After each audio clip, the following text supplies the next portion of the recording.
Evgeny Orlov, Regional Manager for Sales of Grid Solutions. Irina Tumanovskaya, Sales Director of Ericsson Industrial Solution. Vladimir Kulikov, Managing Director of Zico Systems. I'm sorry, Viktor Polyakov. Sergei Popov, Director for the Department of Honeywell. Evgeny Tankih, Radio Institute. Did I mention every one of speakers and our guests? And Alexei Sienkiewicz, Executive Director of Honeywell. We have a substitution in Honeywell team. So, dear colleagues, I suggest that we start, and I would like to invite our first speaker, Bilal Jamoussi, who will speak on the foundations for global standards and recommendations for innovative technologies. We'll speak on new technologies. We'll speak on the basic reasons. Please, you're welcome. Good morning. Thank you very much for the introductions. Allow me to speak in English. I'm sorry, my Russian is not as good as his Russian. So the ITU has been working on the Internet of Things since 2005. We issued the first report on IoT back then, providing a vision or direction on where we see the Internet of Things going. And since then, we have seen a lot of development in the Internet of Things space. So in my intervention today, I'll speak a bit about the history of IoT and where we see the IoT today and how we are structured to really address the 2020 vision of where we see the IoT going in the next 4 years. So since this seminal report in 2005, we in the standardization sector of the ITU have been working in various study groups. These are groups that develop international standards, and we've been tackling the IoT from the sensor networks, the RFIDs, the identification, and then more recently we've been looking or published really in 2013 a comprehensive recommendation, an ITUT recommendation, Y.2060, on the reference architecture for IoT that provides all the layers of intervention from the device layer to the gateway, going into the network, and then the applications and services that run on top of IoT. And on the sides of the IoT space, we have the management systems as well as the security necessities to secure an IoT space. So this reference architecture is really adopted worldwide from vendors, operators, regulators of IoT, because it's as a new concept. A lot of the stakeholders are trying to grab this space and move forward with it. From a spectrum perspective, the radio sector of ITU is the world authority in allocating spectrum and satellite orbits. And for the IoT and machine-to-machine space, there are essentially two possible spectrum use. Either the licensed spectrum, where you can use 2G, 3G, 4G, and 5G technology to connect devices. Usually this connectivity would require a SIM to provide that connectivity. Or you can use the unlicensed spectrum, and there we have the industrial, scientific, and medical range of spectrum use. It's usually short range in distance, and we see now some solutions coming out in the industry in both spaces, the licensed space and the unlicensed space. So that's the fundamental connectivity space from a radio spectrum or an ITUR perspective. For the fixed core network elements, one of the most fundamental issues with IoT is the identification, because when we're talking about 50 billion devices or 40 billion devices by 2020, one of the key elements is how you identify these devices and how you collect the data, because the value in the Internet of Things comes from the data that you collect from the sensors and from the devices. And in order to collect that data, you need to identify all the elements in that space. And so one of the recommendations or international standards that the ITU published a couple years ago is a recommendation called X.1255, which is digital object architecture that allows us to identify devices, whether they're physical devices or cyber object, digital objects in the internet. And this identification and the handle system that goes with it allows us to persistently locate those elements. And we believe this is a fundamental building block in the overall ecosystem of solutions provided in the IoT space. The other aspect of the work of IoT in the ITUT has been around consolidating a lot of the standards done in the ITUT sector. And the applications. About 2 years ago, we launched what's called a focus group on smart cities, smart sustainable cities. And this focus group was open to members and non-members of the ITU and really looked at the verticals that play in the city city IT management systems.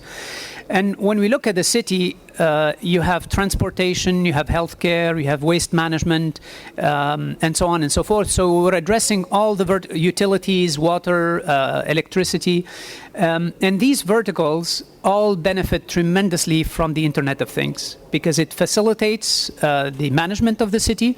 It provides for a more efficient management of the city. And so 2 years ago, we launched this focus group. We invited mayors and the IT departments in the mayors' organizations. Most of the vendors around the table, Cisco, Huawei, Ericsson, and others participated actively in this focus group. And this focus group published 21 recommendations or reports. One of them is on the KPIs, the key performance indicators for a smart, sustainable city, which is now being piloted around the world with some initial cities like Dubai, Singapore, and others. And in these reports, it's clear on how smart cities rely heavily on the Internet of Things to provide that intelligence in the management of the city. That work in the focus group, plus the consolidation of all the IoT work in the ITUT, led last year to the creation of a new study group called IoT and its applications in smart sustainable cities. This is study group 20, which really provides an international platform for the development of standards and the consolidation of other standards that might come from fora and consortia. For instance, we have an agreement with the 1M2M Alliance to bring their specifications into this study group 20. Other organizations that are working on IoT standards are coming to the ITU as the international platform to develop all aspects of IoT standards to allow us to build the 2020 vision.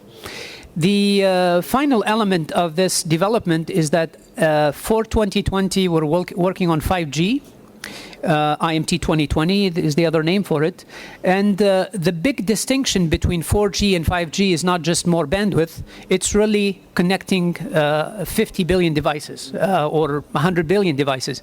And the fact that the core network not only has to deal with voice, broadband data, but also has to manage billions of devices, requires that the network be programmable. It has to be software driven, and we have a focus group on 5G today working on the core network, the non-radio aspects, and one of the key applications is the Internet of Things. The network has to be programmable, so we are talking about slices of the network. So you can create a slice for IoT applications, another slice for broadband data, a slice for voice, and so on and so forth. Finally, the key element of IoT is going to be trust. Because when we had only PCs or smartphones, it's easier to manage. There is a finite number. We know how to identify them either through the IP address for a PC laptop or a SIM card for a smartphone. But when we move to smaller devices that are really part of our everyday life and connect all the data around us, we need to be able to trust that. And we now have a discussion in the ITU around trust built both on privacy and security. We just finished a workshop on that last week in Geneva, where a number of stakeholders presented their points of view on the privacy aspects, the security aspects, and how do we trust the IoT going forward. Thank you. Спасибо. Эту отрасль на доверии. Thanks a lot, Bilal. Now we understand a little bit what are the basic terms. Now let us talk a little bit about the main driver of Internet of Things, that's digitalization that is now occurring in the world. I know that Matthew Smith has prepared a few examples of what is going on and how Cisco sees the process today, digitalization of large companies and everything related to it. You are welcome, please, Matthew. Apologize, my Russian isn't good enough to speak in Russian. But I think to start with, one of the key things is we can't escape the fact that the world is going to become a lot more connected. You know, you heard a lot of things thrown out about the number of connected devices, whether it's 30 billion, 40 billion, or 50 billion. There's going to be a lot. And also with all of those devices, of course, they're going to be extremely data intensive. So we're going to see a lot of more data increased. ITU gave the figures of when they started the IoT reports of 2005. But between 2005 and this magic year of 2020, the amount of data will have increased 100 times. And 82% of that will be video. And so you can start to see how a lot of these solutions are going to start to be enabled. I think also the benefit, though, is, of course, processing power has also increased at the same time. So we don't have to worry too much about being able to manage that data. If you take a supercomputer in 1975 that cost $5 million, it's the same processing power for a $400 iPhone 4. So we have a lot of data, we have a lot of connectivity, but we also obviously have the advantage that we can now process that data. But I think one of the key elements, and I think Huawei will speak about it a little bit later, Ericsson will speak about it, is going to be mobility. Because it has become a much more mobile world. When we talk about mobile applications as examples, you know, in 2007, there were only 3,000 mobile applications. Now there's about 3 million. And it's also the different types of things that are going to be connected to the internet as well. Because we're so used to having smartphones connected, we're so used to having PCs connected. But now, by 2020, 2/3 of everything that is connected will be connected in a mobile or a wireless way. And you can think about the different types of things that are going to be connected. I mentioned it yesterday, but I'll mention it again today. In the Urals here, you know, we'll have connected tanks. We'll have connected trains. We'll have connected ships. We'll also have connected food. So barcodes will go away, sensors will come on food packets. We'll also have connected old people as well. Fortunately, they don't move very quickly. But I think with all of that connectivity and all of these devices, the two main elements that really stand out when we talk about standardization are going to be around security and platforms. So let me start with security. It's a very big and scary thing. You know, particularly when you understand some of the statistics about security and privacy today. 92% of the top 500 Android applications have got a security or a privacy issue. When you look at enterprise security for companies, the average company has 40 to 60 security vendors providing equipment for them, all with products designed to compete with each other. And it's no surprise then that the average company can lose data in 10 hours and take 6 months to discover that it's lost it. Because security is now becoming a boardroom level discussion. It's becoming so important. And I think when we start to talk about security, it's going to be around the security of everything. Because it's not just now looking at cell phones. It's looking at sensors on trash cans. It's looking at sensors on packets of food. And so it's going to be about finding those devices, finding those sensors, and actually securing them. And I think that's why when we talk about standardization, probably the most important thing will be platforms. Platforms are really going to drive the standardization because platforms are going to allow you to collect all of this data, manage it, and then build analytics on top. But the only way you can really do that is to connect data securely, is to look at how everything is architected to the network. So a platform, to be successful, to be able to monetize is going to have to be able to identify a device, connect to that device securely back to the platform, and bring that data back. Because without that, then it's kind of going to be collecting rubbish and you will get rubbish output. So security and platforms, I believe, are going to be probably the two main things that are going to drive the industrial internet. Because the opportunity is huge. You know, the minister talked in the opening ceremony about trillions of dollars. You know, Cisco say $19 trillion from 61 use cases over the next 10 years. But that's 61 use cases. I mean, candidly, there'll be hundreds, if not thousands, of use cases. So that number and that opportunity is going to get much larger. Because it's all going to be about this pace of change, about how rapidly things are moving. I think more than anything else, it's only when you look back that you can see how quickly things have moved. I joined Cisco, 16 years ago now. You know, when I joined Cisco, there wasn't even any wireless. And it's very difficult for us to imagine that today when we walk around with our phones and everything, how quickly things have moved. Because there will be a lot of disruption. A lot of businesses will fail to make this transition. We predict that 50% of Fortune 500 companies over the next 5 years will cease to exist in the way that they exist today, simply because they don't make this transition. Probably some of the key elements in that is that they probably just continue doing the right thing for too long. They miss this digital arena, or they don't focus on customers. And I think, you know, it's only when you think about examples of very recent times that I could look around the audience and ask, does anybody here have a Nokia phone? I mean, 5 years ago, 50% of you would have put your hands up because they had 50% market share. But again, these transitions are going to happen extremely quickly. And I think probably the secret to this is going to be about partnering.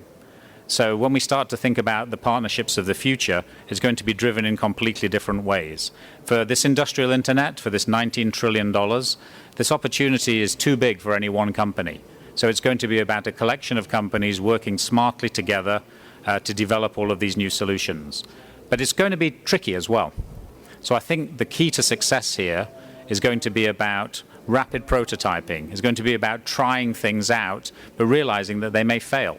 But this continuous innovation, because I think the opportunity is there, but I think the opportunity is going to take a lot of work to capture. So I suppose in closing, I would say specifically for Russia, that opportunity is extremely huge. And I think the main drivers of that are going to be the fact that we have here a lot of talent, a lot of deep engineering talent, a lot of talent that can build analytics. The federal universities are producing amazing talent, and I think the more that talent can cooperate with some of the larger businesses, then the quicker that can accelerate. Thank you. Спасибо большое, Мэтью. Действительно, в общем, без...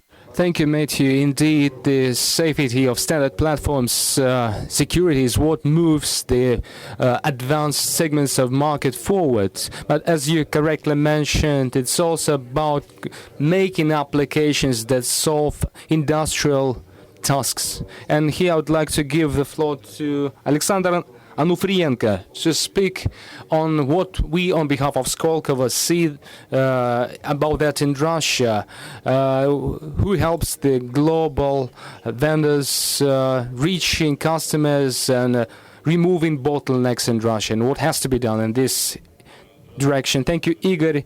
Good morning, dear friends. I would like first to give a small tour into the Internet of Things, into the structure, what it is, give some basic notions and descriptions. On the one hand, it's the group of devices. On the other hand, it's a platform where data are collected, where data are processed, and based on these data, a service is provided to the final customer. It may be a industrial enterprise or a person. Though the final customer is always a person in the end, working with some data. And currently today we see globally a deficit of good applications and services. And in order for the industry to develop, we need a couple of things to be done. It's clear about platforms being created now. We need to intensify the drive in terms of devices. We need more, better, and in terms of quality also devices, to improve the quality and to improve the precision of data processing. And on the other hand, we need to provide services. And it's important thing that what we have today, 90% of solutions, they are aimed at reducing expenses. And only 10% of solutions are aimed at improving the revenues. This is a specifics that have to be taken into account. As Skolkovo Fund, I'm representing Skolkovo Fund. We are working maybe not so recently, not so long time with Internet of Things. We are holding contests for good companies, and some companies are can be seen today at Ministry of Commerce and Industry here. They become the winners. Some of them became winners, and we are testing business cases with companies. We are discussing with companies successful experience and not very successful experience worldwide. And one of the results of these discussions is the proposal of national standardization. Today's trend is as follows. Russia, you probably know global figures, 50 billion devices, 30 billion devices. Figures may be different, but in total, in general, it means that there are going to be a lot of devices, and there are going to be a lot of devices in Russia too. And this fact allows us to state that we need certain solutions, national solutions, to improve our competitiveness, so that Russian companies would move on, compete with foreign markets, be integrated in international ecosystems. We now have a chance to catch up with the market gaining momentum now.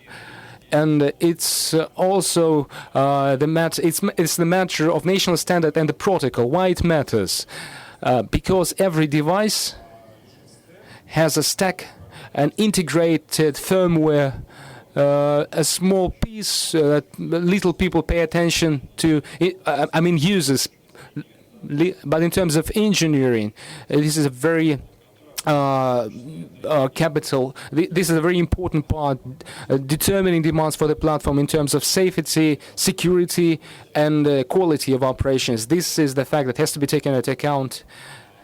And based on the experience globally, there are 5 to 6 well-known standards, ENG, for instance, and several hundreds of proprietary standards. And when people in companies start developing their own solutions, they always have to optimize their developments, their services for specific customers. These specifics of the Internet of Things in terms of hardware implementation are that, as opposed to pure software, it includes devices. Devices are always monetary.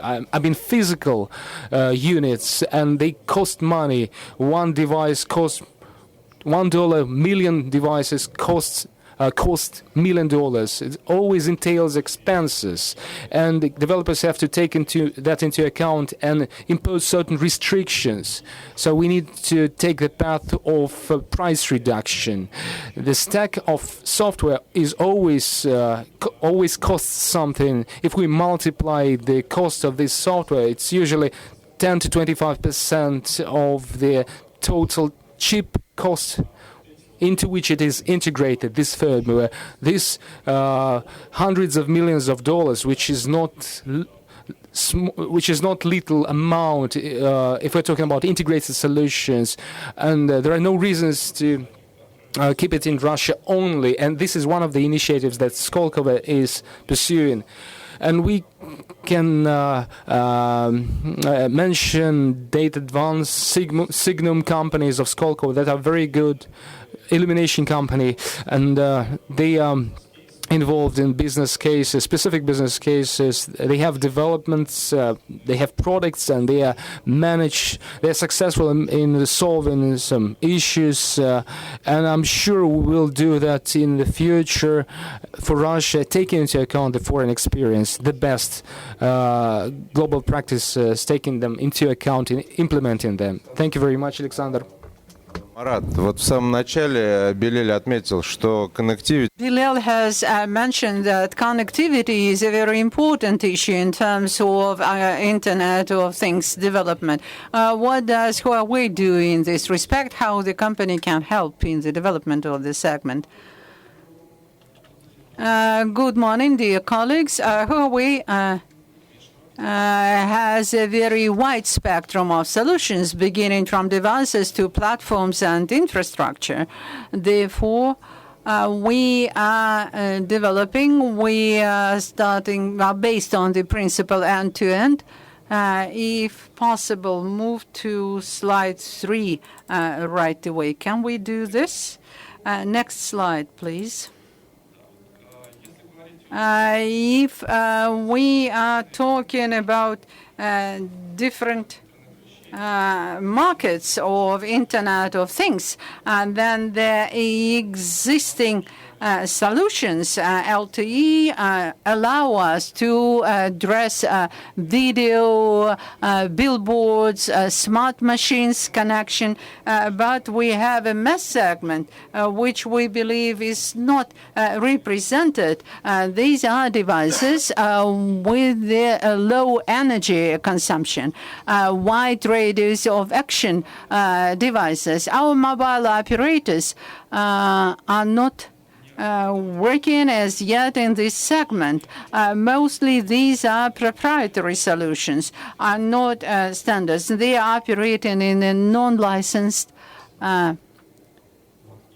frequencies band. And we believe that with the new standard, narrowband IT, which will be accepted by 3GPP consortium already in July this year, we believe that this standard has all chances to become a unified technology for IoT for licensed bandwidth, where our operators together with Megaphone are working. We are working together on addressing these issues. Therefore, my colleague will add some information about this. Why narrowband IoT? Because we believe that this technology has certain advantages because it provides mass connection up to thousands of devices connected to one base station. This is low cost of one module, which allows us to provide commercial value. In Huawei, we have the company which produces chipsets, and the target value is about $5. And I believe that the producers will stay within this price range in the future, and they will continue and only reduce the cost, not increase it. And certainly the set of devices with low energy consumption, which can operate for several years, up to 10 years. You know that cheap areas cannot operate longer than several months.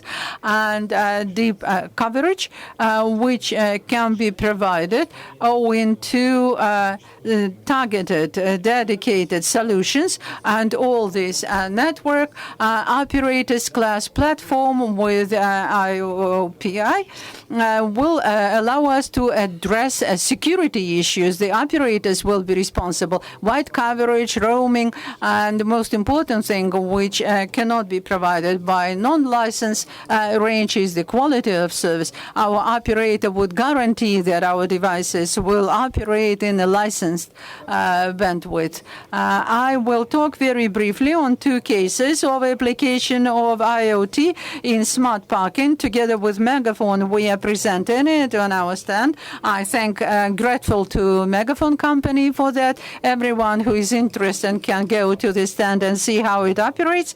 Another one is smart street lighting. According to the information of our partners, this solution allows them to save up to 30% of electricity.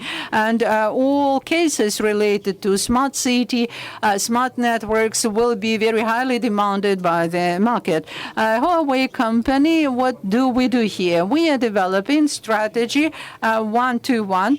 This is a common platform of operator which allows to connect vertical connection in open API. We do not need to build separate platform like an internet shop. Any company can connect via internet, may have the ability to connect to the operator network, all types of mobile devices, and in future we will work with the fixed networks as well. Also, we are thinking how these devices must communicate with the network, with the platform. We are providing the operational system light IoT. As we believe that the release will be in June. It is small size, up to 10 kilobyte core, and every developer can download it and install it on their devices. Huawei also makes significant contribution. We spend a lot of resources for cooperation, standardization in industry standards. One OTM, one of the standards, and to go together with GCM and Megaphone, which is also a member of the forum. Recently, from the point of view of global projects, we have some pilot projects throughout the world with various smart parking with China Newcom in Shanghai, which is very successful, and it will be continue to be developed for the summit of G20. We have one open laboratory together with Vodafone in Europe, where the developer can come and test the devices, and the laboratory in Shanghai, where we also invite all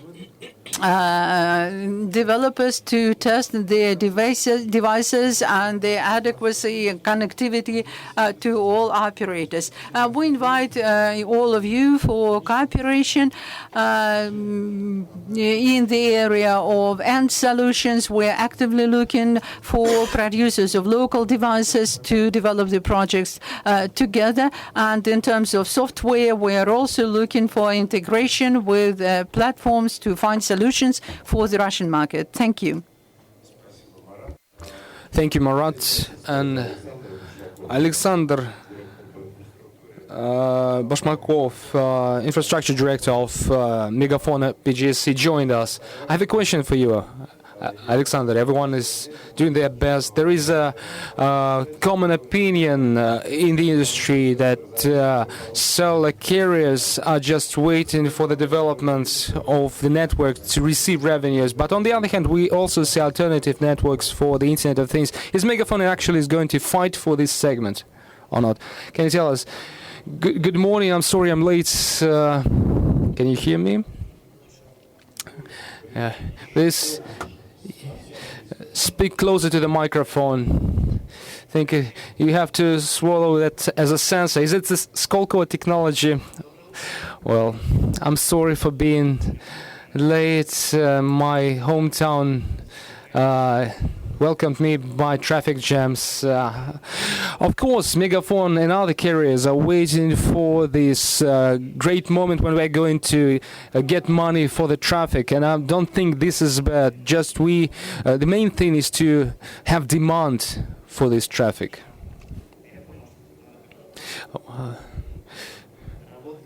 I need to have a different approach for hardware, I see.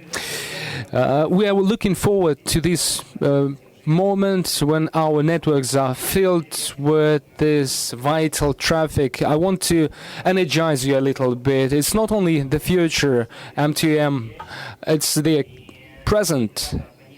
And carrier networks are already bearing a lot of MTM devices. We are going to have approximately 2 billion devices in our networks alone, officially registered as M2M by us, and they're also not officially registered as MTM devices. And you probably have heard of a project called, one of the recent projects, Platon. This is the fee system for trucks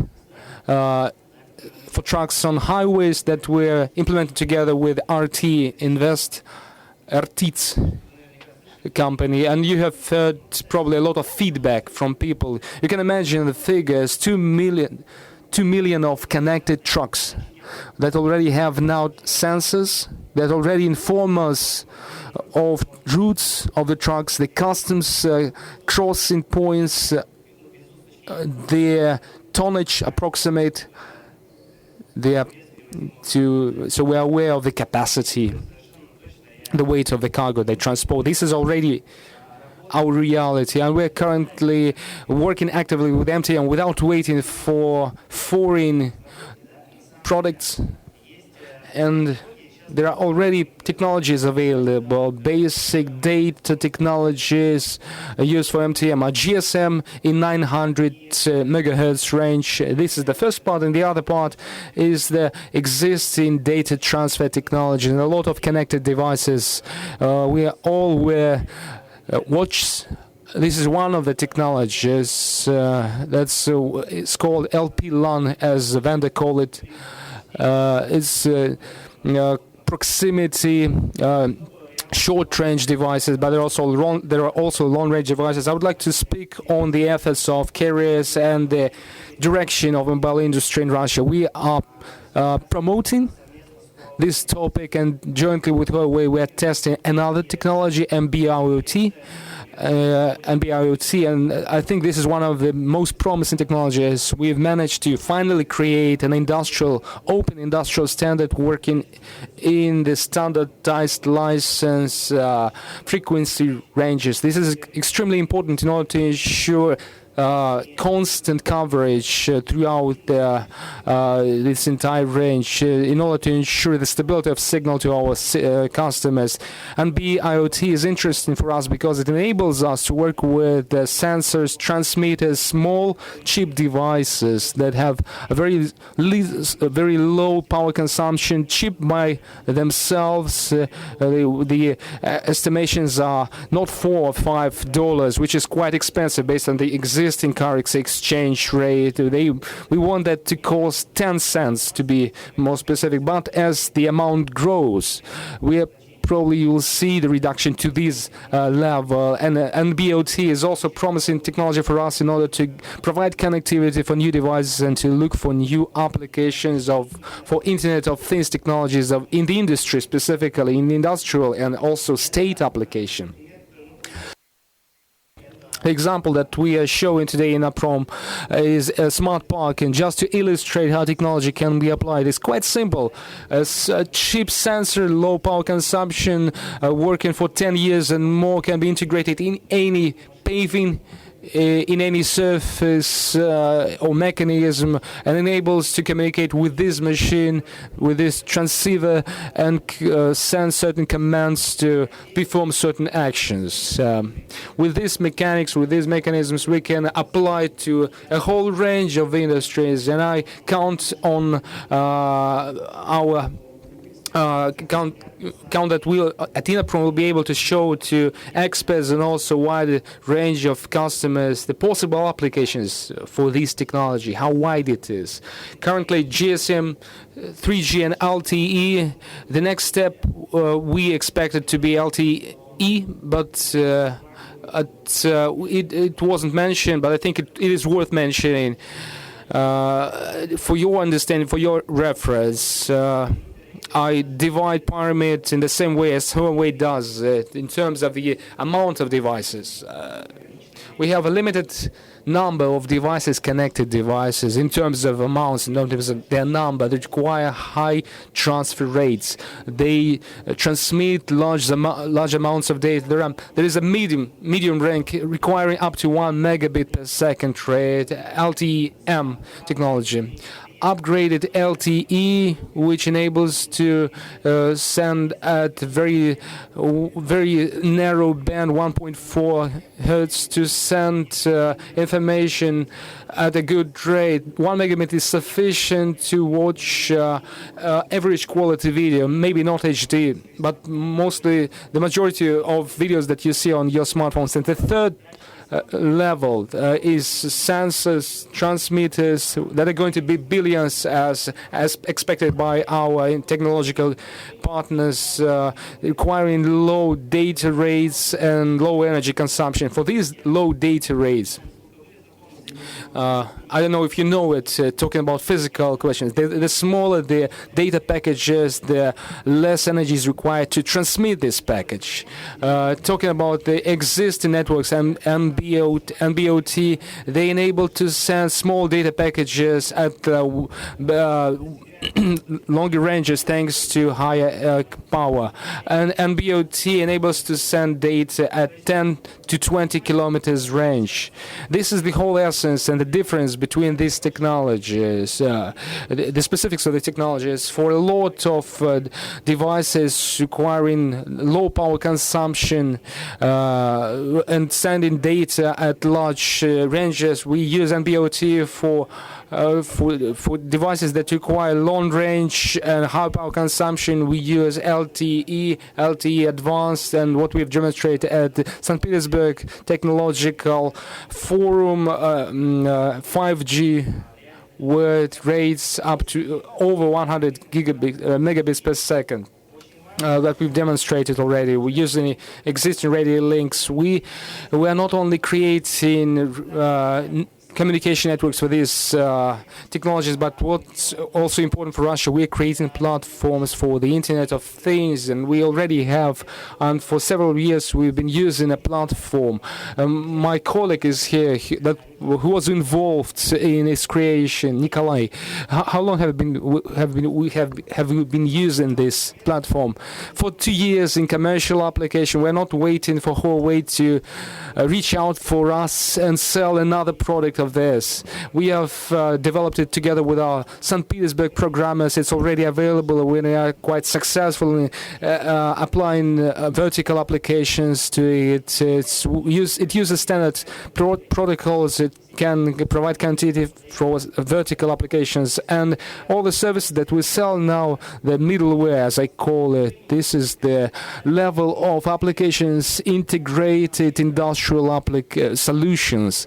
We also have within the projects that we do, the recent agreement that we have signed with Rosseti to provide connectivity for smart substations. That's going to be an industrial application that will be monitored through our networks and remotely monitored and also managed using the Internet of Things and MTM technologies. And I want to assure you that Russian carriers are doing fine. We're working with Russian software. We have a lot of vertical industrial applications, and we're just waiting for Russian companies to think more about increasing their efficiency, even now, especially now in complicated economic conditions, reaching out for us, and we will develop effective business cases to improve their productivity using our technologies. Thank you very much. I'm sorry for taking too much time. I hope I was comprehensive in answer. Thank you for your inspired presentation. Now we feel better. And we have a presentation of one more large telecom operator, Power Rostelecom, which has for a long time telling us that Internet of Things is part of their strategy. I believe that you have researched the market, and you can tell us what is the role of Rostelecom and what are your plans in this area. Thanks a lot, Igor. I'm very happy to see that the audience is growing, first, despite the fact that it is still early morning, at least for the Muscovites. I see here some people who were present last year and people who we meet in our work in Moscow and in other regions. And today I wanted to talk to you about the basis for transformation of the Russian economy and about our successes and very important work in standardization of the new industry, IoT industry. In the beginning of my presentation, I wanted to quote, dear colleagues, what should I do to change the slides?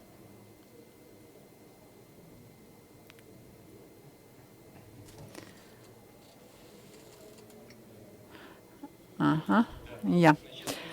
So I wanted to quote what two beautiful women once said. These are Angela Merkel, who demonstrated to the world the plan of transformation of global industry. What does she talk about? She says that new economic entities are entering our life. Now we have production plants without humans. She talked about that in 2012. And many of us started thinking about it then. And Rostelecom companies started thinking about this space, about this industrial environment. Today, already new ministers, and here I wanted to quote what Minister Minasan said. She's the Minister of Eurasian Economic Commission, who says that we must become not only consumers of digital economy, but also creators and holders of global competitive digital assets. Now, if we start asking what is a digital asset, then an answer to this question will be that this is a specific kind of property, specific resource, investment into which will increase capitalization and cash flows. I wanted to build my presentation on contrast for you to understand what is the difference between what I wanted to tell you today and what our colleagues were telling. And one of the metaphors that I wanted to use here, I wanted to show you that digital assets is something that grows, something that ensures growth of the economy. Yes, digital assets may be called smart assets, and the economy may be called smart economy. And a week ago at a meeting, we discussed with the colleagues, and one of the colleagues asked, why are you using the word digital and not smart? And the answer was simple, that it is a metaphor, that first of all, we must talk about transformation of the economy and how do we achieve this transformation. This question is rather about the growth of performance. And it is not enough just to use digital economy, classic IT, because in some instances, they may become a burden on the company. Once again, assets is something, the investment into which ensures capitalization and growth of cash flow. Otherwise, most likely it's not an asset. And I also wanted to talk to you about important work in standardization of IoT. Remember what I said about the new industry. This work, it is not by chance that it is concentrated in Geneva in a specialized agency of UN, in the International Electrical Communication Council. This is part of an international team of 190 countries and almost 800 organizations. In fact, Geneva is a concentration of the globe.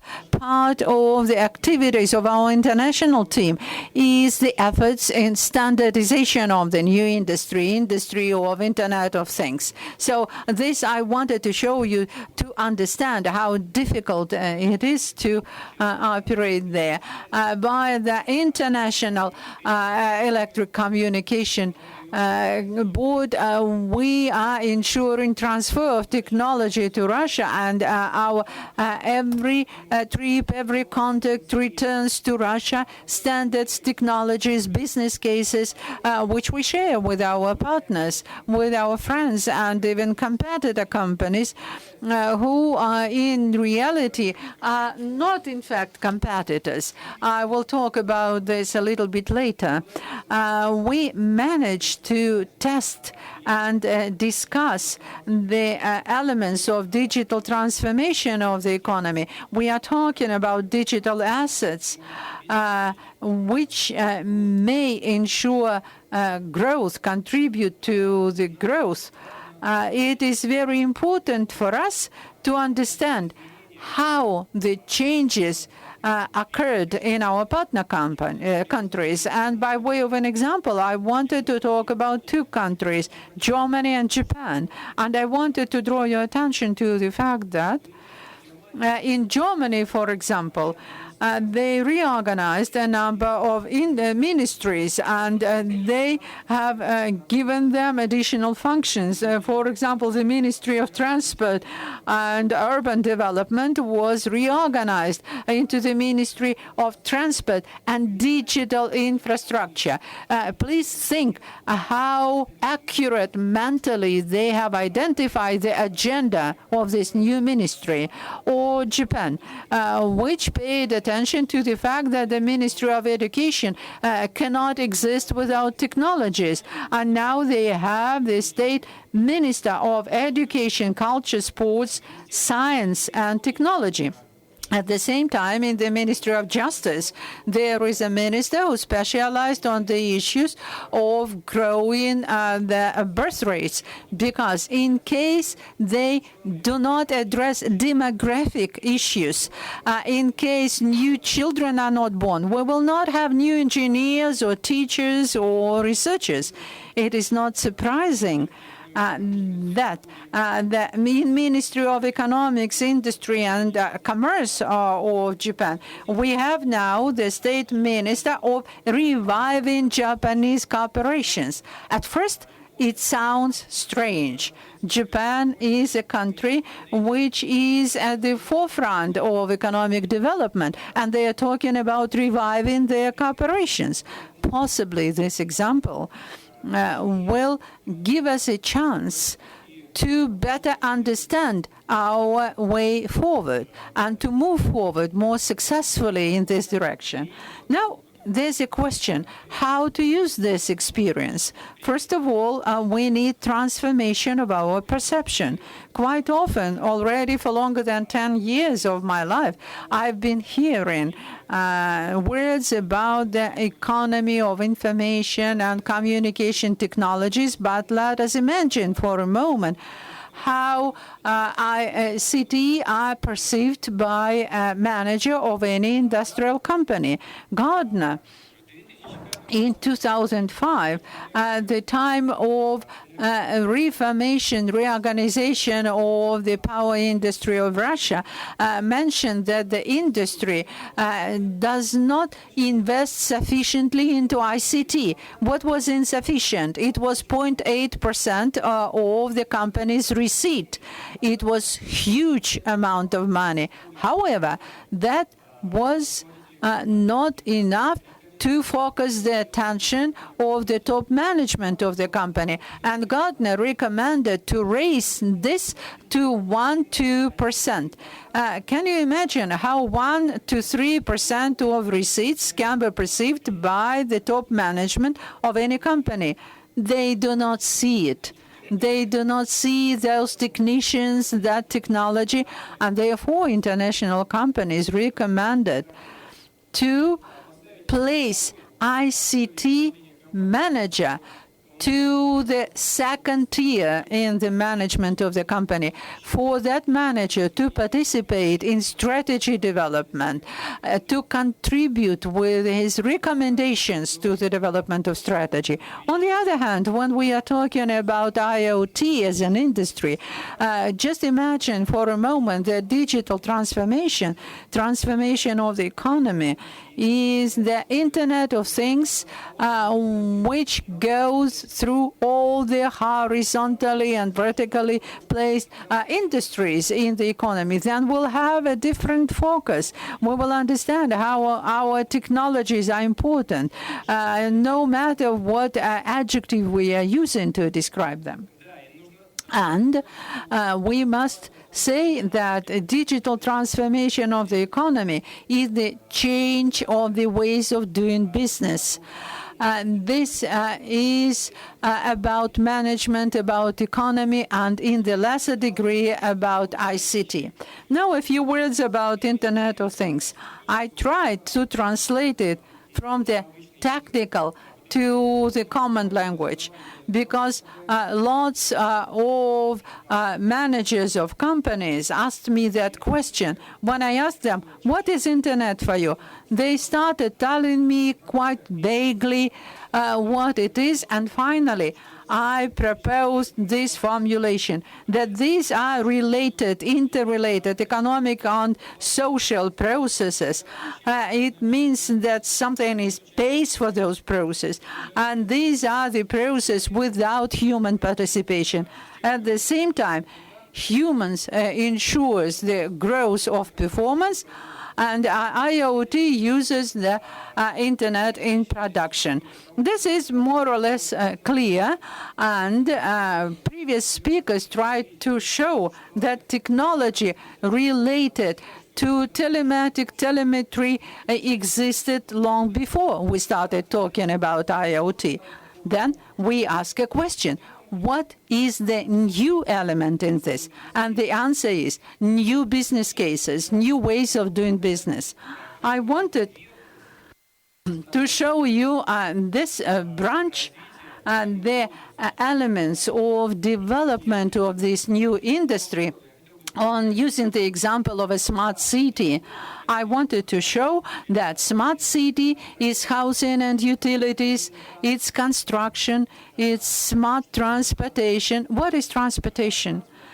Transport is the element which is quite sensitive to innovations and understands how to use it, and is sensitive to new technologies and contributes to economic growth.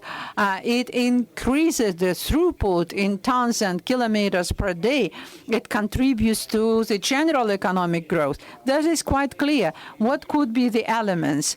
It could be monitoring of transport vehicles. We already mentioned the system of Platon and the payment systems, payment collection systems, and very strange, one of the strange as it may sound, Kamaz may become one of the leaders here, who understands that it is necessary to collect technological data from the truck and provide some entertainment content to the driver, because sometimes they have to spend 3 hours a day waiting to be loaded, and the driver could just watch movies or advertisement or something like that.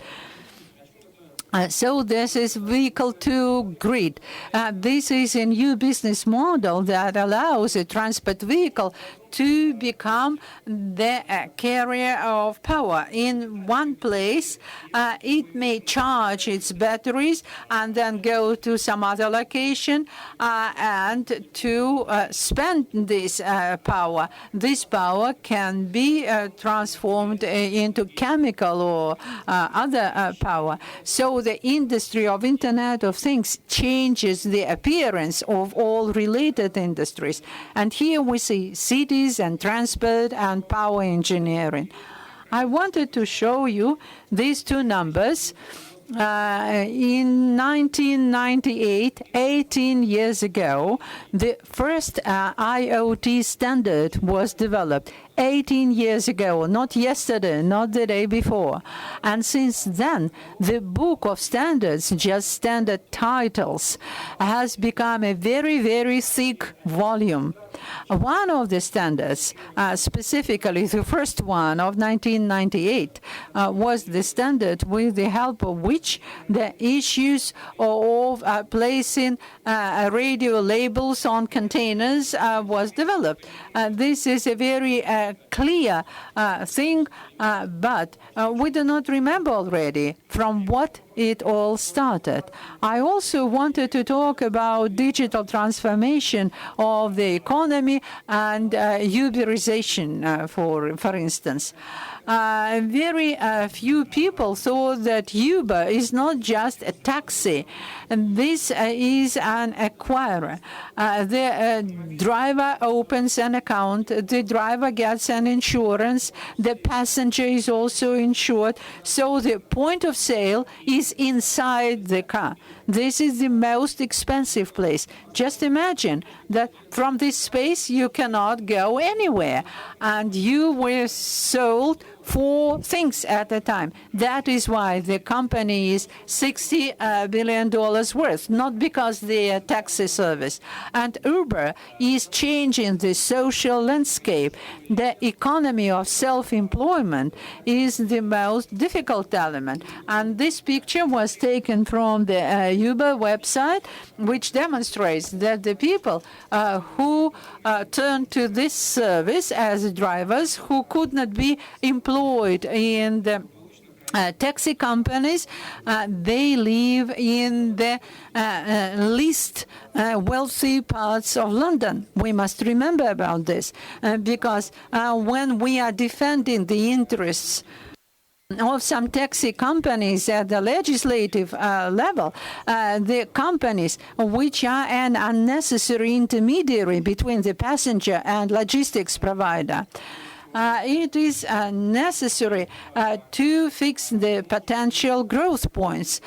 We may talk about export of medical services. The whole world goes along the distant or remote surgical or cardiological help, and ultimately this is the task for the company which produces communication equipment and the company which ensures the long-distance connectivity and the company which may successfully sell this connectivity in remote locations. We are all part of a technological chain.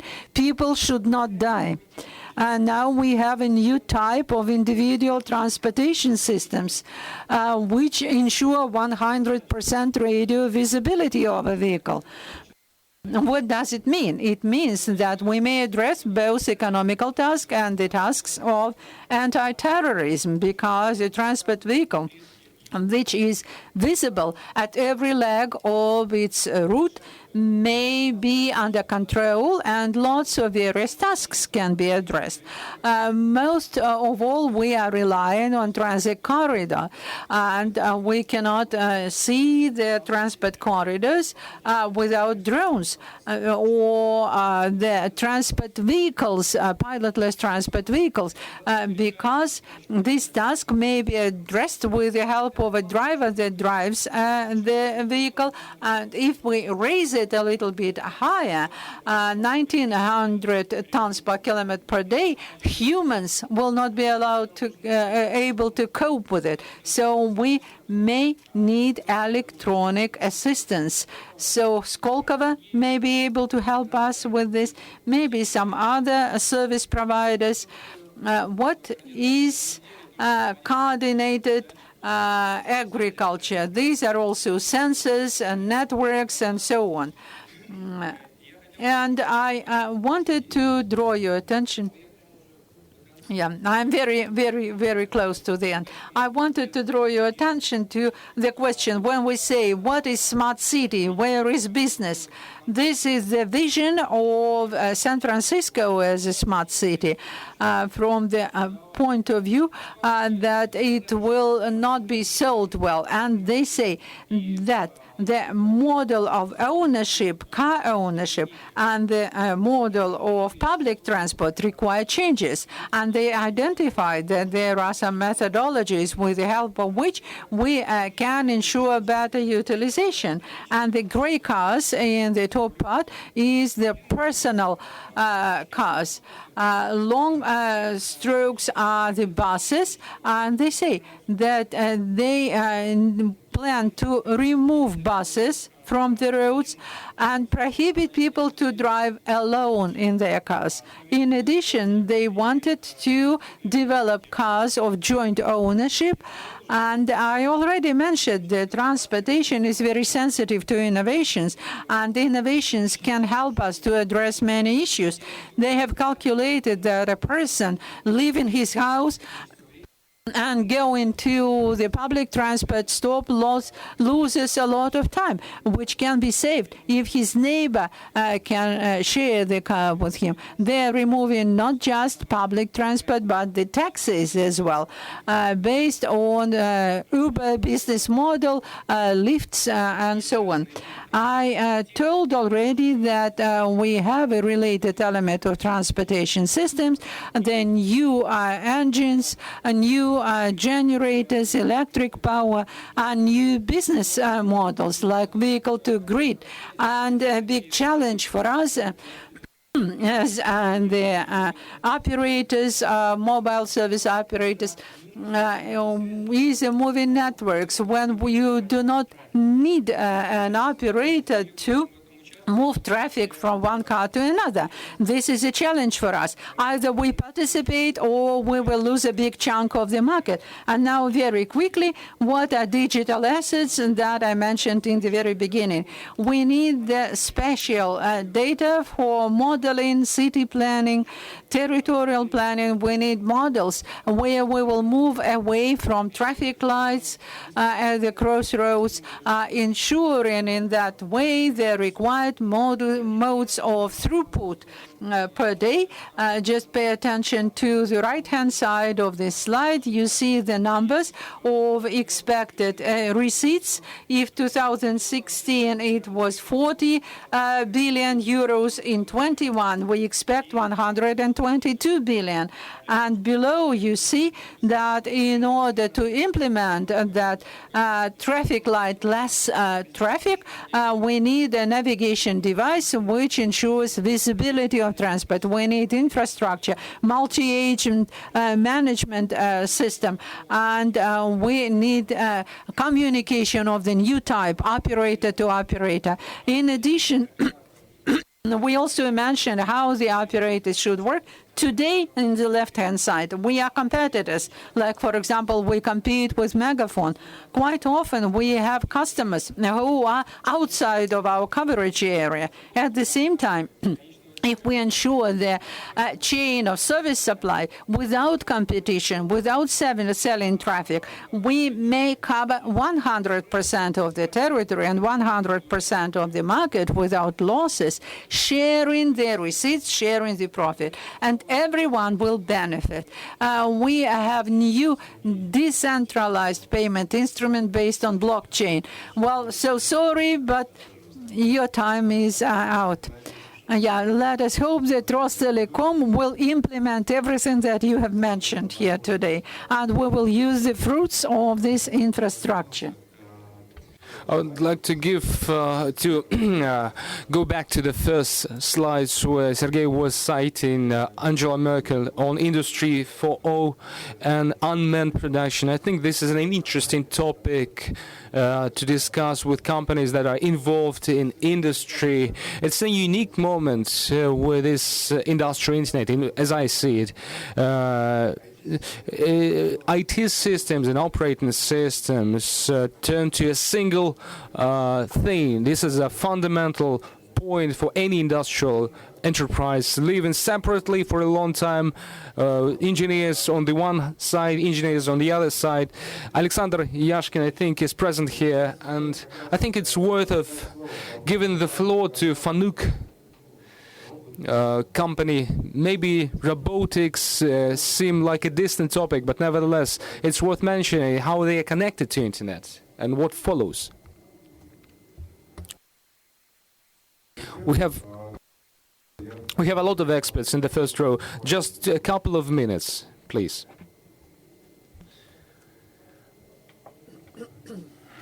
Good morning, everyone. Speaking of Internet of Things and the modern trends in the Industry 4.0, 3.0, the new standards, new structure of life, of technology for us as immediate participants of this process in terms of provision of equipment that can meet the demands for data exchange. I would like to say the following. These are quite standard processes as I see them, and it follows from the logic of the modern world. Once we moved from the pigeon post to telegraph, and then it was replaced with internet, which is developing now. Now we can transmit gigabits per second by this wide and narrow bands. It all sounds great. This is a standard development. However, standard aspiration of people and companies to save money and earn more. The same applies to Industry 4.0. In fact, new technological structure mentioned by everyone is the existing reality. Merkel and other politicians united that in the single structure called Industry 4.0 in order to assist their companies promoting this idea, winning market. In order to monopolize certain aspects of the modern economy. In terms of our company, in terms of robotics and automation, it's clear that unmanned production is the next step to reduce expenses of the manufacturer. Nobody wants to spend money on salaries, insurance fees, and from the point of view of social responsibility, this is something nice to hear, but all businessmen are quite cynical and they want to earn more, saving more at the same time. That's why everything goes to unmanned production, and Fanuc in this respect is just an example to follow. This is the manufacturing site that produces large amounts of automation, means, for instance, 5,000 robots per month, several thousand of chips with 3,000 robots employed in the production, only several hundred of people. We jointly with Cisco, not only Cisco but also other companies are involved to work on giving the robots artificial intelligence, so they would take decisions independently. In the case of failures, malfunctions, redistribute operations and functionality between actuators.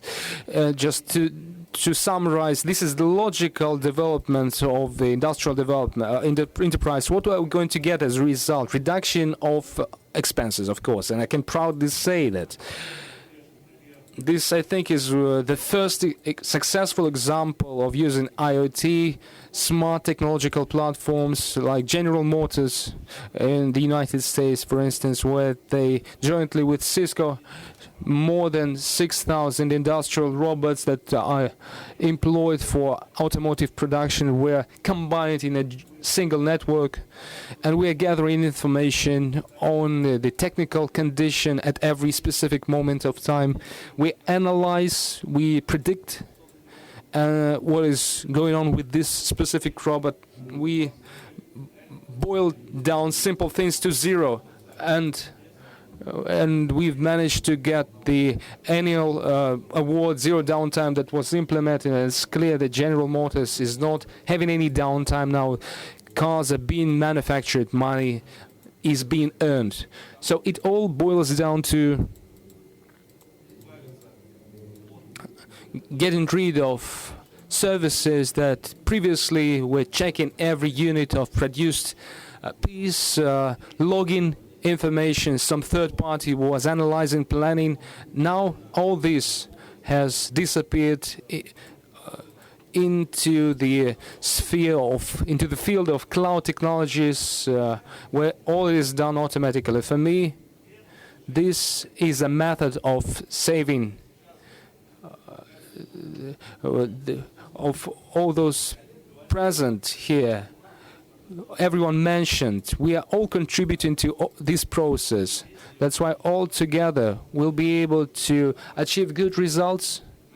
And I hope that as it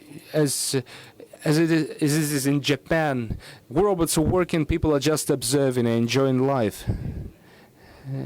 At least as it is practiced in Geneva or somewhere else. It's quite simple.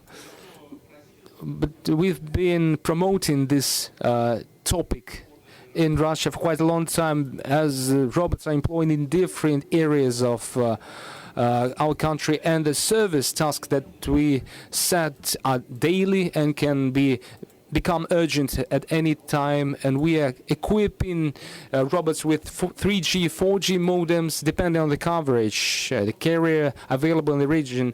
5 years ago we started implementing this program, and we can ensure remote connectivity, gathering information without even physical fixed connections. It can be all easily done using LTE and other technologies. Now, we used to have this, but at some point, 2 years ago, it all became unified, became promoted uniformly. This is the existing reality, the natural course of development, analysis, gathering of information, and minimum expenses, $5, 10 cents, minimum zero.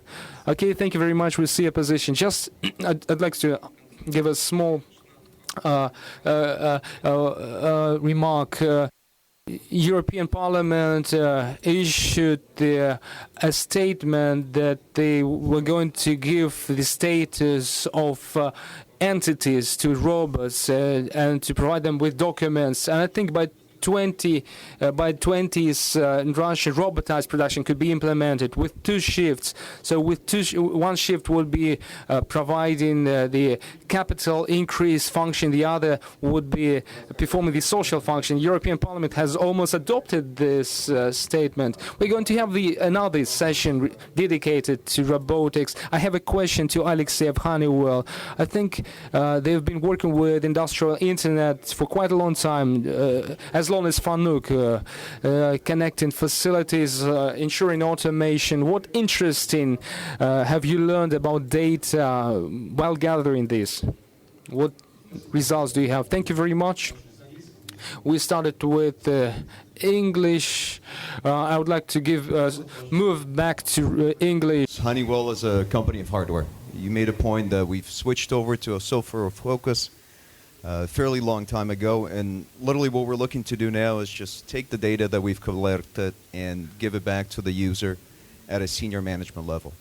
What does that mean really? Connecting the security, the privacy platforms, and giving the ability to analyze the data on the go.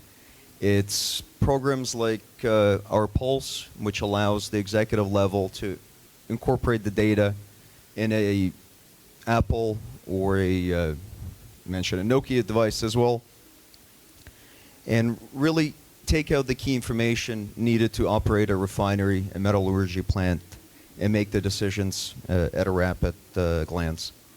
The other key points, it's giving the simulators access away from a physical stand, moving it back into the cloud as well, making training at a refinery for a global oil company Much easier, much more affordable versus having a stationary system. It's one license which they can utilize throughout the world.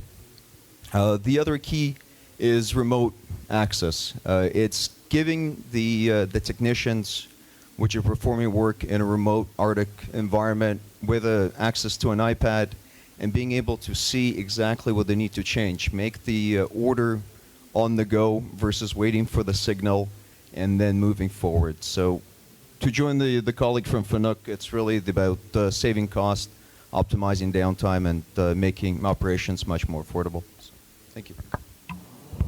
А можно теперь я на русский язык это все? Can I translate this into Russian? If Only very quickly, please, because we have. I believe that we are talking about some spaceships, but I wanted to get back to Earth.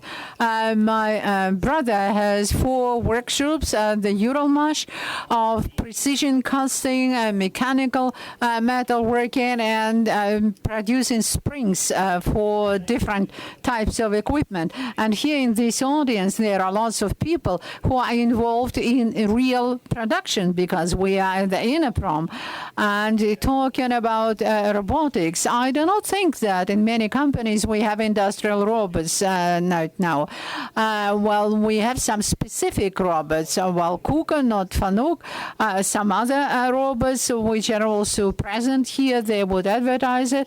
And we are remotely connecting these types of mechanisms, and we download the software for the digitized machines. You all know that they are upgrading from time to time, and this is something that we need to discuss. And later on, there are certain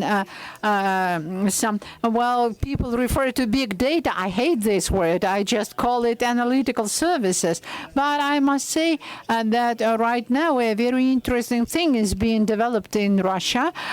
We have very good mathematicians and physicists who know how to treat data. And if we're talking about machines and equipment, later on, when you already have a connected device, connected robot, something else connected to the network, you collecting this data from machines may predict when the next maintenance should come. And this is something that we are doing right now. We will have another panel on analytics. We have set up One Factor company. They are the guys who, on the basis of big data, are doing projection, forecasting models. And if you have a connected machine or connected simple robot, frankly speaking, I have not seen a production with 3,000 robots in Russia who would move something around.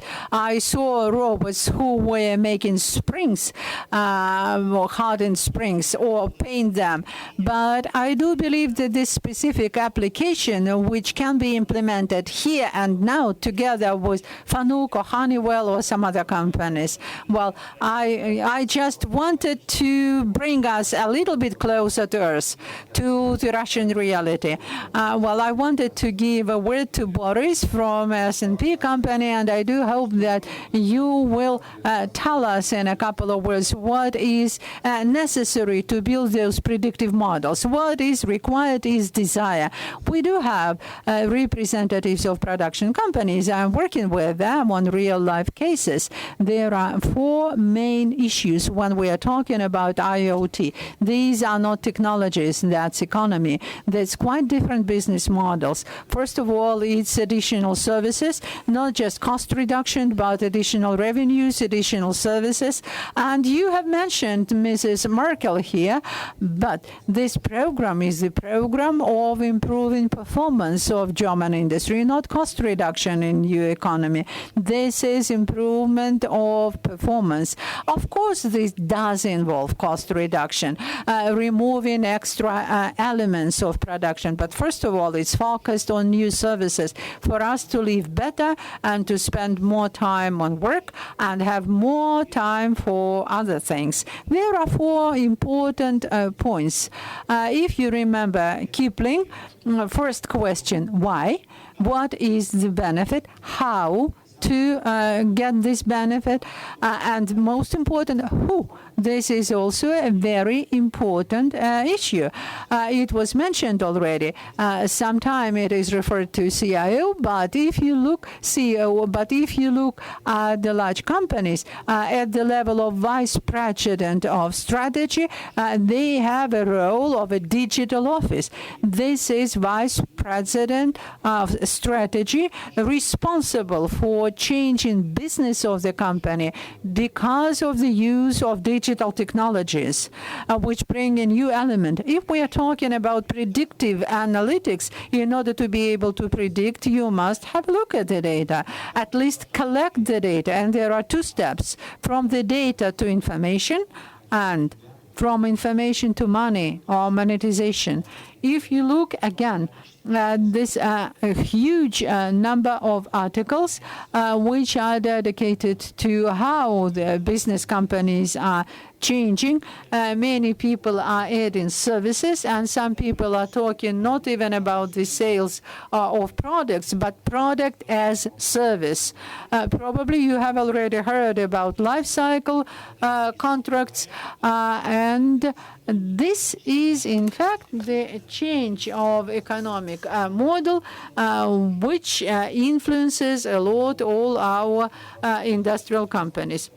We talked already here today about transport, cars, and the automotive producers utilize their capacity only for 40%. You can see what is their performance. And changing this business model without changing, we will not be competitive in the nearest future. Therefore, a lot depends on us. We must take what we have and quietly work. In the recent years, we did about 20 business cases with major companies which demonstrate, not from the point of view of connectivity and data transfer, but from the point of view of changing their economic situation, changing their economic models. And here it's very important when we're talking about IoT projects. They are always very complex integrated projects. It was already mentioned that there are several levels. This is a level of centers, a level of connectivity, a level of analysis, and a level of service. And we may say that this is a kind of ecosystem which creates economic performance, economic efficiency for our companies. You should pay attention to one more interesting phenomenon: classical business. IT is becoming a classical business. You may just look at General Electric. Their soft turnover is huge. Denver, which has a specialized division and invests over $500 million US. On the other hand, you may have a look at IT companies. Apple de jure has become an automotive producer. A month ago, they were registered as a car producer. Now, well, we know about Apple. Now let us get back to our subject. I have a question.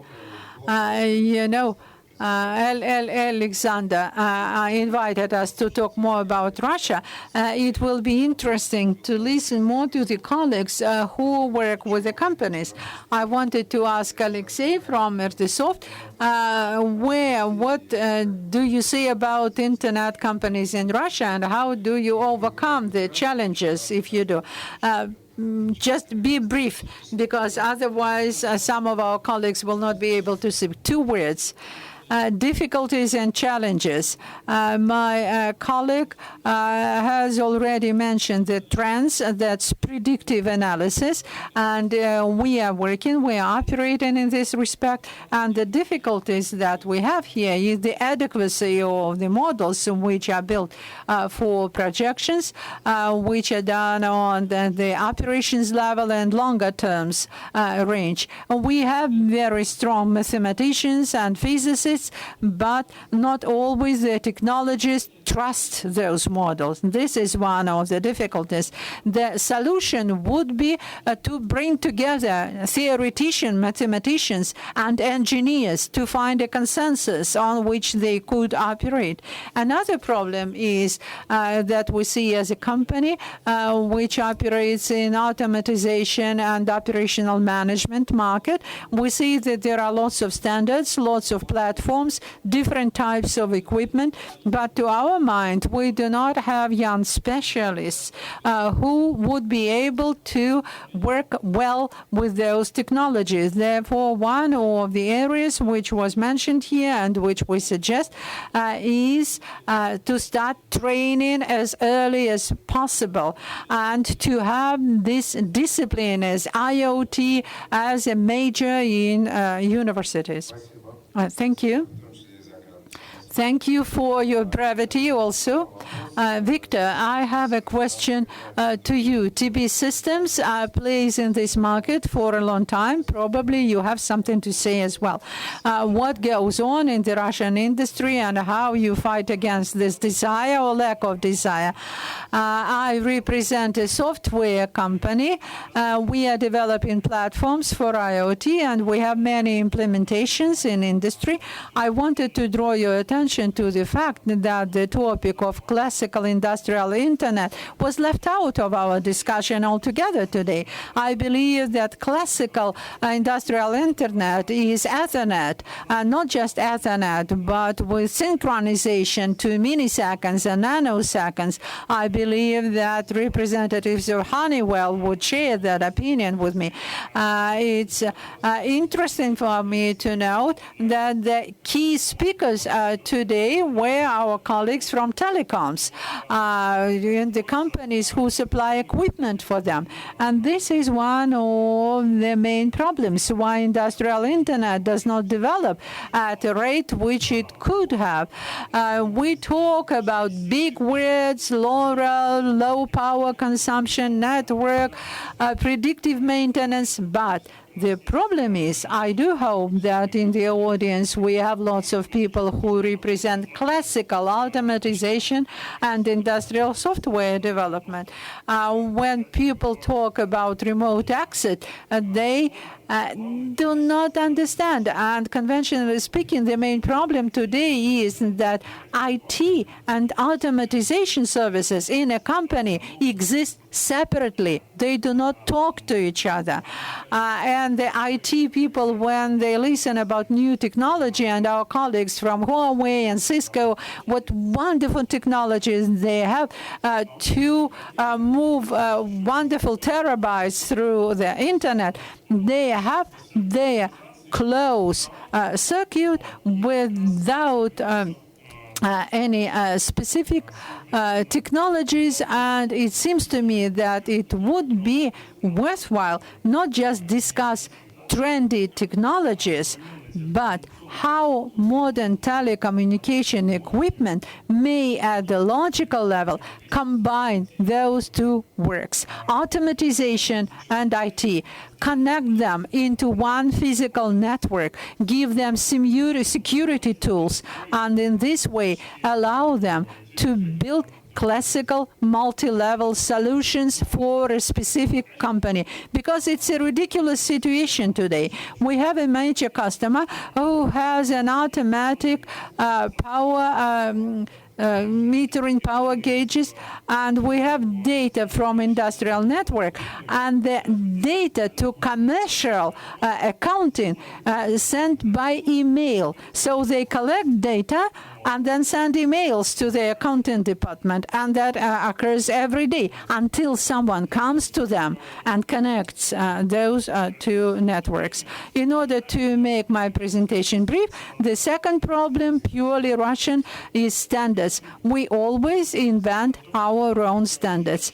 Every third Russian controller and every first Russian meter operates on its own unique binary protocol, because some Vasily, who in this plant developed the protocols, has some very basic knowledge of the English language, never read anything, and he cannot look up in Google what standards already exist, so he takes the simple route. He invents his own standard. And the standard is a hindrance because it interferes with building complex multi-level systems. It would be quite well for the people from automatization, from industrial world, to look closer to outside their company, what other technologies exist. And one final example, maybe you know that we have a solution which is called SMITH, the System of Monitoring of Engineering Structures. This is a complex federal system of 3 levels. This is a kind of SCADA, which is responsible for local monitoring, regional SMITH, which collects incidents from facilities of one region, and the federal level, which collects incidents on a national level. All this is standardized, and in this standard, they are using, even if more or less common protocol, but in addition to it, it has certain things which does not allow any outside vendor to come and offer their own solutions. But there is a CAP standard, which is widely known in the world, which is used in emergency services for notification about tsunamis or some other catastrophes, and no one thought that they could have taken CAP, take it as a standard, and not invent their own standards. That was a useless expenditure, and that money could be spent much better. So that is something that I wanted to say, and the problems which need to be addressed. This was a great example about the use email to send data. Igor, can I add? No, you cannot, because we'll be kicked out. We have 3 more people to speak. I have a question for Evgeny Orlov. What is the specifics of software for industrial automation? Talking about emails. Can you comment on that? How Grid Solutions approaches this issue? Do you have any solutions to that? Good afternoon, colleagues. I would like to support the previous speaker. Energy industry, electric energy industry is very conservative, and networks are all, as a rule, divided. In Grid Solutions, use the smart grid term, which is very common now, requires the unification IoT with IT before the Internet of Things and Industrial Internet epoch, but we are facing the same restrictions, and of course we need to see the results of the pilot projects of Megaphone. How are you implementing the data gathering and sending mechanisms in GE company, for instance? Just to confirm what was said, they have the direction for industrialization using software as opposed to the previous software, the software for industrial internet, as we call it.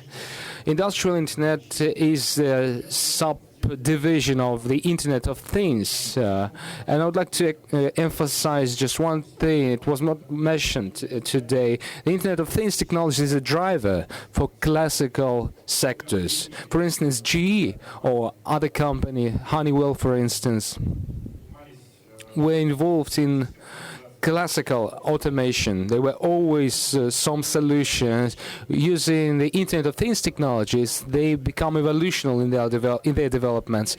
The predictive models appear that can be applied. Things like analytical services appear, removing big data. That's the focus of General Electric, and we see that we can give classical customers such as energy, field people, new innovative, in addition to existing management systems, dispatcher systems. It was also mentioned a lot about emphasis put on the increase of efficiency and reduction of operation expenses. In this respect, GE offers asset performance management, the models that enable to predict the conditions of devices by gathering data that were available before, but thanks to the price of ICT and sensors, they are now available for the equipment that can process the data in real time. And as Mr. Smith mentioned, that during previous Innопроm, providing real data instead of rubbish, and we hope that these technologies can be applied in Russia too. Thank you very much. And to continue the topic of standards, are standards important? I have a question for Evgeny. Can Russia now live in harmony with common standards instead of inventing their own? Good afternoon, dear colleagues. It's a correct question to ask. Many speakers have already mentioned that if we take the access network level, wireless networks, there are numerous technologies, both close range, short and long range, narrow bands, local networks, even wider variety, Bluetooth and others. We need harmonization, of course, and mainly for licensed range, the technologies that have to be used for ITS, for instance, transport systems, industrial internet, various applications for physical infrastructure. There are such efforts. Russia is involved in it. Last year there was a conference for radio communication, and ITU and several decisions were taken in this area. But we have to admit that Russia, being a participant, is nevertheless more is a consumer of harmonization efforts. What was mentioned by Mr. Jamusi in terms of application, in terms of infrastructure, I think we have a chance not only to consume ready products, but as was said by Alexander, to promote existing ideas as far as protocols and different applications are concerned. There are a lot of things to do. The standardization sector even have a special Internet of Things committee, and I think movement should be both ways in order to use the existing developments and to promote what exists, what was developed. And I think Innoprom in this respect is very important to promote something of Russian make. There are different approaches, like Rostelecom works independently as a member of sector, as our Skolkovo colleagues are working jointly with our communication authorities. And using this opportunity, I want to say that ITU is the best platform for standardization, harmonization of telecommunication industry. In the end, I would like to give the floor again to Bilal, but before, I'd like to ask Irina, I saw your great stand here in one of the pavilions where you demonstrate quite close to life solutions for two main. Well, the question is it difficult to adapt global solutions to Russia? Do we have a chance to adapt global solutions, or do we have to create some of our own? How do you solve the problem? How do you tackle it? Are there any chances? Just tell us quickly. There are good chances, and thank you very much for calling them close to life, because this is what we believe in very much. As an answer to the question how to adapt solutions, I like our colleague from Subset to make doing that simply, easily. I think this is the main strategy, doing that in alliance, in consortium with different stakeholders. As an example, I want to give Maersk, a major sea transportation company having 550 ships, 17 million containers transported a year. They are cooperating with Ericsson for 5 years already, having ship communication systems, efficiency improvement systems, container control systems. And been developing a business case for a long time, but for some 2 years ago, it turned out to be that the main money was saved not by Maersk, not thanks to the container control, but thanks to fuel. The real-time control as applied to fuel turns out they can improve the efficiency of speed of entering ports and $36 million a year.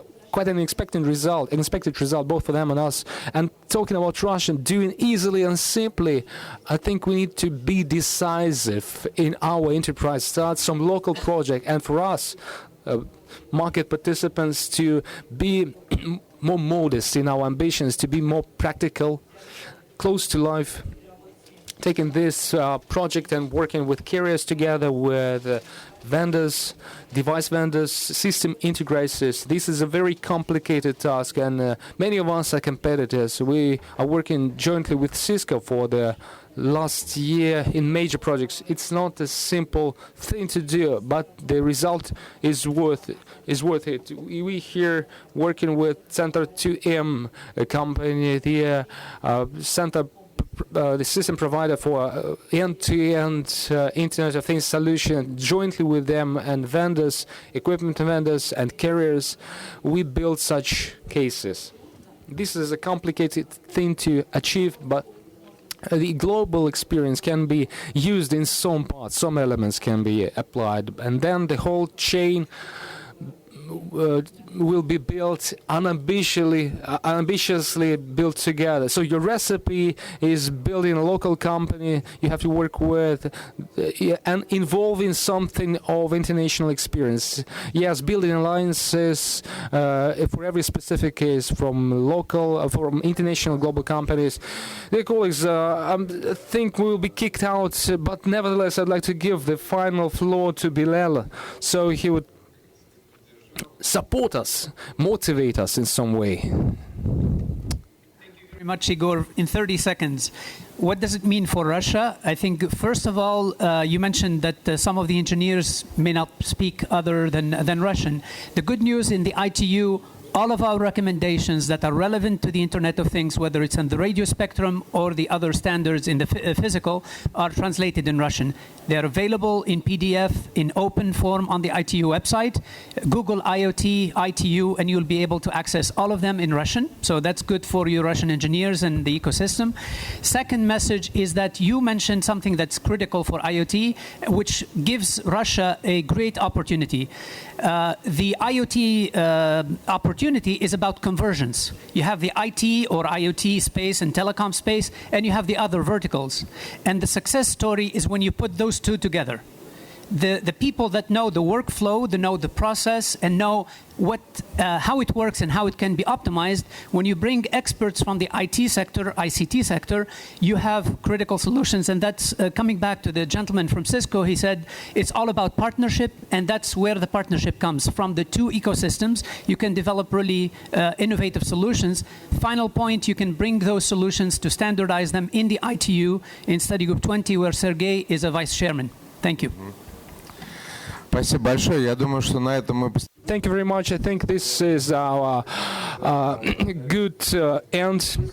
And I would like to thank the audience and the audience. Please thank the speakers. And thank you very much for visiting us in such early morning.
Мой телефон где-то здесь валяется, да? А вон он, под тумбой. Так, давайте не будем. Добрый день, уважаемые.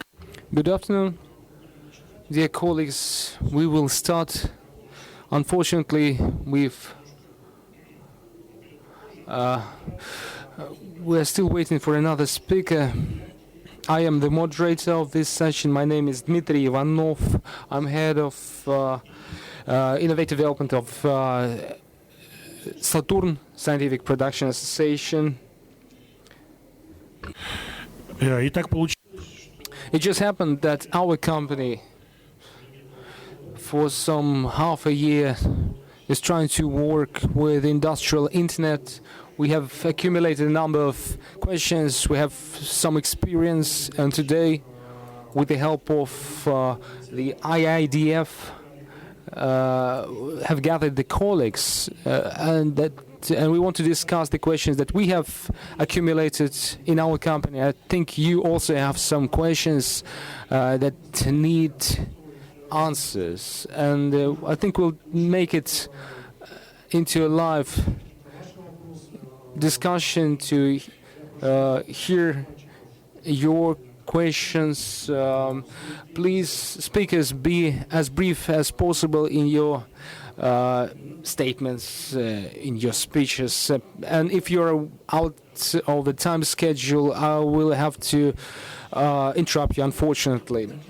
I would like to start with the following. It's not a secret to everyone that industrial internet and the Internet of Things as a more general component of begins its rapid development based on various estimates of different companies. It will take in the nearest 10 years a significant amount of the total GDP. According to experts, is going to double GDP by year 2025. And the first question that I'm going to ask to Andrei Dukhvalov. He is the head of Promising Technologies Department of Kaspersky Lab. What do you think, Andrei? Is it possible to develop industrial internet in local companies, individually? Is it possible to build industrial internet if you are not owning a physical platform? And what is your position on this point? Good afternoon, dear colleagues. The opinion of the Kaspersky Lab on Industrial Lab, of course, is the same as the opinion of the is the same as the common opinion of various experts. Industrial Internet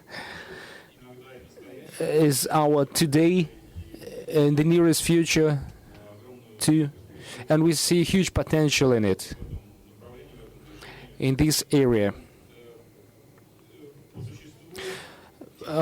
In particular, the technologies applied in the industrial internet and in the Internet of Things are not novelties. They are quite common as a rule. Some recent developments that have become habitual in our everyday life, some technologies that are being introduced as we speak. In reality, we see it as not something about new technologies. It's more about new business models, talking about industrial internet in general. And of course, it's mostly intended to improve the business efficiency, performance, to reduce losses, implement new services. And of course, this is also related to intellectual technologies, either hardware or software products. And the Internet of Things is characterized by the fact that interaction involves numerous smart intellectual devices, and these smart devices, without human participation, start taking important decisions that influence our lives with regard to electricity distribution or power generation. or some processes in the production and transportation of gas or other aspects and processes. And of course, it's important that the decisions taken by these smart interacting objects are beneficial for humanity, for us all, and instead of destructive effects.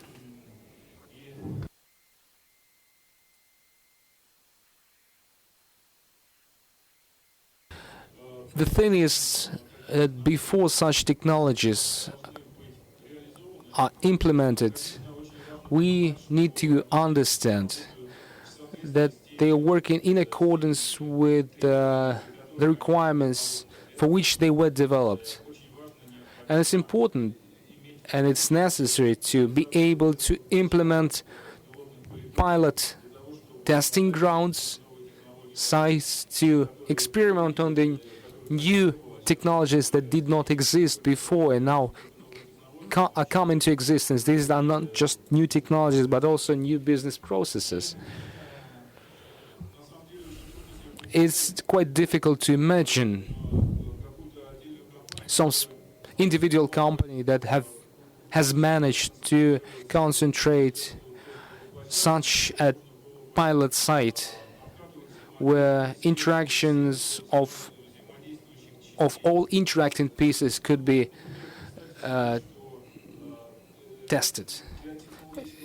You can imagine that for some process, abstract process, whatever industry it is, oil products, refinery, or machine building industry, all these processes require power, electricity. And there are some people concentrated around this process from time to time, visiting social media. These people live in the real environment, use ATMs, credit cards.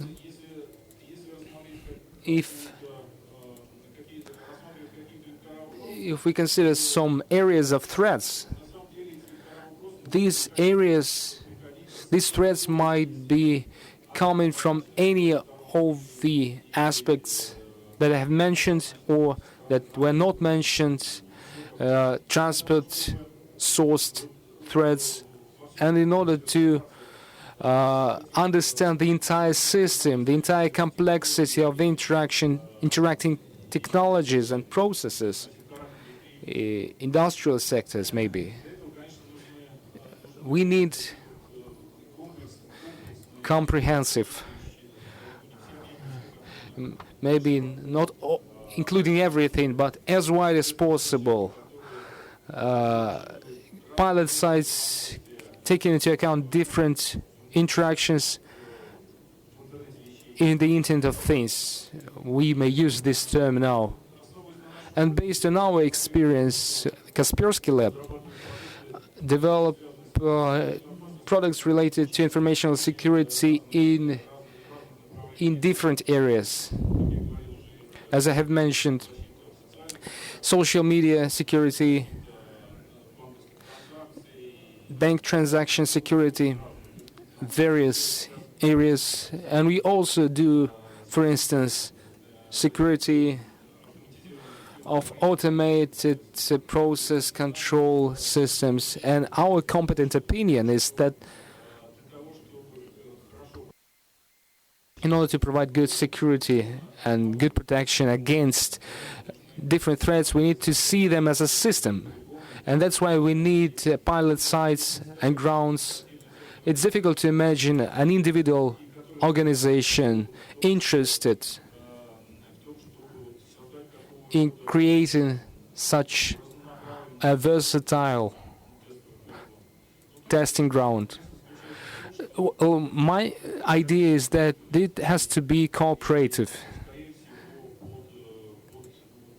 Activity governed by the state, probably, because regulative functions of the state are also important in this respect, and our legislative power needs to understand the industrial Internet of Things and Internet of Things process.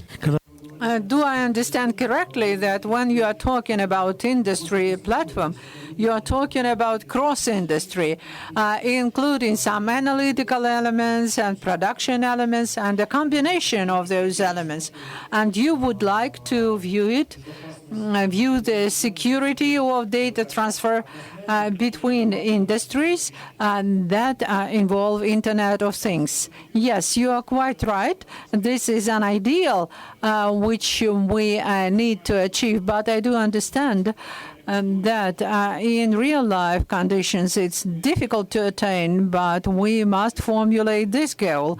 The testing grounds for different industries already exist in large companies. For example, Gazprom may afford to have a testing ground on the basis of equipment that they are already using, but at the same time, there are issues of power supply to this equipment. They will be outside of the field of testing equipment, and we must take these factors into account. Therefore, it is necessary to have inter-industry grounds, and it's joint activity. And the second question, are you not afraid that processing of such volumes of data that would be generated by different operated facilities, which would be combined by the Internet of Things, and an attempt to provide security for this would require an amount of resources which would kill the economic effect from the IoT? That's an interesting question. Thank you. And this is a very important principle, and our opinion is that when we're talking about information security, it must be integrated, inbuilt in the architecture to avoid the situation when, in order to solve problems of information security, we would use standalone solutions in different applications for different environments. In this approach, the expenses for information security, particularly if it occurs on case-to-case basis, not proactively before the situation occurred, but as a response to the situation. In that case, the cost for implementation of security would be prohibitive. And talking about big volume of data, yes, quite right. We do understand, and many people understand this, that interacting, connected things generate huge information traffic. And this is the advantage of Internet of Things. We are dedicated to processing big volumes of data. Of course, it's difficult, but we are not afraid of this. Thanks a lot. My question is to Evgeny Kuznetsov. Evgeny, can you tell us how, to your mind, the industrial Internet and Internet of Things would change in the nearest future our familiar environment, and how significantly it would affect the economy, and how the technologies would change our way of life? Thanks a lot. I wanted to say that those changes which are going on in the area of organization of production in Russia are traditionally underestimated. We are thinking about technological opportunities as one of the options. We may do it this way, or we may do it the other way, more traditional. However, digital economy and IoT belong to the category which is called disruptive technology. they can't be explosive or breakthrough or closing. There are different versions of Russian translation of this. They disrupt the ordinary way of things. And it is said that digital production have all the signs of industrial revolutions. All of the previous industrial revolutions not only changed totally the way the things were done, it also allowed to change the balance, the weight of existing economical subjects.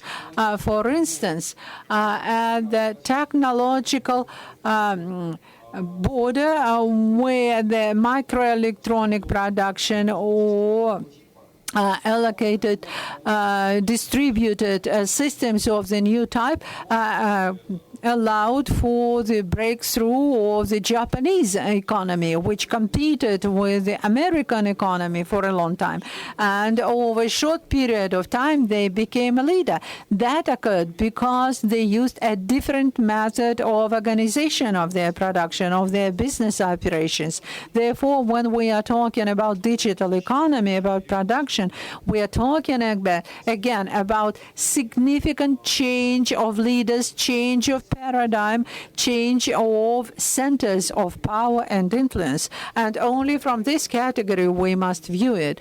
Therefore, we should not view it as an improvement or just some trendy subject. This is something on which some countries would win and some others would lose, and significantly lose. For US or Germany, digital production is a kind of a chance to overcome the situation where China or some other countries are gaining them or even getting the upper hand. If we are not participating in the process, we may lag behind even greater and lose the race. This is by way of introduction. And the second point, we must understand that digital production is, in a sense, another removal of barriers between the notion of production, design, consumption of product, and the concept of consumer behavior and producer behavior. We are living in the world where our consumer behavior is determined by the producers. Our consumer preferences have been formed by something and forced upon us. It was forced upon us by the structure of production. A famous phrase of Henry Ford that a car may be any color provided it is black, because it was more convenient for him to paint the cars black. And since then, a black car is better than any other color for many consumers. When we are talking about digital production, we are moving to the situation when our consumer behavior, our desires, is a determining factor for production. Production becomes very flexible, very adaptive, and very highly tuned to those preferences. Therefore, this digital revolution has been prepared and is now implemented not by the producers, but by the market specialists or promoters of their products, like Google systems, for example, who know better what we want on the basis of big data analysis. Therefore, production is not just a system, a factory, and where the drawings are kept on memory sticks and not on paper. No, this is a capability of producing individual products based on a dialogue with consumer, understanding of the consumer. It's a very deep customization, a platform where on the basis of soft products, it may be customized to the point beyond recognition. For example, when there are similar products, but their specific content may be entirely different for different people. Therefore, when we are talking about digital production, we are talking about changed paradigm, a new role of consumer and producer. This is something which in Russia is not quite understood yet. Another example, very trivial, that in this paradigm, the producer is responsible for the whole life cycle of the product, starting starting from production to utilization, including service, maintenance, adjustment, and so on. This is relevant not only to complicated production, but to trivial things as well. We are not as yet used in Russia to treat it like that. Therefore, our production products quite often are not wanted by the customer, and because they are not packed, the whole life cycle is not packed into one product. Therefore, when we're talking about digital product, we must understand that we are managing the whole life cycle of the product, starting from its design to its utilization, and the cycle after it's been used, re-engineering, and so on.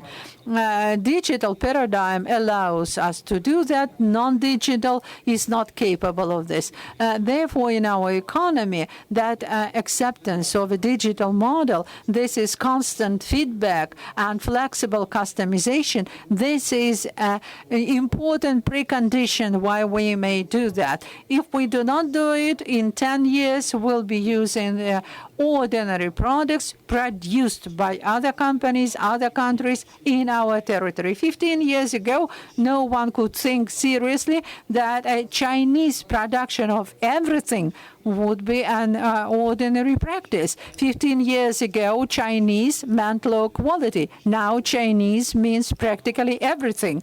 In several years more, China would move to technological facilities of another level. We must be prepared, otherwise we'll drop out.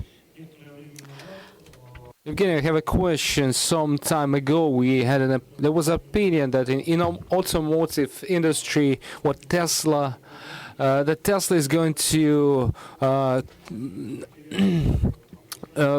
beat all automotive giants like Volkswagen and others, and the digital platform owners will be in the forefront, Google and so on. Some month ago, Volkswagen company stated that they are changing the concept completely, the business model of the entire corporation, and moving towards the sales of kilometers of transportation instead of sales of cars. The car sharing is now the most prominent trend. Is it the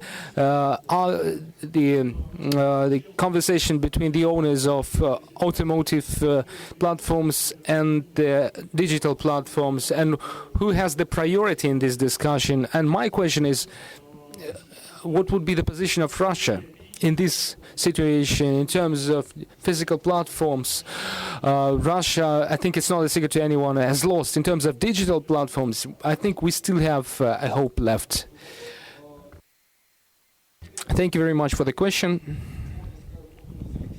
We can now state the fact that the control system for products, systems, objects through new digital solutions is already a state-of-the-art model that has won any discussions whether there is any sense in resisting it and converting it already over the sale control system, ownership control systems, things control systems through distributed control systems. It's not just a trend, it's a fact that has already taken place. And the question is only how fast this model will transform the traditional industries. How fast will we move from car ownership to car sharing?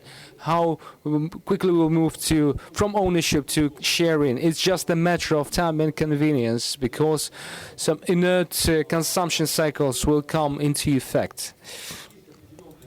There is a certain task for the material platforms, whatever is produced in the world, to be involved in the digital content sphere, the digital control sphere. And in this respect, automotive companies have no choice whether they have to continue making cars for individual ownership or for making them for car sharing. The choice is already made without their participation, but the transition period will take 10 to 15 years. The platforms will have to be flexible. Like Tesla can be robot controlled, can be manually controlled. a car can be leased, car shared, or it can be a personal one. There will be a transition period. In 10-15 years, the first legislative restriction to human driving will appear. In 5 years, the leading world countries will introduce central cities, major cities, restriction vehicles. In 5 years, will not be able to reach the center of this city, the downtown of the European city, for instance. In Amsterdam, it's already the case. Everything has already taken place. We just refuse to believe it. Thank you very much. The next question I'd like to ask will be directed to Edwin de Boer, Director of Manufacturing Operation and Logistics for Europe and Middle East of Cisco Systems. My question for you, Edwin, is as follows. What is digital logistics? What is digital supply chain? And how does it change the existing production? And how can it influence the ownership, cost, service cost, and this range of issues? And how your company sees the transition to digital logistics? Question. So, Cisco perspective, I'm responsible for the supply chain across Europe and including Russia as well. Cisco as a company has looked to see how we can deliver network solutions to our customers by enabling a lot of the digitization of the industry. If you think about smart cities or smart manufacturing, the capability that we have, to be able to connect across the entire supply chain is what helps us to drive a cloud, a data-driven, a mobility environment. And as a supply chain person within Cisco responsible for the manufacturing of our products, it's also important for me to be able to adopt those kind of capabilities in our own industry as well. So across our supply chain, the two things that are really important to us is, one is how do you connect people, the collaboration across the network, and secondly, how do you connect the machines, how do you connect things together?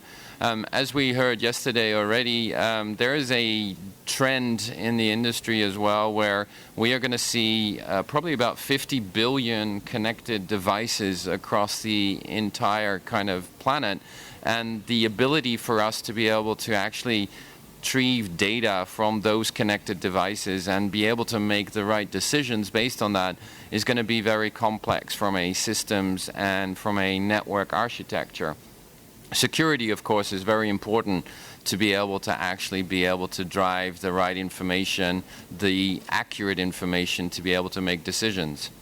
From a Cisco supply chain perspective, the ability to connect our component suppliers with our manufacturing sites all the way through to our logistics, transportation, distribution companies has allowed us to be able to create something what we called a supplier collaboration platform. We have been able to connect our suppliers across the supply chain. So in the case of, for example, supply-demand mismatches, instead of having Cisco as the primary company responsible for solving the problems, we now have our suppliers work directly with our manufacturing companies and work directly with our transportation companies to solve those problems in the collaborative space that we've set up as our kind of Internet of Things and Internet of Everything. There's other applications where we can look and see how we use that technology that Cisco has available to actually use that within our own supply chain. This is a journey that we've started on in 2012. We created a enterprise level information architecture in our ERP system for us to be able to easily connect partners and suppliers. And building upon that enterprise resource planning capability, we then were able to apply technology and software architecture for us to be able to actually drive and gain the information that we wanted. And using that cloud infrastructure that we now have, One of the implementations that is a pilot site implementation for us is around energy management. So one of the factories that we have, we put sensors on every piece of equipment that we were using to make our products. Those sensors were able to register primarily the energy consumption that those machines were generating. And by being able to connect thousands and thousands of pieces of equipment together and be able to link that into a collaboration platform that was able to extract that information at an aggregate level remotely, we were actually able to see what machines were generating the most of the energy during the production processes. And in production environments, you have things like changeover time, when one line moves to another line, you're building a new product. And being able to correlate our production plan with our energy consumption plan based on every sensor that we had in that factory, we were able to identify what are the downtimes that we were still using energy and shouldn't be using energy, what products were using more energy than other products, and how do we optimize the factory across those entire kind of manufacturing processes. Ultimately, in our industry, a high-tech industry, building high-tech equipment, there is costs in different areas. Our burn-in chambers is one of them. But ultimately, by doing this pilot in this manufacturing site, we were able to reduce our energy consumption by 20% to be able to actually leverage the information that was coming out of those connected sensors and those connected applications. So I think within a Cisco supply chain where the way I look at it is you eat your own dog food. If you manufacture something for your customer, then you as a supply chain, you as a manufacturing organization need to leverage that technology that we have available. And by actually being able to apply that technology in our supply chain by using it across our connected supply chain, using it for individuals and in our mobility devices, using it in our cloud infrastructure so that every person within Cisco who has responsibility for quality can see the quality in each of the manufacturing sites, including in Russia. We have the capability to use that technology, and that's driving results in our supply chain. And that's making us very comfortable that we think that this Internet of Things and Internet of Everything is going to be showing benefits for all manufacturing and production companies. Эдин, а у меня такой вопрос. Когда ваша компания... I have a question. When your company started developing first solutions in the area of digital logistics, digital chain of supply, you used your own testing ground, or you started already from the existing management system of the company? It's a combination of both. So we definitely think that by driving incremental benefits in our production processes, that drives a level of benefit across our supply chain. But sometimes you need to invest into new equipment or new systems or new capabilities to be able to drive that incremental benefit across the company. So I mean, sensors are not that expensive. Sensors to measure temperature, to measure flow through, to measure energy consumption. Sensors themselves are not a big investment into a machine or into a factory to be able to actually collect the data.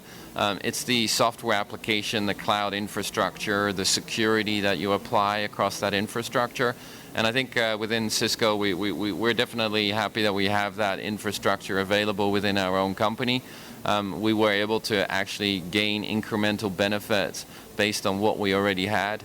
But in certain other areas, we've driven completely new investments and new capabilities. So, for example, we have a warehouse of the future set up, a capability to look at how logistics can be improved by driving more sensor and data information about forklift trucks, picking distances, security cameras in the warehouse, using Google Glass to look and see if you can do virtual picking, pick to light. So there's a lot of opportunity in existing capabilities, but ultimately there's always a an ability to invest further to gain a bigger benefit.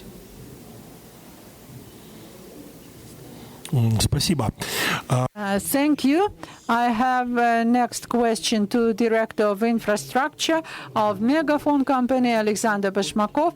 Alexander, we've been discussing how the global world is changing, and on the level of individual companies, logistics chain is changing. All that is related to the volume of data which are transformed and are connected also on the level of individual devices and entire companies, enterprises throughout the whole life cycle. And it's clear that the volume of data grows several times. And now we have a question about networks. And taking into account that we are using our mobile devices and elements of that during the life cycle, something happens in different parts of the world. What are the most promising technologies for communication that you see? And in your opinion, from the point of view of your company, whether the infrastructure is prepared for this global change? Thank you very much. It's the second session. I'm present here still adjusting a microphone. Probably hardware is my mission. Good afternoon, colleagues. Just a couple of words about the testing ground. Our testing ground is Megaphone Company, as it is. We have a rule: if you want to sell something to a client, integrate that in Megaphone, make sure it works, and then offer this product to corporate clients or enterprises. Just a couple of examples how industrial internet, the Internet of Things, became a part of the life of our colleagues. I'll start with basic things. Like, we have about 35,000 sites, basic stations, major network elements, and at every facility we have power registration system for automatic registration and metering of electricity. We have a unified monitoring system displaying information on the amount of power consumed throughout the day. We see tariffs at which we buy this power. It enables us to use the correct tariffication categories. This is one thing. The other thing, we also remotely monitor what's going on with battery section, whether it is charged or discharged. Do we need to provide additional charging arrangements? Diesel generator facilities. If there is a low power, we can enable diesel. There is another system, workforce management for remote dispatching of units. It is outsourced. This system enables us to see our contractors, how good they are at performing their operations and maintaining network facilities. And every foreman, every unit have a tablet computer receiving information on the facility they need to visit, the operations that they need to perform, taking pictures there. We receive this report and checking whether they are all done correctly. This is just a part of industrial Internet of Things. As they become part of our life, there are many more of such elements. Network dispatching system for remote control of traffic. It's quite easy for us to speak on there because we're IT company. We often encounter this is actually our main area. But just a couple of words on what we see for the future of Russia. I have a couple of slides intended for the previous session, but it fits very well into what we are discussing now about our pilot projects.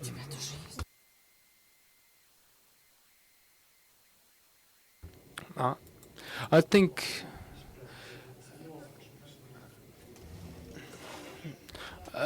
it's not about the digitalization contribution to economy that I'd like to speak on. I just will cover some pilot projects that we managed to implement jointly with our colleagues, IIDF included, and other organizations. we have the following areas, and we have specific topics that we have covered. Smart city, for instance. Currently, our state is interested in security within smart city. I think this is the correct area to move to consider. We have a lot of security control systems for cities. Another topic that we are interested in. But when I'm talking to taxi drivers, I'm moving around the city. I don't have a service car. We use Get Taxi. It turns out taxi drivers are the most active internet users in the country, have a lot of internet devices, know the coverage, a lot of useful information. So we decided to provide the taxi drivers with car fleet control system, in addition to order control, Uberization, car sharing. But in fact, car parks, car fleets are already now using sharing their cars between different employees, and they now fleet control, fleet management, to be more specific, system. Another thing related to smart transport. I think this is one of the most promising areas for applying digital technologies in communication. For instance, this is the the project that was very caused a lot of feedback. Platon, we equip trucks with sensors. Currently, we are aware of the number of drivers, the trucks themselves, the tonnage. We have also mounting special frames like in Europe. People may call it money collecting initiative, but it exists in Europe in the same form. They are collecting money from truck drivers to repair roads, but we also collect a lot of information, inform the government about legal border crossing, illegal border crossing, illegal points, not so very legal. And it's just some points that in digitalization brings. And another thing that is important for us, digitalization, the pilot side that we are implementing with smart networks, the remote substation management. We want to assist our colleagues in ensuring remote monitoring of their facilities, of their infrastructure, just increasing the scale of what we do instead of specific local power units. This is the second area. As far as telecommunication technologies are concerned, I'm a great supporter. I saw different conditions, quite young, but nevertheless, I'm a great supporter of open ecosystems, both network and IT environment. I think we need unified standards in order to ensure interoperability, coupling capabilities of devices between themselves. And I can say that everything has already been invented. We do not need to invent anything in order to ensure digitalization. There are standard communication protocols, multiple protocols. There are mobile protocols that are being developed now, energy efficient, LP-LAN, LP-WAN. They already exist. My question, the question for me was very simple. When they set a task for us to move to the connected things internet, was to pick the technology to ensure this connectivity. Our networks are already built. They have a lot of connected devices, GSM, LT technology. And we started thinking how to reuse the existing infrastructure in order to provide corporate users. For instance, if we need to install a sensor, we need that to be cheap, long life, energy efficient, not to think of its replacement, and to send periodically small data amounts to be connected in a single network. We have a simple answer to that question. I think that the existing GSM and LTE networks that are already existing in Russia can be used to build networks to collect and control sensors and transmitters. I think this is LP1 technology. I'm not advertising any specific standards like NB IoT, but there are technologies. That's what I want to say. IT Ready is another technology that we use. It's just a functional upgrade that moves the network to the next level. There are existing Russian platforms. We use Russian platform. I'm not hesitating to say that. I think that is cool, and I'm saying I'm ready to sell it to you. This is middleware layer to which vertical applications can be connected. And I think this is what the future will be. Will show and be IoT LB1 in our stand here. This is what moves towards us. And the last thing I want to say, we see a lot of additional things that we can do jointly with industrial enterprises and industrial clients. It's mostly the dilemma of chicken or egg. What was the first? Whether the client has to do something or we will offer something to the client. Both ways are possible. We are building networks in advance and then offering different business cases to customers, corporate enterprises, corporate clients that need to have the analysis of their data, of their machine tools, can do that even now. That is already available without waiting for additional developments. Thank you, Alexandra. Just I have a question for you. 2 million SIM cards in Platon system, your subscriber database, how big is it? Is it now? I just don't want to be wrong in that. I think about 75, 78 million SIM cards. So SIM card 2 million is just a small addition to the existing subscriber database. Just my case, my question is, how much did the amount of data transmitted increase in Platon system? By how much? Well, a universal carrier, we have combined several communication types. Fixed mobile communications, we use frames. For frames, we use fiber optics. For trucks, we use GSM technologies. 2 million devices were added using GSM. Is it correct? Yes. Just one thing I can say in this regard, as Internet of Things develops and industrial Internet develops, the devices that will require sensors and transmitters require very small data packages for transmission. That's why network stress will be very low.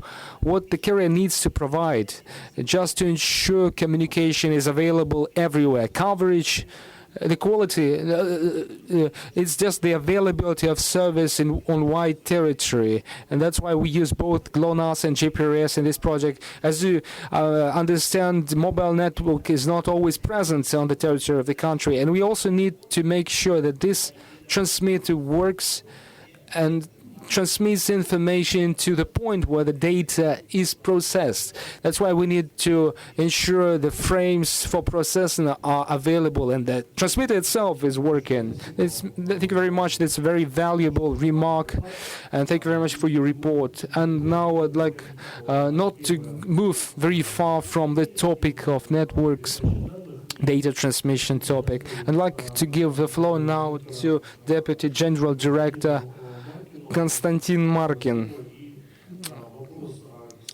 And the questions on the high-speed, high-rate networks.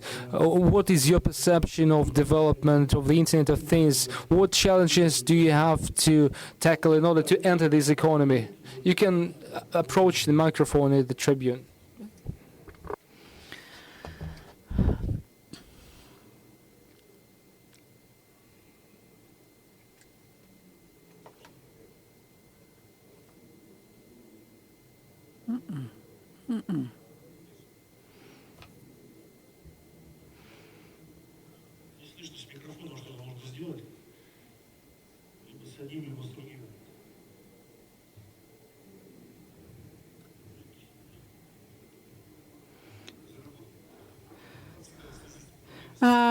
Like always, the people who specialize on communication have problems with communication.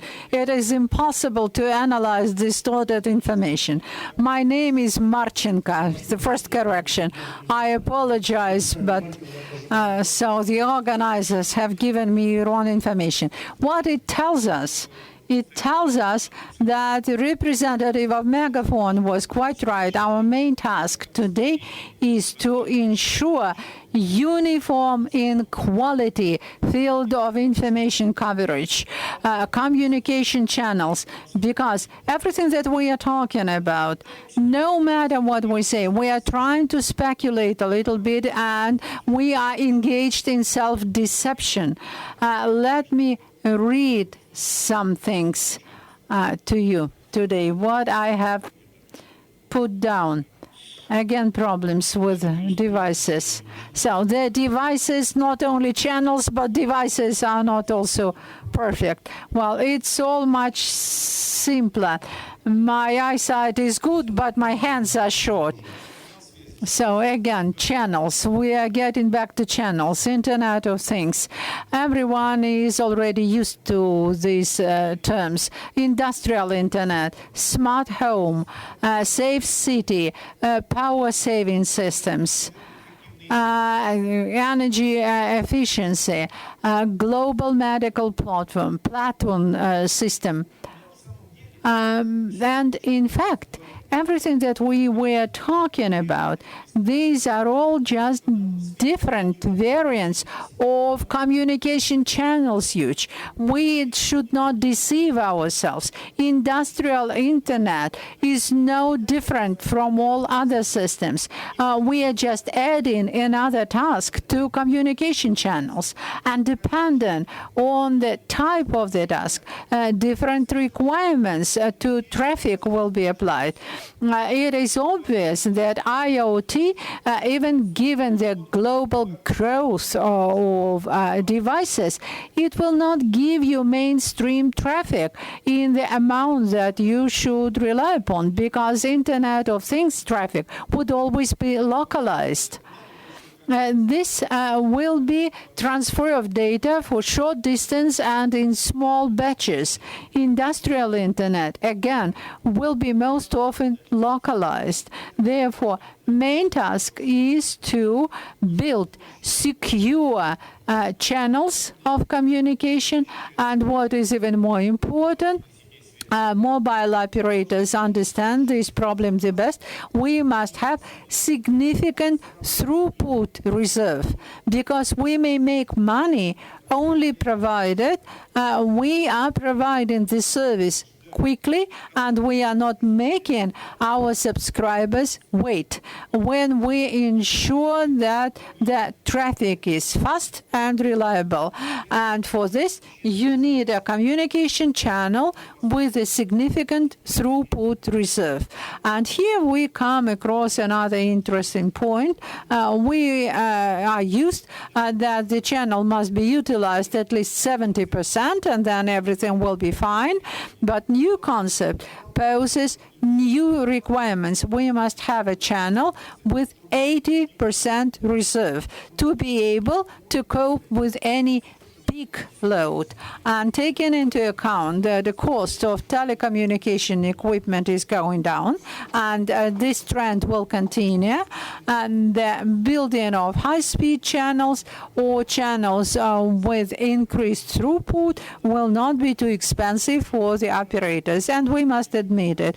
More operators today feel some inconveniences with the energy supply to the equipment than providing high-speed channels.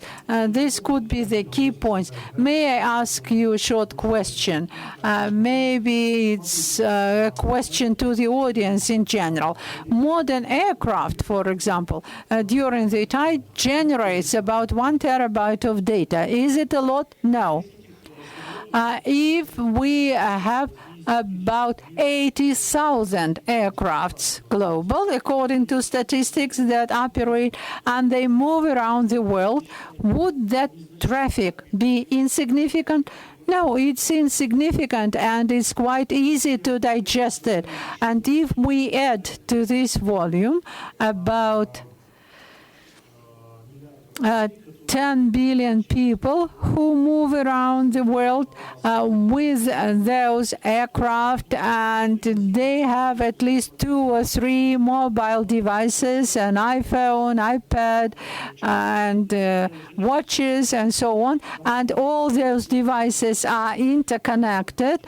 And Intel company at some conference half a year ago has demonstrated electronic socks. So 2 feet would be 2 more devices, a coat with a cardio stimulator. All this moves around the world, and this is insignificant load. Yes, today it's insignificant, but you formulate the question correctly, and IoT is an interesting subject. And to popularize this subject, well, let us allow some experiments, some tactile dress and tactile gloves. So a female student would wear a tactile dress, and a student, well, they like entertainment, would wear tactile gloves. Well, this information could be transferred also.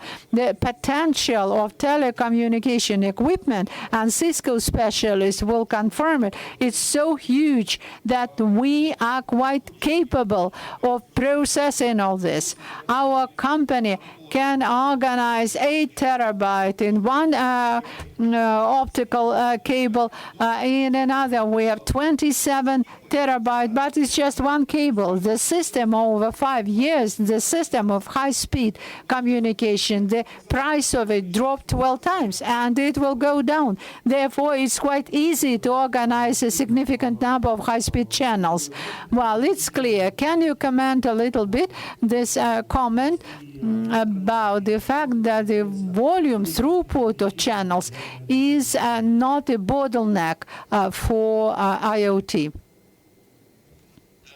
That it's very correct that it's not a bottleneck from an internet perspective, because I think that the other thing that's happening as well is that we're seeing the capability to condense information into smaller data packets is definitely possible.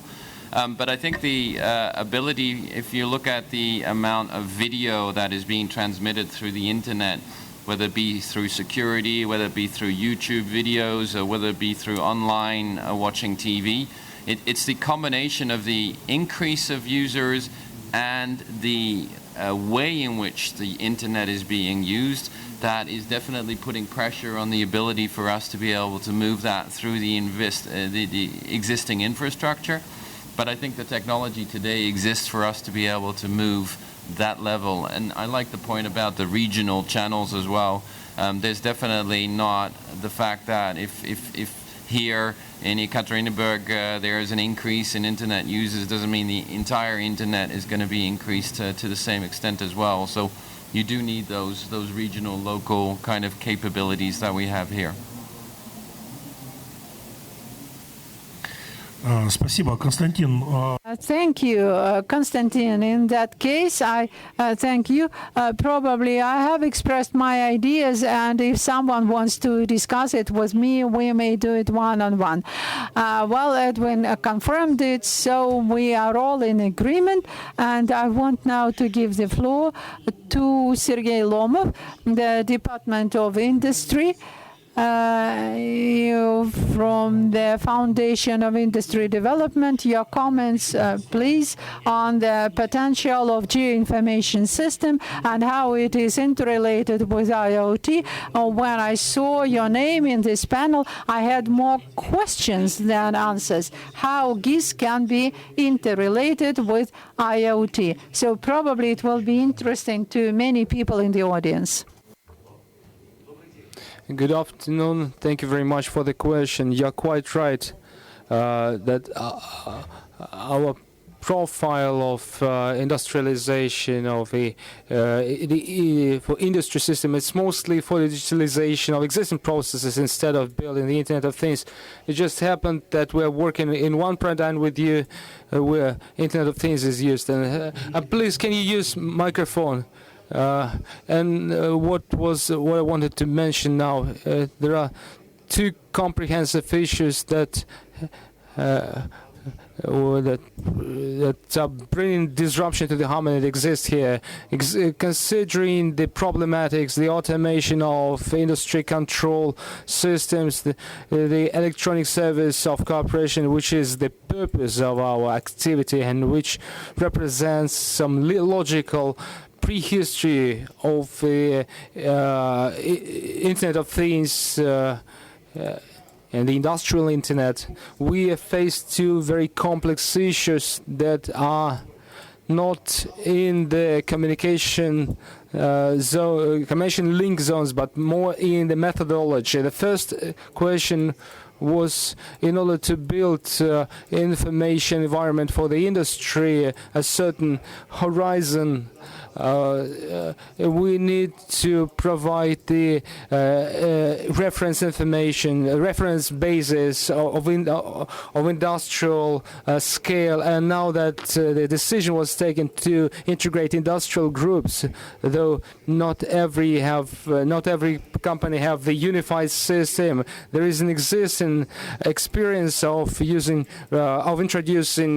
regulatory reference information for industry, for instance, aviation. But if we use the statistics of middle companies, up to 2 million legal entities involved in different industries, 1/3 of GDP, we understand that we have a simple problem that the same terms used for one activity maybe have a completely different definition for the other industry, and we need to solve the academic and technological task at the same time, how to describe technology, a process within unified system. It has to be a live system. We cannot use the previous industrial paradigm experiences when we created the ghost systems.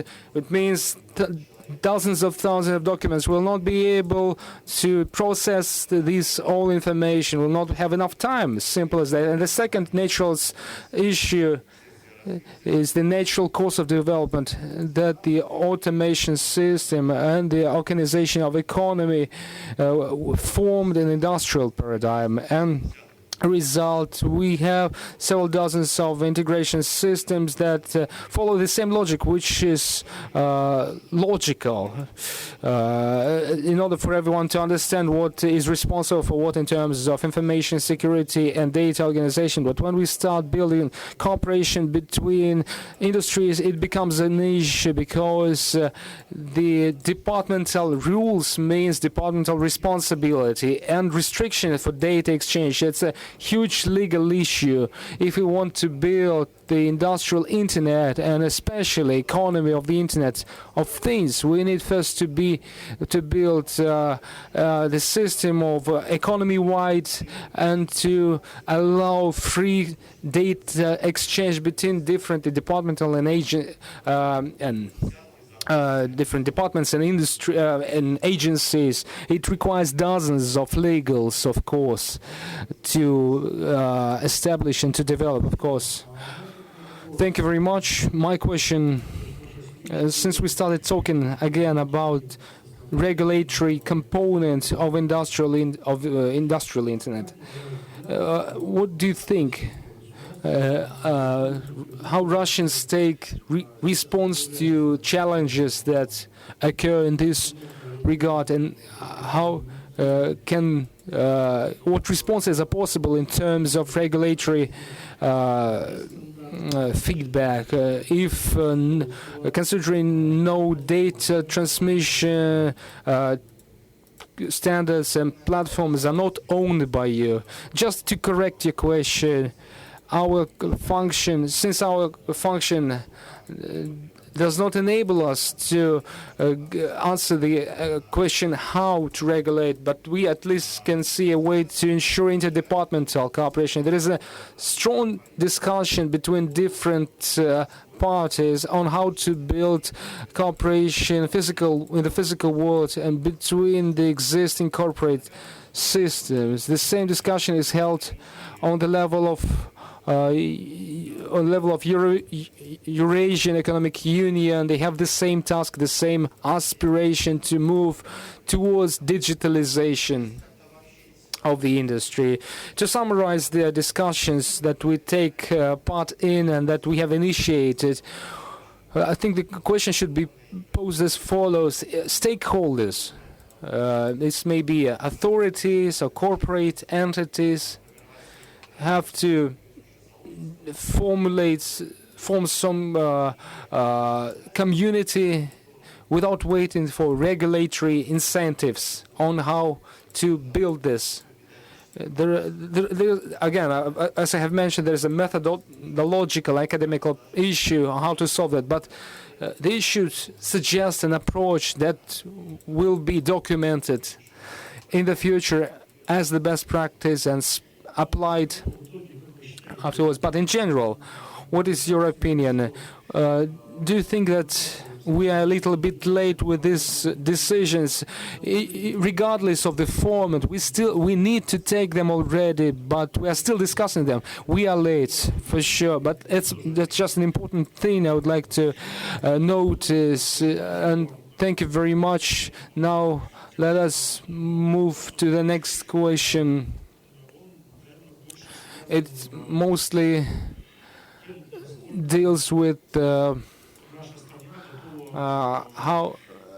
to what extent our country is ready to not only to utilize and become to be a participant of the industrial internet, but to what extent is it ready to be maybe not a creator, but at least a creator of some technologies, some elements of technologies, companies that can act as service operators of platforms, and how well do we grow the new population of professionals that are able to solve these problems? And I would like to ask Georgy Kudinov, the head of co-working project of Donskoy State Technological University.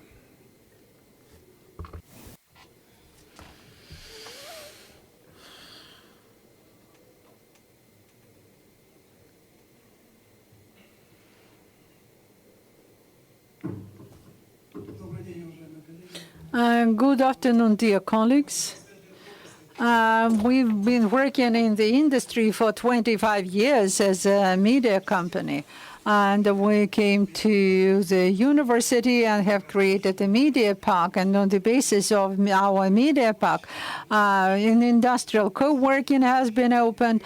And our supervisor, Arkady Dvorkovich, and our rector has cut the band. And we've been working on this topic. The initial idea was to build this model of Internet of Things and connect several platforms on the basis of our university.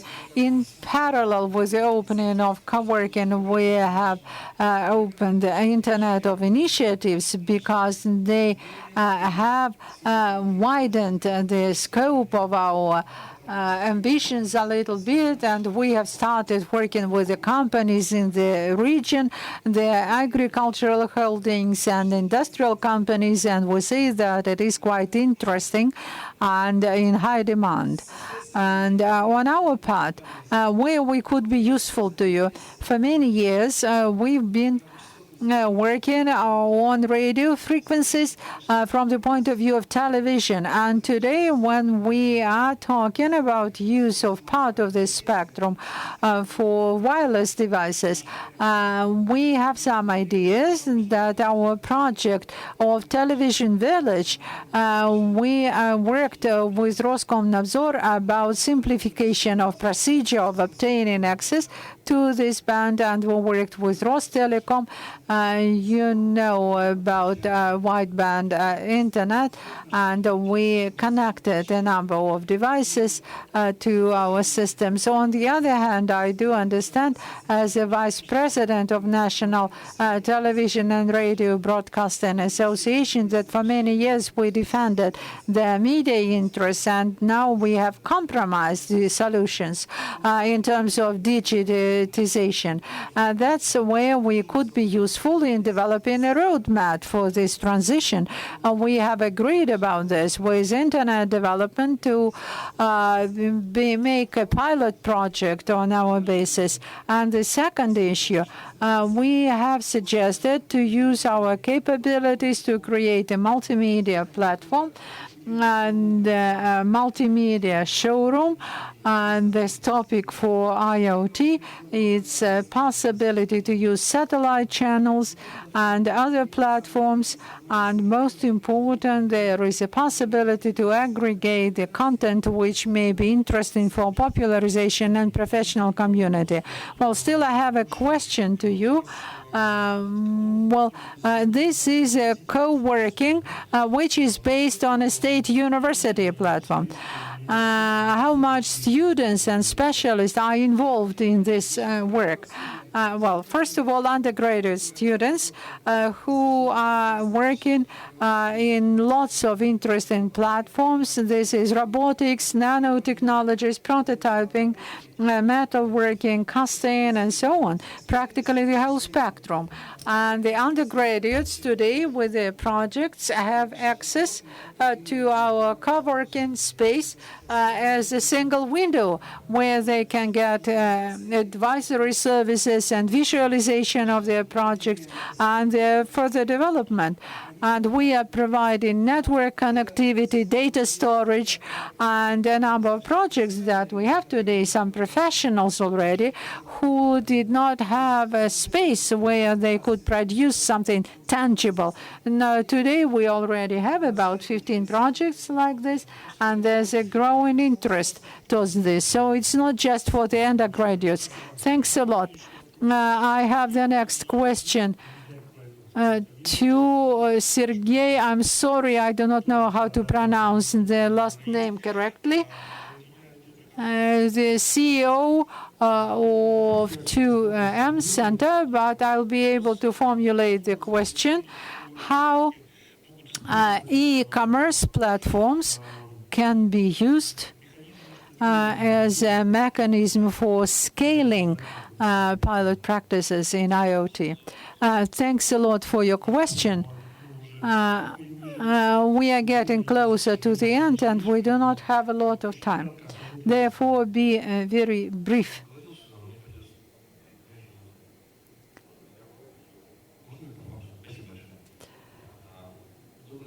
Good afternoon, dear colleagues. In answer to the question from our moderator, I wanted to say a few words. This is not a statement. This is just an idea to think about because I don't have a ready answer to the question asked by the moderator. I wanted to describe the problem and offer its solution from the point of view of my business. We talked a lot about technologies which make possible implementation of IoT. It is stated in the title, technological preconditions. But I wanted to say that technological preconditions is a very important thing. But to my mind, it was very correctly stated in the report of machine research company, which specializes on IoT. All technological aspects are hygienic aspects. And this is something which should not be discussed. Throughput capability, accuracy of information, functionality of the platform. This is something taken for granted. What is important? Important are two things: availability of ecosystem and understanding of the customer's business. In the absence of these two aspects, there would be no economic effect. In case you do not have an ecosystem which, with low transaction cost, would make your solution available to the customer, you will go back several generations. You will just build another vertical system with the same costs which you had 20 or 50 years ago. Second point, even if you build this solution, but it does not meet the requirements of your customer, in that case, you'll not be able to sell it. It is just wasted money. So what should be done in order to address these two problems? There are certain mechanisms of which you are aware. They are marketplace which you have in your iPhone or Android or in Google Play. This is not a complete analogy, not 100% analogy, but this is a good model on the basis of which you may think about and try to understand how these tasks can be realized for IoT. Let us have a look at how your application is implemented. First of all, you have an application which professionals are making, professionals understanding a given audience. For instance, there is a company which focuses on sports fans. I have very vague ideas about what they want, but they have very good understanding. There are companies who make applications for people oriented towards business cases, so they specialize on this. Via this marketplace, they have a possibility to make this application available to hundreds and millions of users with as low cost as possible. Now let us try to understand what it looks like today and what it could look like without the marketplace. At the previous panel, they talked about some project we are doing together about monitoring and optimization of use of heat generation resources. And this is sensors taking temperature of the water. There are valves to add or decrease the amount of heat. You know for sure how much the distributor company has received from the generating company. It's all simple. But in order to implement the project, we had to cooperate with Ericsson. We had to find a company who knows how to do the analysis, then to look for other partners in the Russian market who know how to make certified gauges. So we had to spend some significant amount of money and lots of man hours or even week hours. So we have spent months on the project. What could we have with the marketplace? We could have looked who specializes on certified equipment in Russia. It would take half an hour. Then buy this equipment through this marketplace. Then we could look who provides applications which we need, no matter where, in Russia, Finland, or Zimbabwe. Buy this software and implement it. The implementation cycle would become significantly shorter.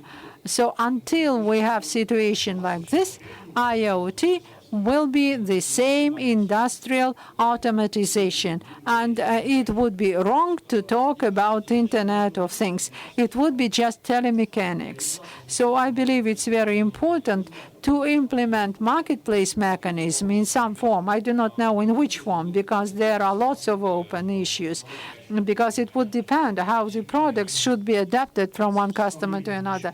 I apologize, Sergey.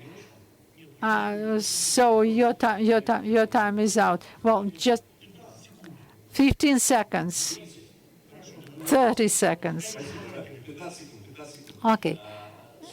So my example with App Store is somewhat out of the range, but there is a simple idea that you should have a contract with just one window, and otherwise you would have easy, smooth running transaction. I do not know how to do it for Internet of Things, but we should do it.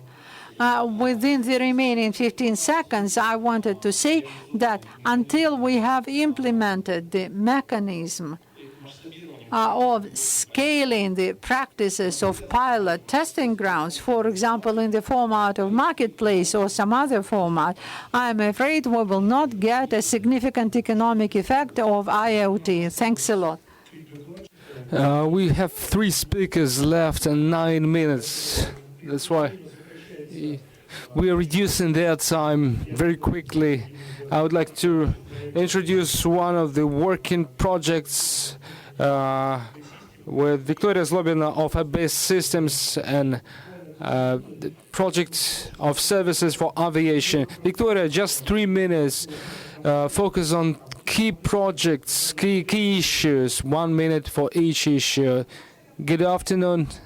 Our company has been developing different applications for 10 years for different industries, for different enterprises. The solution that I would like to talk about is the aviation service solution. It's currently implemented in a major Russian helicopter company. Our solution supports flight availability systems. It relates to safety, downtime. Our solution is a universal one. It can be used to maintain different helicopters, various helicopters existing worldwide. We, in the first place, needed to cover the gap for our Russian helicopters. They do not have accompanying software that accompanies throughout the helicopters throughout their lifetime. So we have closed this gap, and currently we have a solution that gathers data. The second step that has already been implemented together with UTER is the ability for pilots to input data for quick update of database. We're receiving information from sensors installed on helicopters. In fact, as a result, we have specific demands of business. Helicopters equipped with sensors, we don't need to waste time at the first stage to change the legislative framework within we operate. We work within the legislative field that already exists. As a result, we obtain a project that covers a major gap related to our safety. The first helicopter was drawn by Leonardo da Vinci 500 years ago. After so much time has passed, the helicopter finally flew. And I think that our pilot will be able to give a good start to our platform. Like marketplace helicopters, aircrafts will be used the same platform to automate the maintenance procedure for helicopters. This is the reality. This is the stage. This is the step that we can take with our expert partner, UTE, and our expertise too. I think I saved time for somebody. Thank you very much, Victoria. I would like to summarize, to give the floor to Alexei Gorchuk of Rostelecom to summarize the points. It's easy for me to do that. Sergey made my task much more simple, regardless of how we connect it all. Talking about industrial internet, just carrier has to do that. They have to ensure the latency level, the quality level. It's not interesting, in fact. What is interesting is the economic benefit that is going to be provided by the specific solution implemented. This is the only way to develop industrial internet. We, Rostelecom, are working on this topic for a little more than a year. We think that we are a little more advanced as compared to other colleagues in Russia, and we have taken a decision that whenever we want to launch anything for our corporate industrial clients, we need to help them find this economic effect, this economic benefit. That's why for the pilot sites, we delegate our colleagues, employees that are present there, in order to find this reliability margin, the efficiency margin for technological solutions to give value to our partners. What I'm driving to is that there is no need to need to look for technological decision before the final financial decision is found. I'm not talking about the solutions that are already implemented. We have no time simply. I would like to move on to the marketplace issue. Also a critically important thing, using all standards, proprietary standards. Industrial internet will not be built. The effect will be dozens of times less than what we require. Every company producing analytical or user software, hardware, middleware need to understand the set of rules, set of standards, the set of technological frames within which they have to operate in order to ensure efficient performance in Russia. If these standards are formulated and accepted by the market, the deployment of solutions will take much less time in the facilities of specific customers. They will need to answer security questions.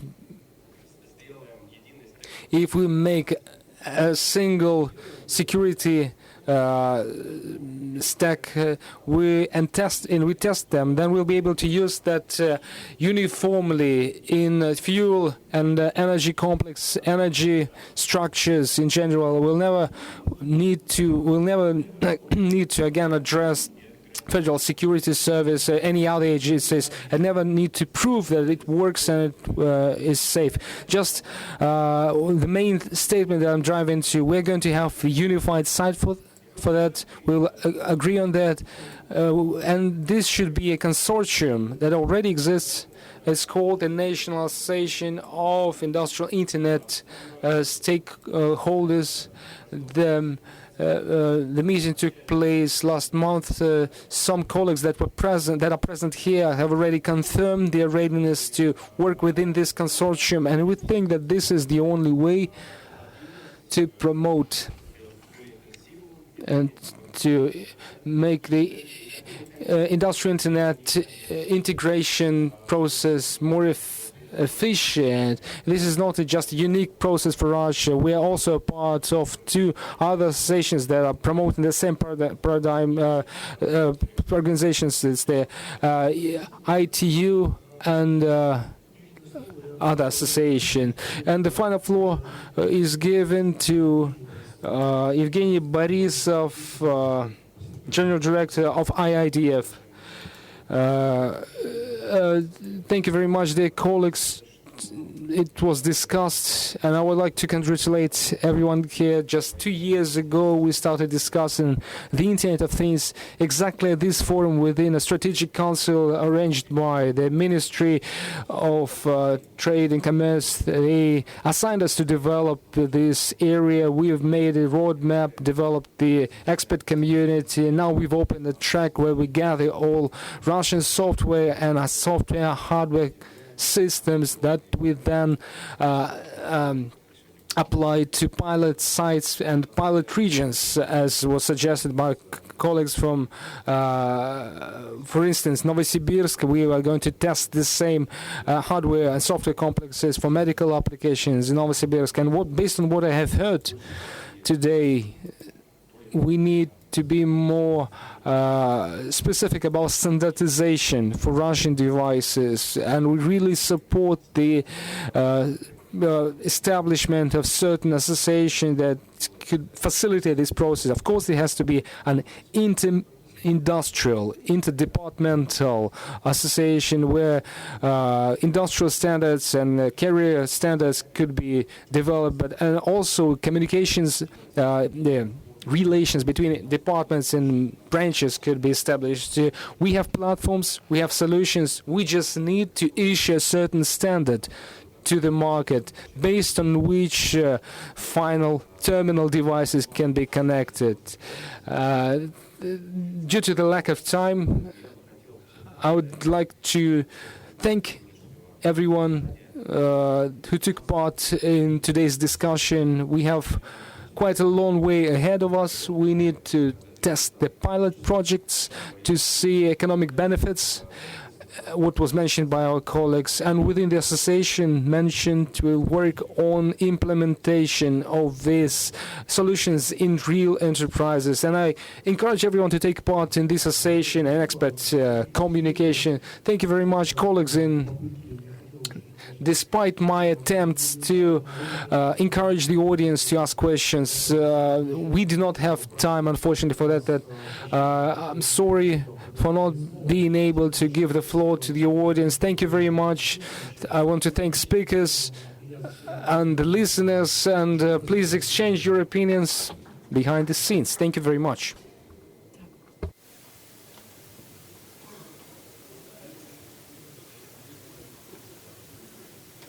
Раз, раз.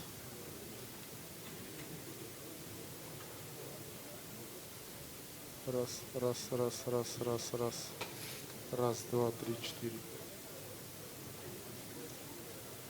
Раз, раз, раз, раз, раз, два. Скажите, пожалуйста, презентацию можно скачать? Раз, два, три. Следующий слайд.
our internet website, I believe this could be a very good example. Talking about letters company, I believe this could be another transition to the topic of our discussion. For several years, we are working on this science research intensive products. We had this product for many years, which competed successfully with Siemens. We worked for several years on orders for them.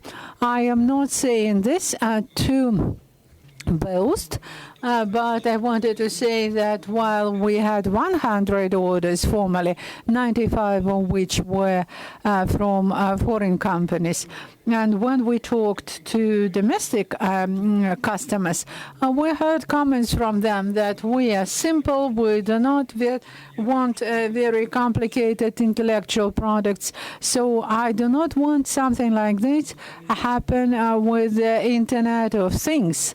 And let our panel contribute to breaking this destructive attitude. Our domestic market does need not only intellectual but advanced solutions. Therefore, this discussion is organized by PTSF company together with its partner, Productive International System. PTC is a well-known international company which has become a pioneer of modern software solutions. And now it is one of the most active promoters of IoT. And now talking about our company, Productive Intellectual Systems, it is one of very knowledgeable implementers and distributors of IPOM. Therefore, we are one of the best organizers of this panel. In addition, when I was preparing for this panel, I looked into the CVs of all participants, and I wanted to say that regardless of the topics, they are all outstanding personalities. So no matter what they say, it will be very valuable. So we have just 1.5 hours, after which we will be made to leave the room. Therefore, each of the speakers will have approximately 10 minutes. The organizers asked me that that the questions were not asked after each presentation, and probably it's reasonable because just one question may trigger a 2-hour-long discussion, so we may talk to each other later. Therefore, we'll just have presentations, after which we have a 5 or 10 minute ceremony of questioning all the present here, something like online questionnaire. And that is about all. Yes? So the first speaker will be Bilenka. Let him introduce himself because he has a unique biography, and probably only this biography would suffice to make a presentation. And he's an exemplary manager and specialist in Russia. If we have managers like that in Russia, then everything will be fine. Thank you, David. But we should not forget the proverb. My name is Pavel Bilenka.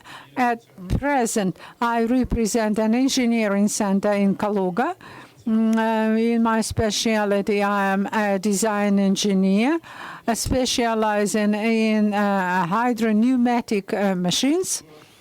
And in November 2014, in a nearby city in Chelyabinsk, we, together with Transneft and Kona Company and Italian thermomechanics, started a huge project, building a plant, brownfield project, I was the first and the only one from Transneft oil pumps.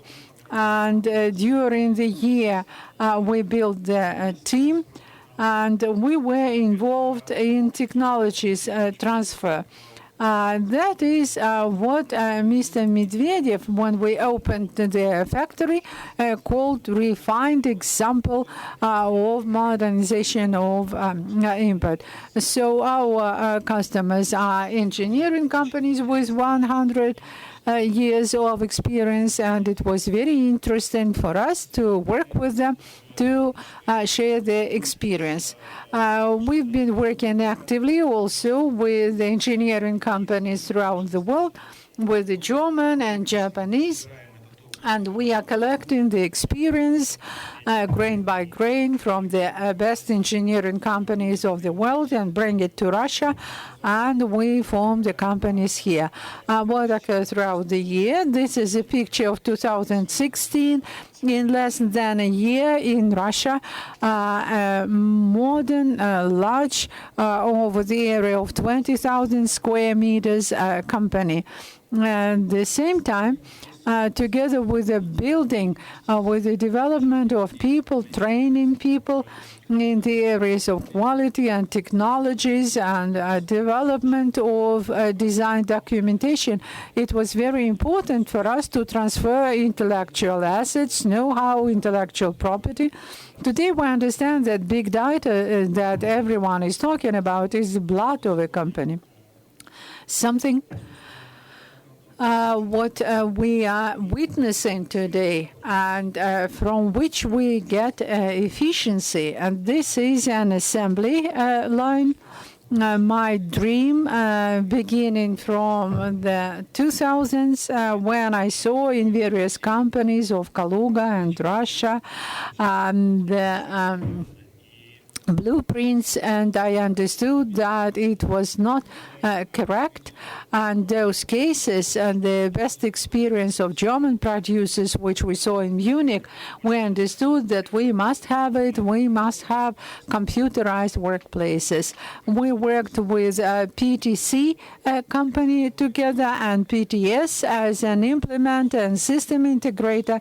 We had huge collaboration and assistance from implementer company, and as a result we have received a simple, clear interface with the structure, with an interactive technical supervision for each workplace in our company. And this is the testing center of our company. We may test all types of rotor and machines, engines under load, and frequency converters, all kinds of equipment. The center is managed via a dispatcher panel, which was set up for testing of all types of equipment, SCADA system, and a very complicated automation system. About 3,700 signals comes from various types of equipments. How we came to this result, how to scale this result, how to ensure that transfer of technologies, intangible assets, would become possible in the Russian Federation. I wanted to draw your attention and discuss with you these issues. I wanted that together with you we had this effect in all other regions, and for that purpose we understand that in the basis of which are intangible assets. This is the key arrangement, key diagram taken from a wonderful article by Mr. Happelmann and Porter.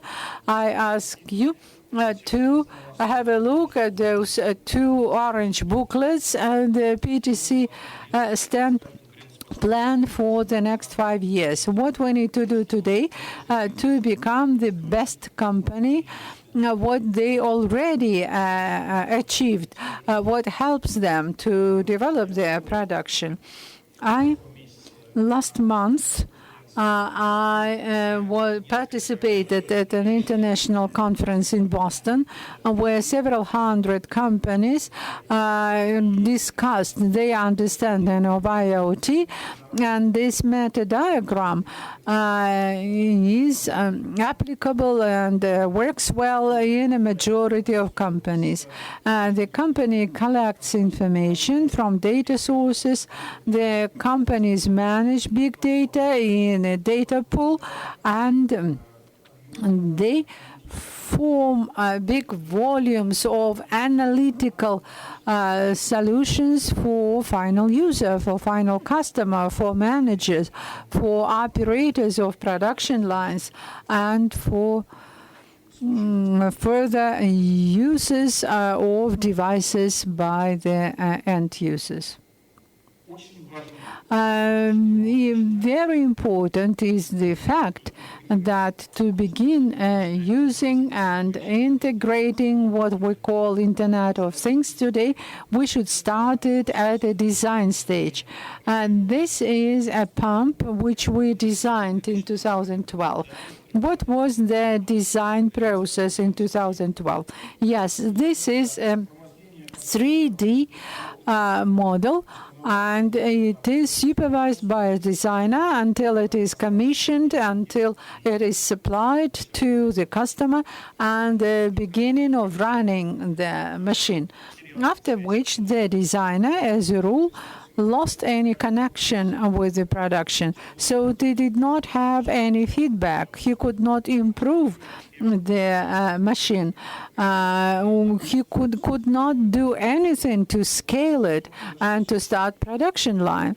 What we have today, a designer uses it from Internet of Things. This is a machine made by Flowserve company, owing to the simplicity of the tools of getting feedback from the equipment units and that are already in operation.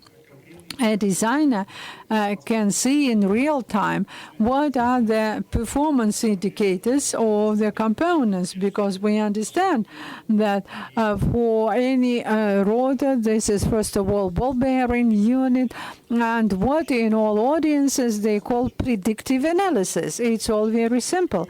It shows specifically in what time the bearing would fail in 967 days, for instance, or work wheel. In what time you will have to replace the ceiling. So it's prediction when the life of units would end. This is required not only for maintenance, it's also very important for a designer. For a designer to understand what can be changed, how a machine could be modified to become more competitive. Dear colleagues, this slide is very important. If we as managers of companies, heads of design bureaus, do understand the importance of feedback using the simple, easily adjustable channel, then we'll be competitive with the Western companies. This is, again, what is used quite widely by Caterpillar and Flowserve.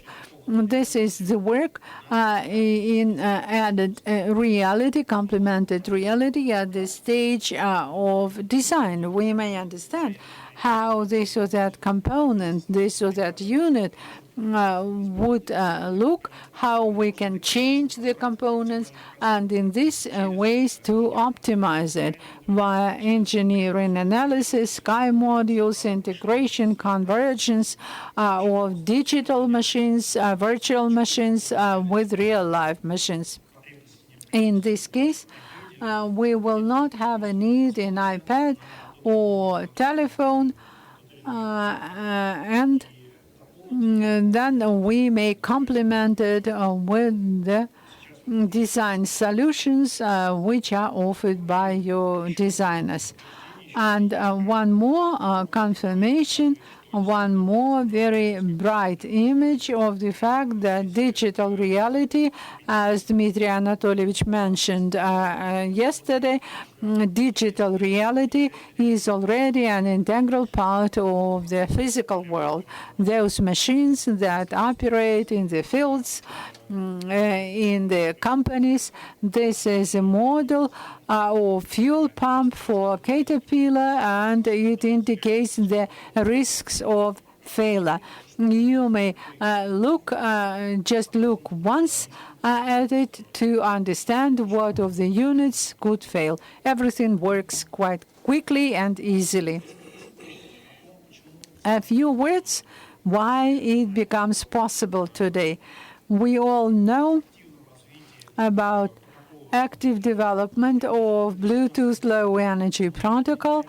We all understand that today sensors are very small units, not larger than a coin. You probably saw, well, this is a USB for adjustment. The sensor itself, you can see on the screen, it has solar battery, and it is so low cost in terms of power consumption that you can use it even in the workshop. It can use the light inside the workshop and give you all information, all the parameters that you need, pressure, temperature, and other. So this sensor, its cost is about $40. The technology is easily accessible, it's clear, and thanks to the platform provided by PTC, it's really democratic. It's easily adjustable and very simple to operate. And what do we come to and what we receive? Of course, our dream as managers for all things to operate independently, and for us in our tablets or workstations, see whether they operate efficiently or inefficiently. One platform, one tool, and 4 different interfaces. Interface of operator, interface of service engineer, interface of production manager, and the CEO, owing to the wide capabilities of ThingWorx platform. It all becomes very simple and user-friendly. One production line and management using the technology without any human interference. And this is, you have just 2 or 3 minutes. For the next 5 years, what we should do today to be efficient and competitive in the next 5 years.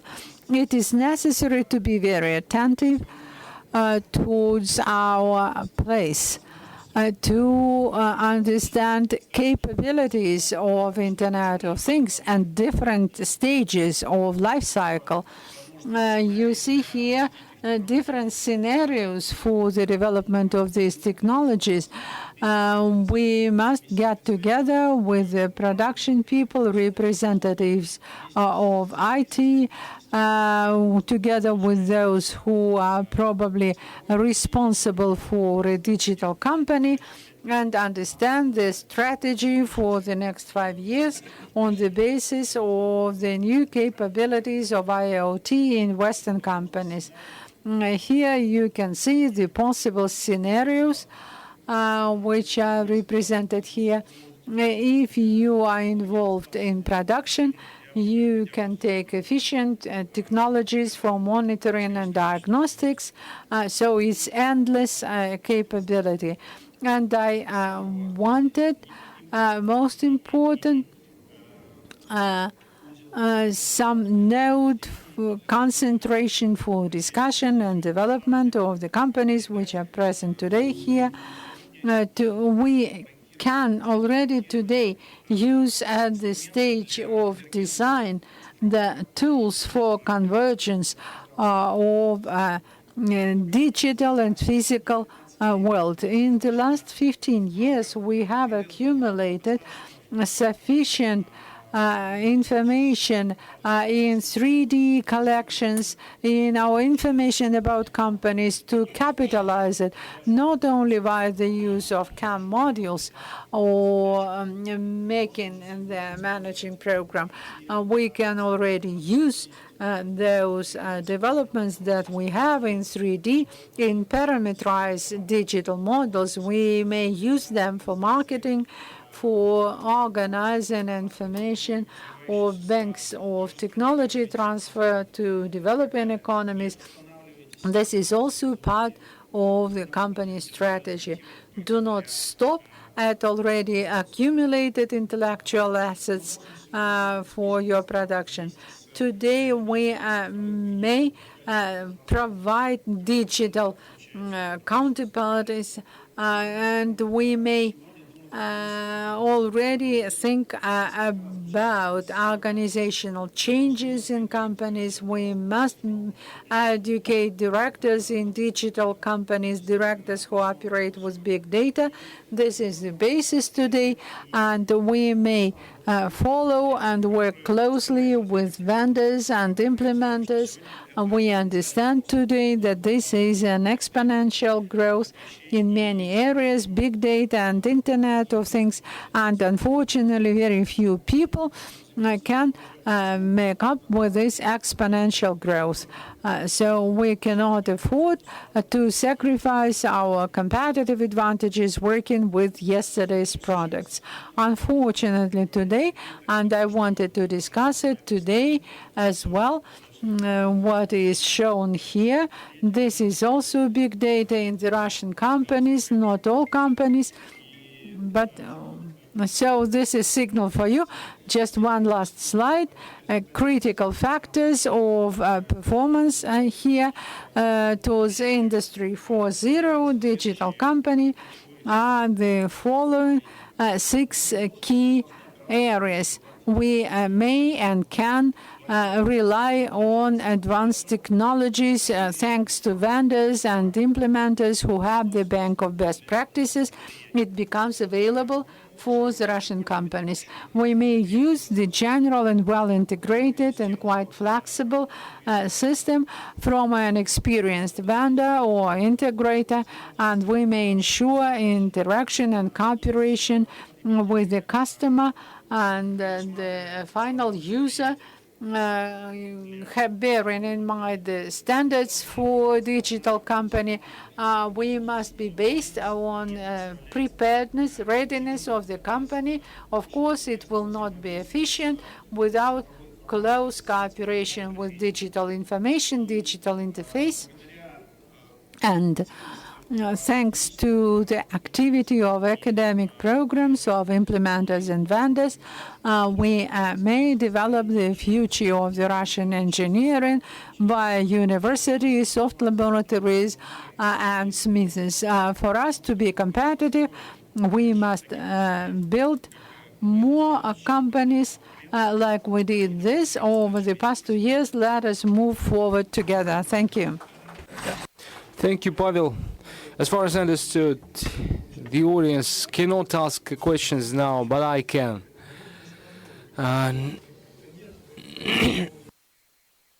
We have very little time, and I still want you to answer that questions in a future paper. You can answer just yes or no directly. I have an impression, maybe I wrote that somewhere, I don't remember, after that Internet of Things appeared as a concept and sometimes as an implementation, we can now speak of POM without Internet of Things being incomplete. It requires an end-to-end approach without Internet of Things, without feedback. Согласен, и мы сейчас готовим действительно материал об этом, что будет подробно уже в следующие 5 лет. We are currently presenting materials for the next 5-year implementation. I would like to add some information about augmented reality. We're still working on that. Just, I have a small thing. OPM is known by people, but it's not so much integrated, commonly integrated. people might have something wrong, well, in understanding. The main critical factor for effectiveness is a team. There are people in Russia, and it was mentioned several times during the sessions that Russian and German engineers, in German engineers actually were very positive about the level of education of Russian engineers. We're not afraid of the future, and I'm sure there will be no fear of the future because we have a very good background, good foundation. Organizers asked us to expand the program a little bit. Dmitry Motovilov will now show a small video. Deputy General Director of Productive Technological Systems. Let me see, Mr. Motovilov. Good afternoon. My name is Dmitry Motovilov. I don't understand what you speak. Can you hear me? My name is Dmitry Motovilov. I think everyone knows PTS for quite a long time, and they understand that they're present in the region for quite a long time. In addition to Moscow, we are also present in Chelyabinsk, Ufa, Ekaterinburg. And I would like to show a small video clip explaining how Caterpillar uses new technologies. It's well known that Caterpillar is a good user of PTC, whatever is created in Creo system or well-known engineer. It's not about, this story is not about it. We're just describe how Caterpillar together with PTC introduced a new maintenance system for their products. It's based on new PTC technologies.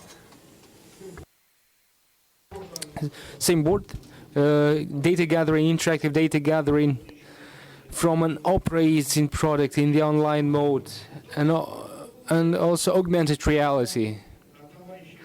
When repair person can approach a product with a tablet computer, see a malfunction, as system already describes it, and it will be explained how to demount the unit, how to replace it if it is available in the warehouse. That's how it works. The device, during the design stage, as early at this stage, has a number of sensors in charge of the universal SimWorks bus, sends data to the central processing server, which is then sent to designers and people in charge of repairs.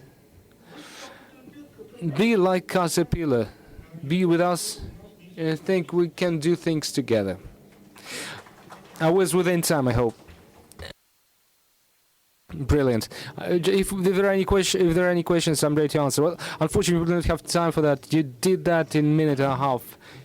Great job. And now, Productive Technological Systems will continue having the floor.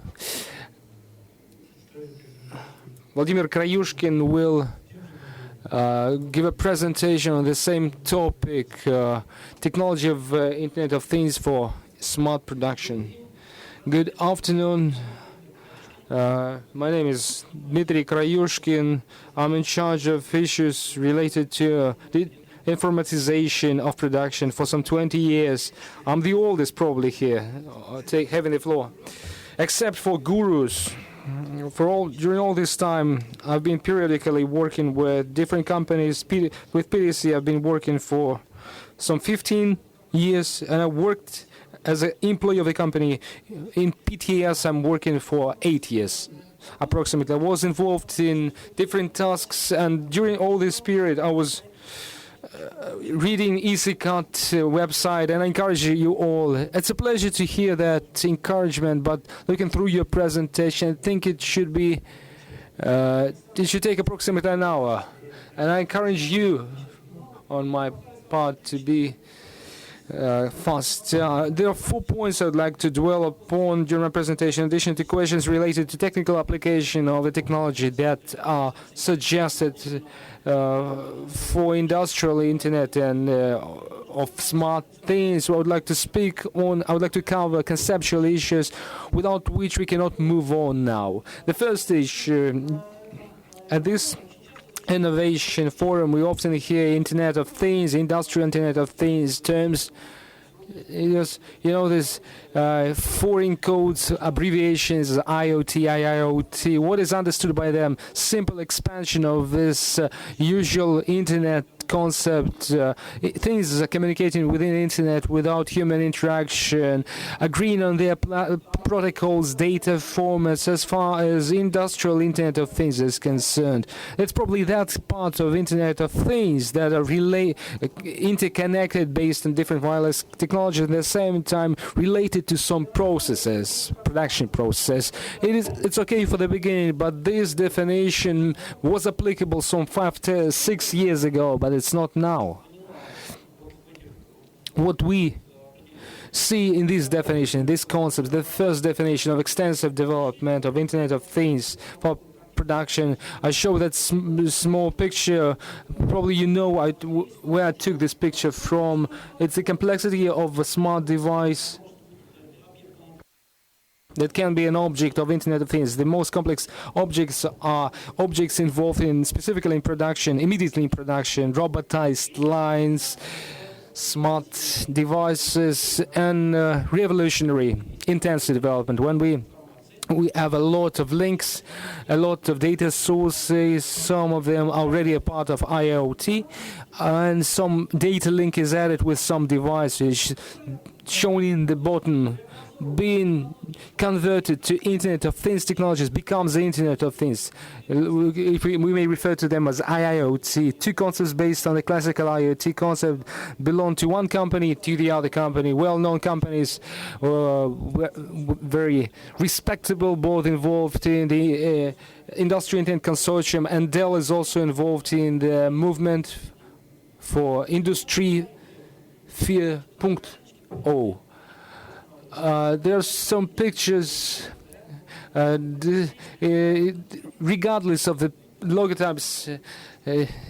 You can see small gears, industrial things in 2011, but we see that it's the same internet but applied to industry. A traditional form is described. You all read it. What was expected from the implementation of Internet of Things, from the approach of Internet of Things to industry? First of all, it's very exact conformance with what we want to achieve, between what we want to achieve and what we are doing, some orchestration, some orchestra arrangements, specific compliance with the operation guidelines, with the operation zones, agreeing on robotic operations, logistic operations, and certain dispatching of a number of multiple equipment units distributed worldwide. That was expected. What happened actually?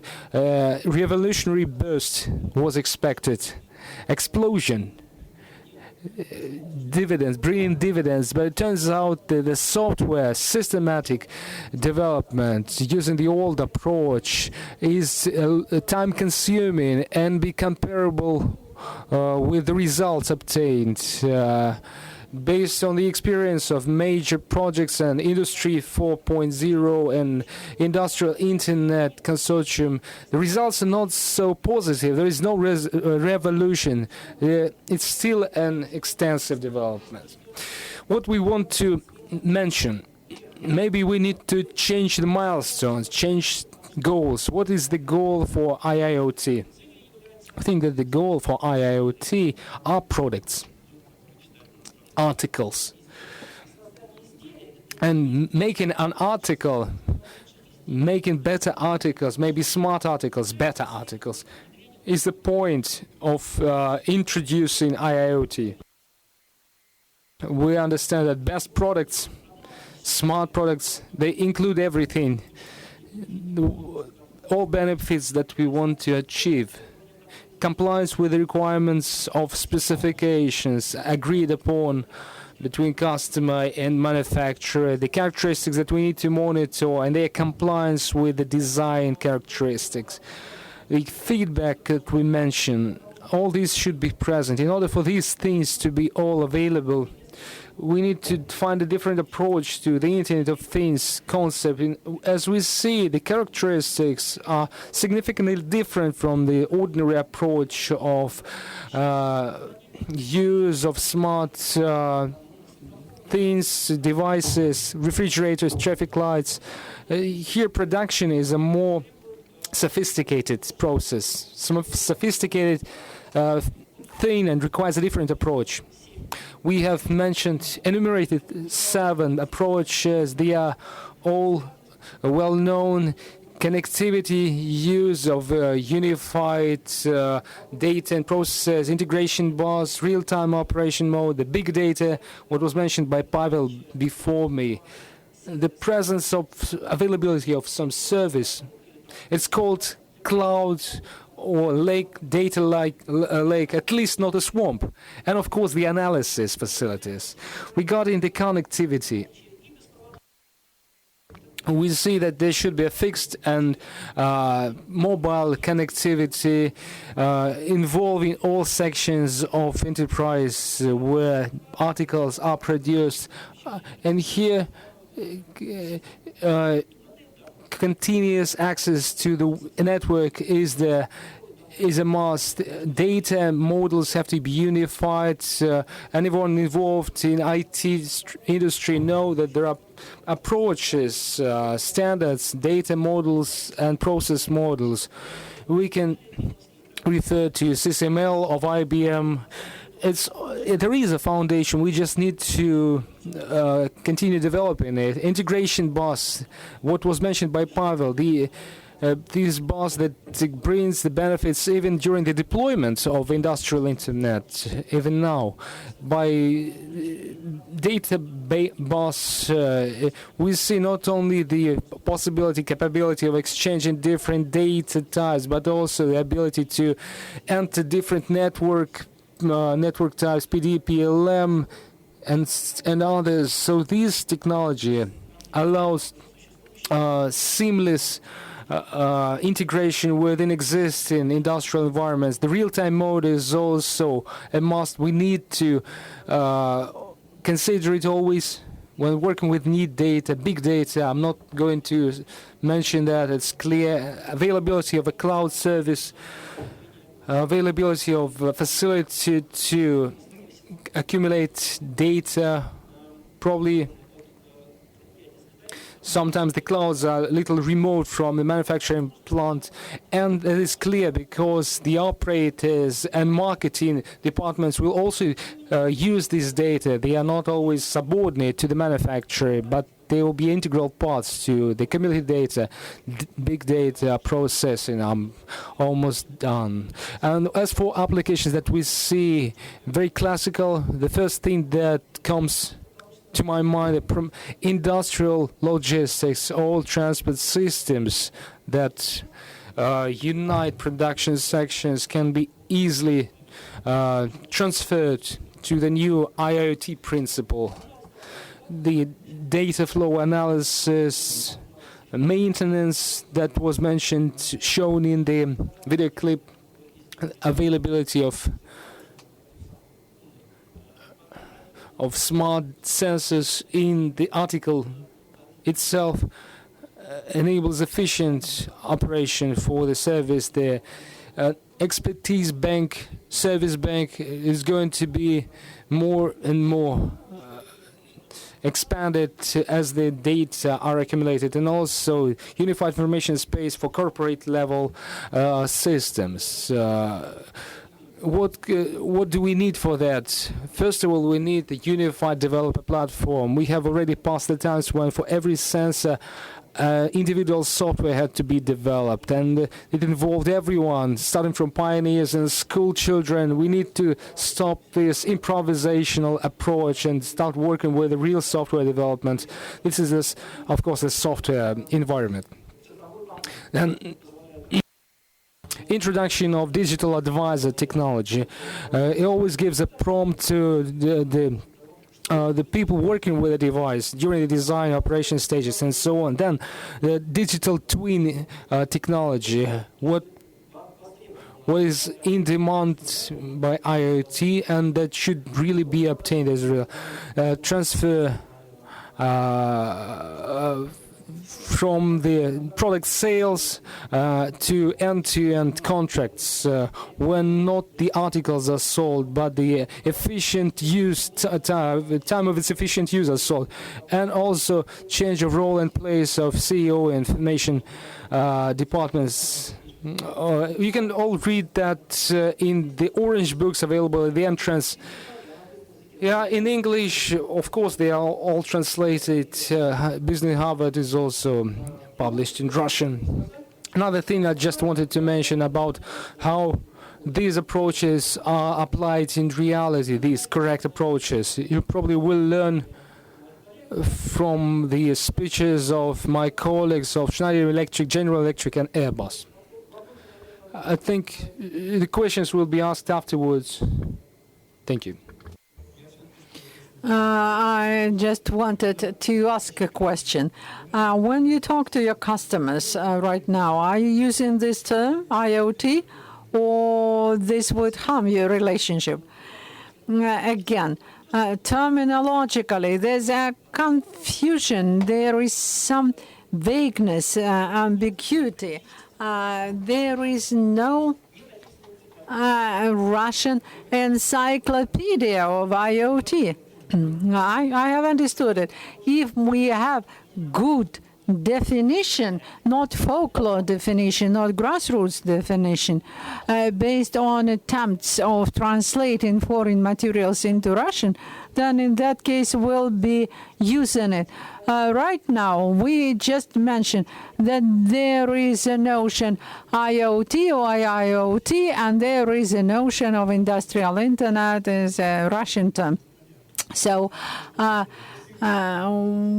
in the Russian translation, this term is very, very ambiguous, and it's very difficult for him. They start thinking in the terms of toothbrushes or running boots or something like that.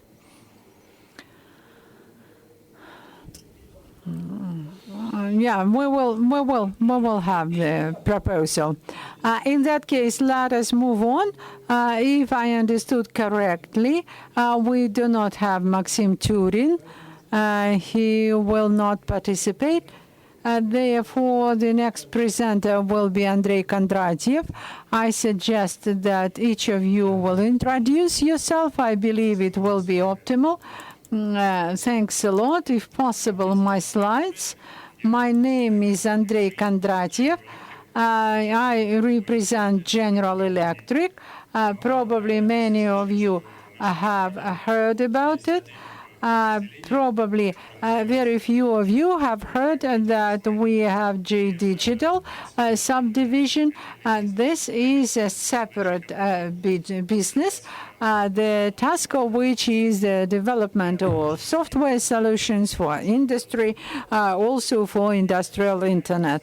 And today I'm going to talk about one of such solutions, the name of which is Brilliant Manufacturing, and how the solution can be built into modern production, a sphere which was already described in previous presentations. And my presentation, it was mentioned by a previous speaker that it is worthwhile to use advanced technologies, advanced platforms, which are offered by various vendors, and we are one of such vendors who offer their programs and technologies. In this slide, you can see our president, Jeff Hamilton, and probably those who have heard about General Electric, most of them associated with compressors, turbines, powerful, huge equipment. There is certain stereotype that GE is a hardware company, but nonetheless, beginning from 2012, we've established a center of software development, and our president has given us a task that by 2020, GE must become one of the top 10 global software companies, alongside with Microsoft, Google, and others. No matter how strange it may sound, but the quotation that you can see in this slide is about this. Therefore, the task is very ambitious, and our business of GE Digital is implementation of this task. As part of this strategy, GE has developed a platform. This is Industrial Internet Platform. A previous speaker has mentioned that there are certain nuances with the interpretation of the concept of Internet of Things. It is more associated with the producers of mobile devices, applications, which are developed by Google or Samsung and others. IoT is more on everyday life level. We are talking about industrial internet. That is the use of cloud technologies, big data technologies for industrial companies. And here we can see as our advantage about which our competitors are also talking, and our customers who are already using their knowledge technology and their competence in the area of industrial equipment. This is a big plus, because one of the tasks of industrial internet is a connection of industrial devices, connection of equipment. Those who were present at a conference yesterday have probably heard that in a number of speeches, the need of connecting equipment, machines was mentioned, that everything should be connected to a single unified data bus for future analysis. And here we suggest a unique technology which provides this connectivity, because without connection to the data, all upper levels would be not as useful and not as efficient as they could be, because we are getting back to the same problem. We have a company, some closed network. You cannot go outside that network. You must have some gateway, and this is a very strong limitation. Therefore, those technologies which have been realized by us allow us to address those problems. Also, you cannot see this in the slide, but I wanted to mention it. The previous speaker mentioned the digital twin concept. This is our know-how. We were probably the first to use this in a wider sense. What is a digital twin? This is the use of the model of equipment operation based on physical parameters like an engine, for example, and statistical models, which allow us, using mathematical models, process these big volumes of data and build models which would allow us, which would make possible predictive diagnosis. Moving on to digitization topic, digital company. It is important to mention that if we're talking about modern company, there is a problem or a reality which is related to a quick growth of data. That is the data which we have at the level of equipment, at the level of production. They are growing exponentially, and there is a problem of quick, efficient analysis of this huge base, huge pool of data, how to extract the required parameter. And the second point is integration of various subdivisions, both production and non-production. And that is this relationship of OT operational technologies and IT. So there is a problem where they converge, and industrial internet, including our solutions, our platforms, which allow us to accelerate this connection and make it more efficient. And at the interface, what we have here in Brilliant Manufacturing is addressing real problems of the company. That is improvement of production operations, like a trivial task of minimization of unscheduled idle time. That is reduction of intervals between repairs and the things related to industrial safety, since one of the problems of industrial internet is data transfer, how to transfer data to have the secure transfer of data without risk of capturing the data. You have only 2 minutes left. So I was reprimanded. So you decided to become tougher on my presentation. Well, in principle, I have already told the main ideas. Let me finalize it. And as part of Brilliant Manufacturing concept, 3 main stages: get connected, what I mentioned, the importance of connection, analysis of this data, and optimization of the data. Optimization of big data, this is not a huge pool of data. This is just the necessary, important information which has been selected, chosen, screened out from this huge pool of information accumulated over 10 years of operation of equipment. And as part of this digital chain, Pavel in the beginning mentioned that there is this cycle which begins with design of a device, creation of 3D model and virtual reality. We are moving on to the stage of managing production operations, when we need to produce a specific item and integrate it with the previous stage and integrate it with the stage of supply to the customer. On-time supply with good quality and without complaints. And as part of addressing all those tasks of managing production, we have a whole lot of solutions, of modules, which allow us to reduce defects or rejects, to reduce production in progress, to shorten the planning time and logistics routes and analyze quality. And I wanted to draw your attention that Optimizer is a preventive diagnostics based on the model.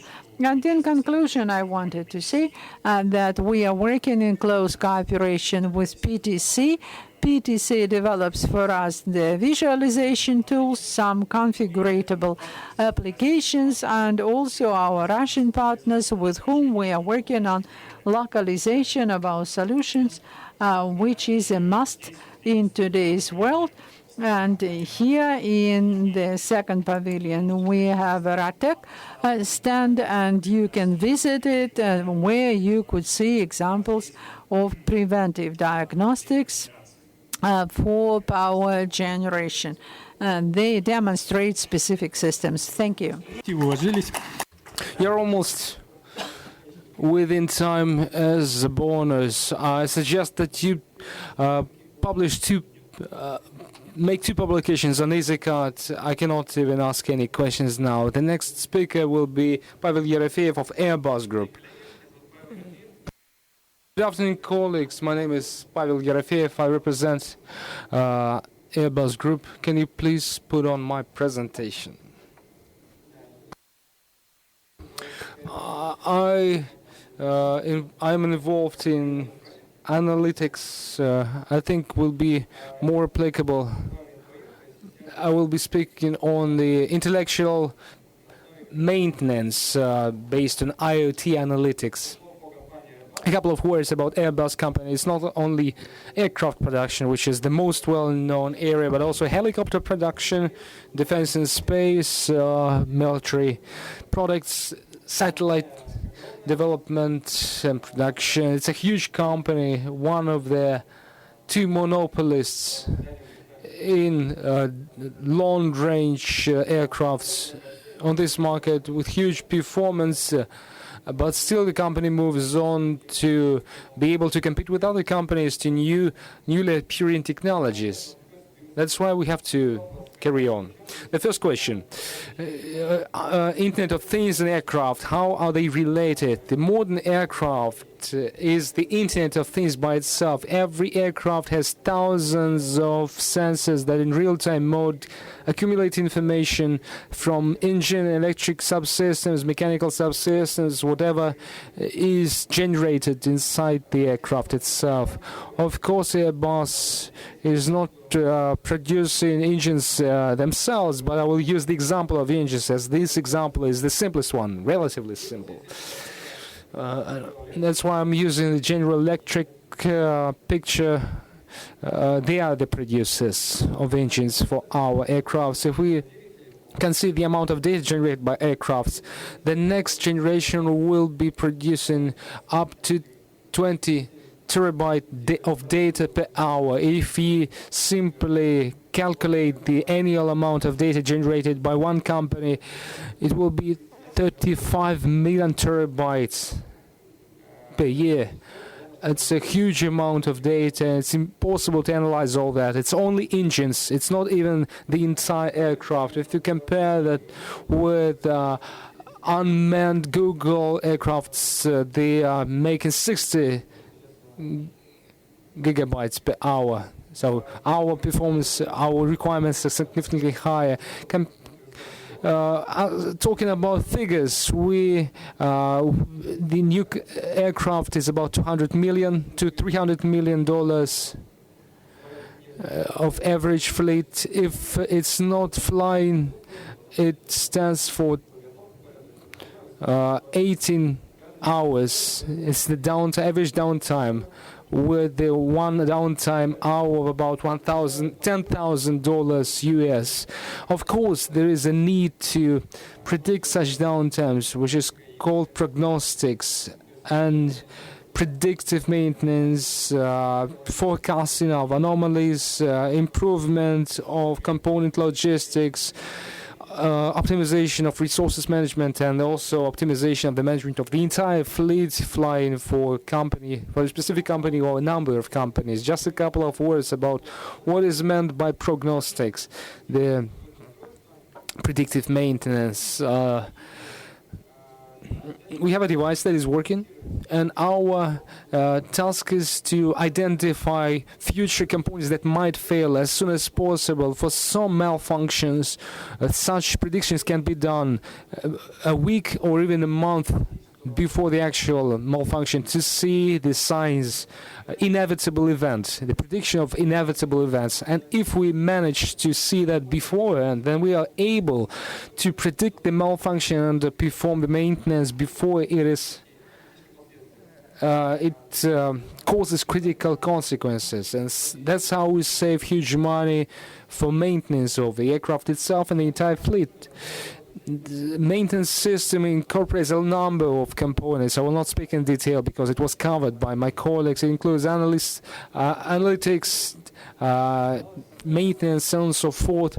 The data analysis turned out to be the most complicated issue. It's a comprehensive thing. It involves mechanical, electrical systems, data transmission, failures, and there's a huge variety of malfunctions and failures that might occur. And even a manufacturer of some components not always have a clear idea why this malfunction takes place. That's why this stage was the most complicated, fundamentally complicated.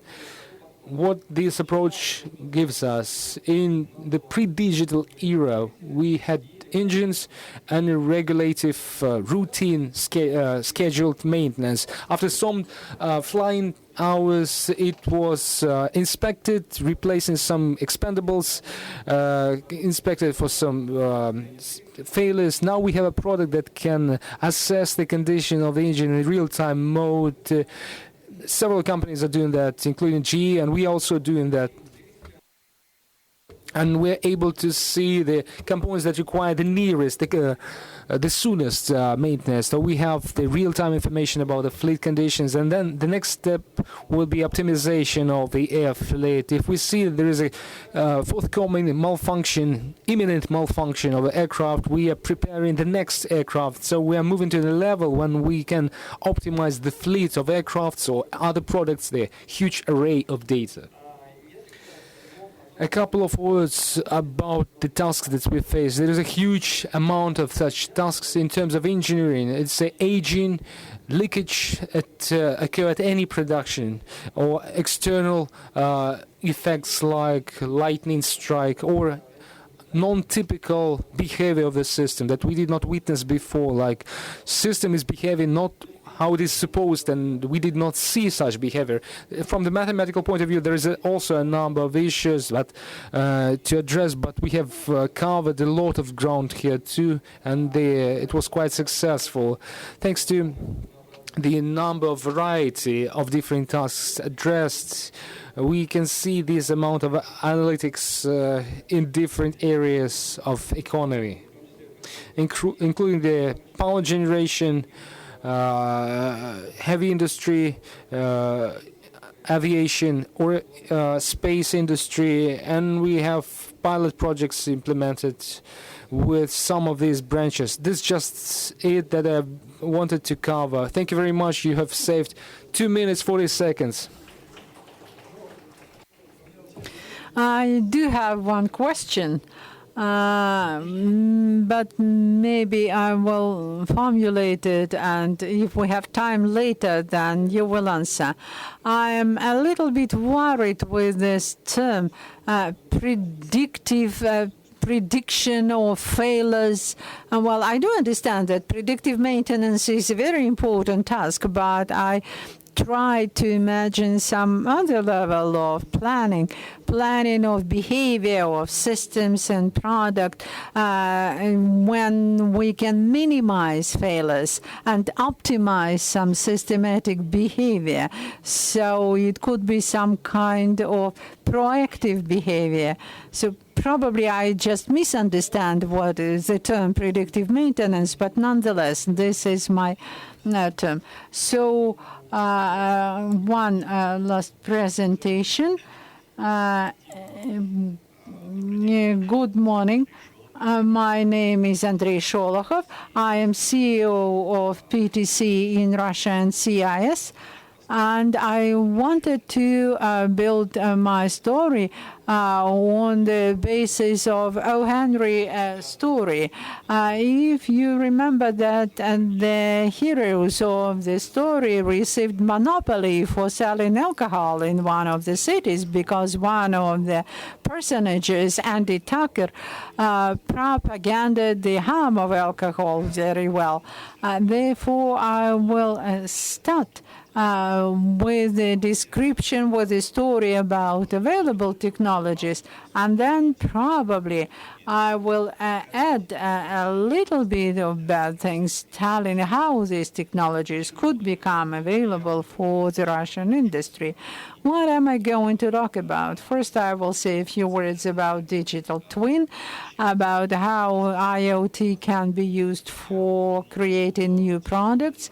I will mention new developments which PTC does with a Start Assist company together. I will talk about virtual reality and augmented reality, and let us start.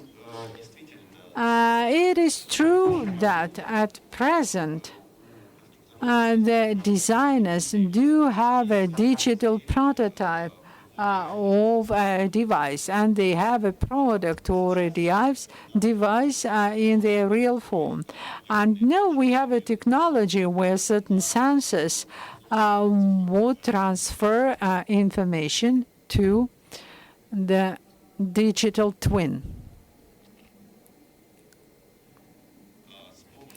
With the help of connecting information in real life from the use of product and 3D model of the product as such, we get a digital twin which in its turn may be used for various purposes. The data is stored in a cloud, the data is transmitted to designers, and we may get lots of positive conclusions from this.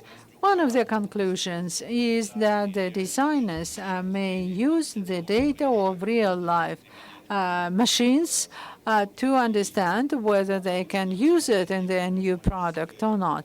Normally, we have a kind of mathematical model, as mathematical simulation, which shows us how the product must behave. But in reality, we have lots of machines in the field which give us different information, their own information. And the designer may have not just ideal information of a mathematical point behavior, but real-life behavior. And you may see that reality may quite significantly differ from our initial plans.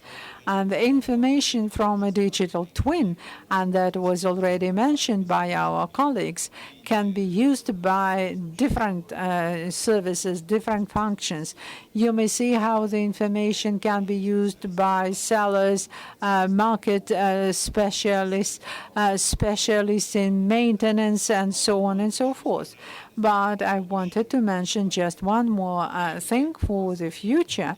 If you do not have technology or the repeated use of your products in new products or reuse of your solutions, then Internet of Things will be useless for you.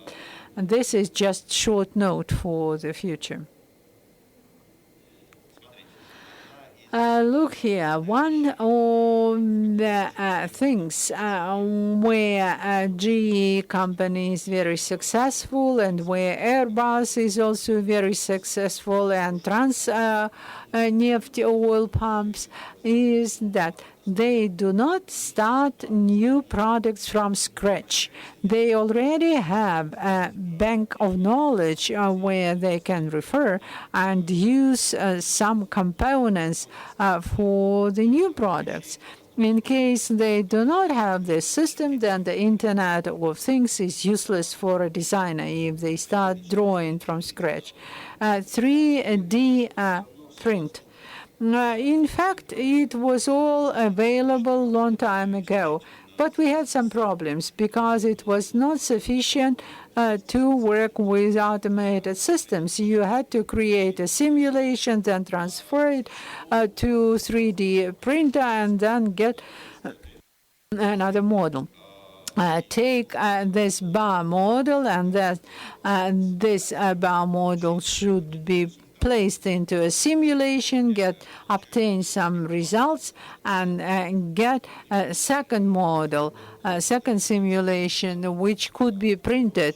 As you understand that this information was not very perfect because we have a lot of systems which were not integrated, which is currently we have addressed this problem. A designer may using only Creo 3.0 and 4.0 can do all this work inside one system. We do it together with Stratasys.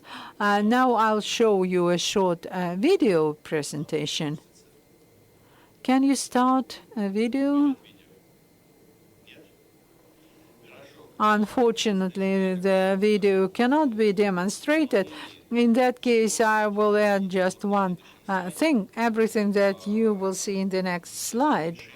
And that is decrease of weight of a component was done with the help of simulation, and the model that you have is completely parametrical. All calculation is done automatically, and a designer can do it within one and the same software application. Unfortunately, I will not be able to show you the next video either, but I can describe it. And after that, you can come to our stand, put on some goggles, which look much better than the ones you see here, and you can have a look at a design review.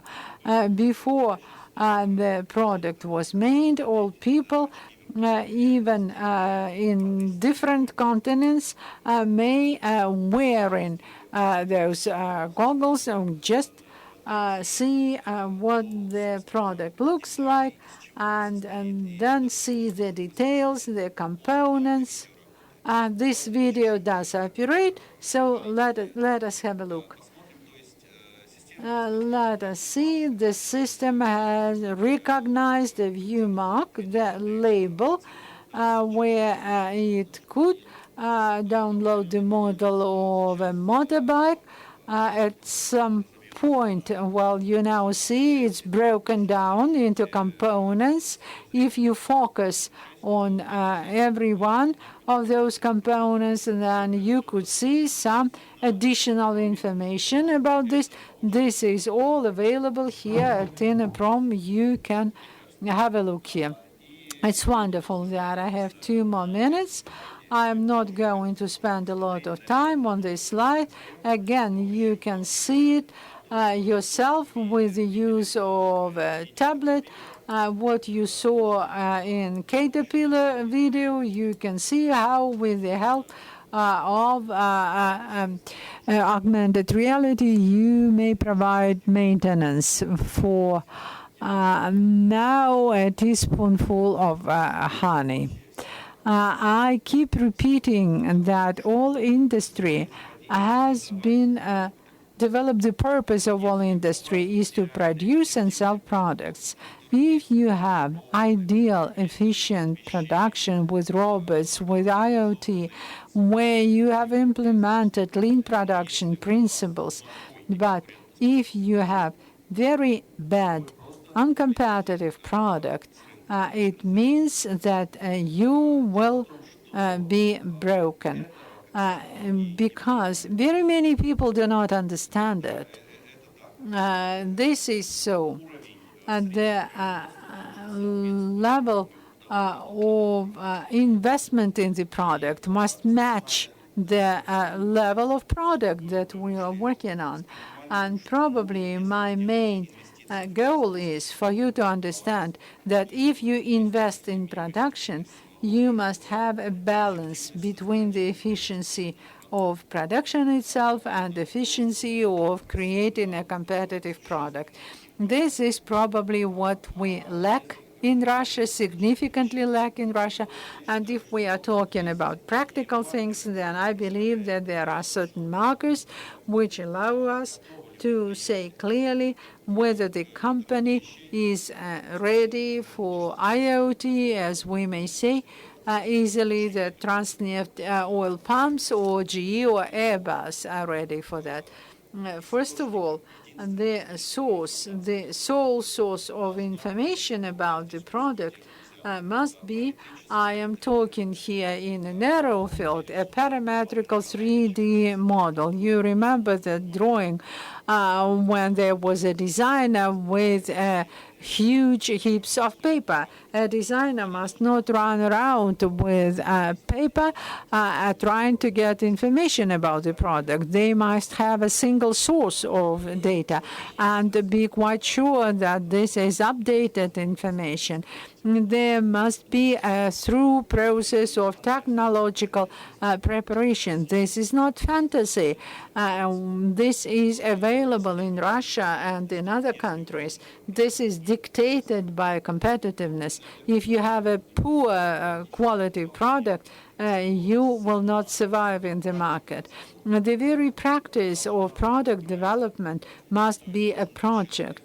There must be a person, at least a director, product director, who will be an owner of the budget, who would manage the whole process from design, marketing, production, and maintenance of a product, after-sale maintenance. When you have this understanding, when you have all those basic parts, then we may say, like our president says, what is IoT really? This is IoT readiness. Thanks a lot. Thank you. Andrei, I think you promised to give something about the terminology. You said about the terminology, Internet of Things, that you said that it's wrong term to use, and you suggested some other term, as far as I remember. You know, PLM is also a bad term, but since it is already there, since we call it the Internet of Things, the industrial Internet, let it be so. It's just important for people to understand. We just want the people to understand it. I just don't know if people know what PLM is. Let's be frank. Nobody controls the life cycle. It's nonsense. Nobody controls product at all stages of a life cycle. It's a very simple approach. If you have a 2-year-old son that is not educated, you have chances to bring him up by the age of 20. But if you have an 18-year-old son that is not educated, bringing up a good person out of him is a complicated task. When you try to optimize the efficiency, the competitiveness of a product during the production stage, you are literally trying to educate a quite old boy. This is the main idea of PLM, as strange as it may sound. Thank you. You know, what you've mentioned, that having competitive product is the fundamental thing. Can I formulate it as follows? Before making an Internet of Things, you have to first invent a thing. Thing, in the term of Russian word "thing," being a good thing. Also, the next event that seems quite mysterious for me, but we have to hold it. Polling. I have to give a command to start the polling, and probably everyone is aware of the polling questions. For instance, the guideline is as follows. There are questions, and you need to give one or few answers. In order to answer, send a message to short number, free of charge. It's free of charge for sending the text message. If everyone is ready, you're still handing out the questions. I'll give 1 minute more for the materials to be delivered.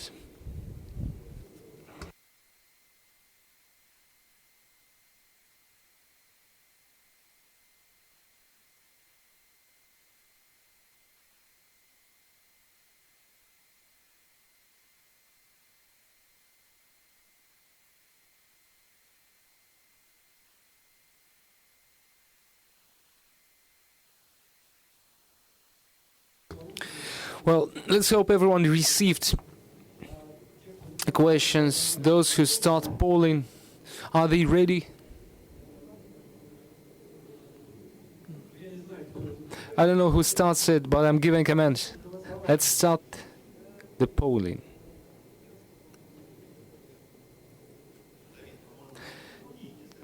David, I think some different questions handed out. It's a different roundtable discussion. Sorry. Well, this is nice. Let's do it as follows. We have 15 minutes left. If there are any questions from the audience to our colleagues, our customers, you're free to ask them.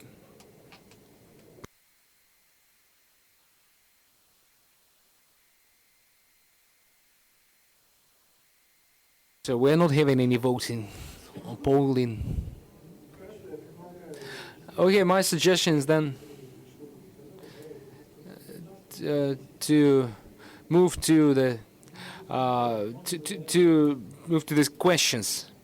What was suggested by Andrei. We have only 10 minutes left instead of 15. The polling system will be started now. We'll be able to read out the question. The number to which you can send text messages is available. Let's move to the questions. Thank you very much. Let's not make it in a forced way. You wanted to ask a question. Good afternoon.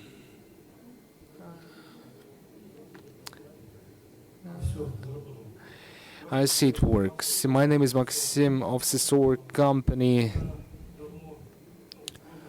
For some year I've been observing the course of events related to the Internet of Things. And there's a 92 people company producing separators with 22 software products. So my question is how to accumulate all this information gathered in one environment. I mean design information, CRM, managerial information. Dmitry, can you give an answer? Is it a product, software product, or is it just a number of products related to each other? Let me try to answer this question. First of all, we have some common information bus of the company where the majority, most of the data are accumulated. This is the with PLM, which was mentioned several times here. This is the basis, and all the data will be stored there, starting from the application for design to the operational documents and everything in between.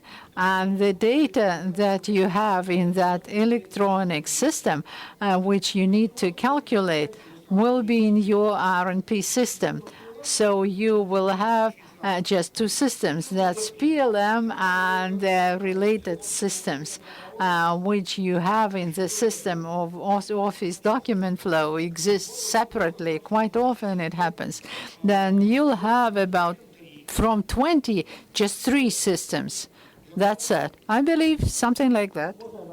May I add?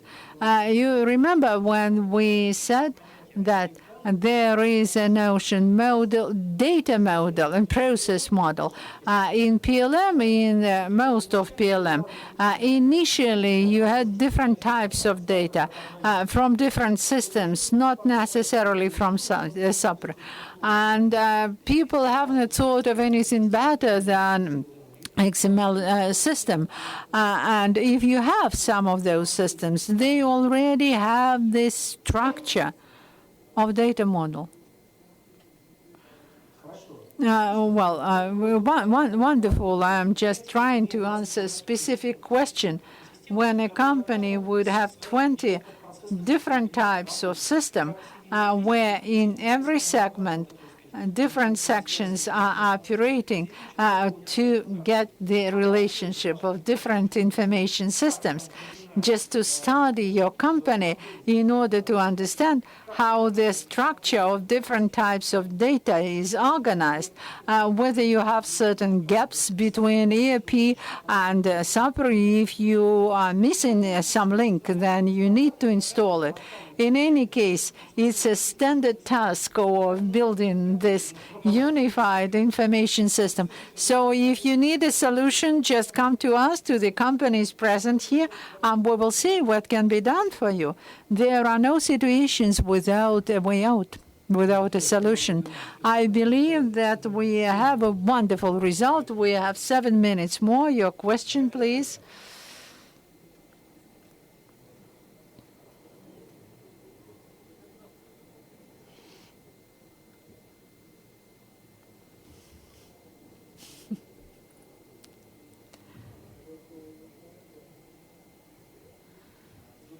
Good afternoon. I represent tour company. I wanted to ask a question from our speakers from practical field.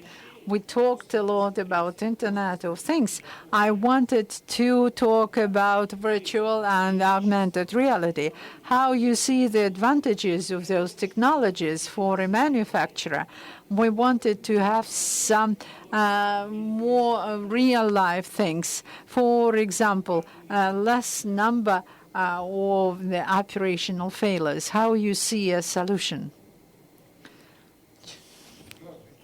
Good afternoon, dear colleagues from Torum Company. I believe that during that minute that I have, I will not be able to give you a full answer. You know where to find us in Moscow because we know each other well. And I will tell you that, first of all people complain about low competence of today's staff. It is true that they need help at the stage of assembly and maintenance and repair. It is quite necessary for this assistance to be more or less accessible. A person cannot just leaf through some papers and at the same time turn something or carry a tablet around. But if a person works at a testing facility, it cannot run all the time to virtual reality room. And then remember how it was. A person must be able to see it all the time. In order for virtual reality or augmented reality not to be just a picture, we must connect the information that we receive, first of all, with the real-life situation on a product. That is, we must receive information from sensors from the product, and then depending on temperature, on voltage, vibration, and so on, perform certain actions. Otherwise, it will be just an animation which was registered once and that's it. The advantages is that it responds to what goes on in a specific product. So that's it. If I forgot something, my colleagues will add.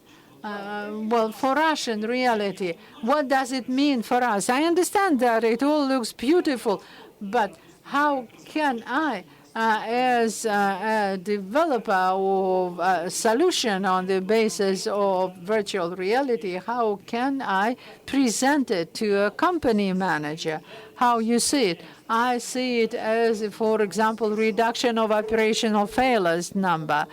Well, first of all, let me repeat, is that the company sells products which can be serviced in a different way because the system is a product which you have probably developed for the company, and the company then will sell it together with the product as a goods, as part of the product. Or probably they may lease it and just pay for maintenance, which is trendy today. And second, if the person then sends this product to some other country, he must service it somehow in an oil and gas complex or specialize on defense industry. He must have it somewhere at home to be able to provide services. And we have, and I understand, SIM words is what? Program platform, solution, which you do at your company and provide the solution which the company supplies. And SIM-word or some other.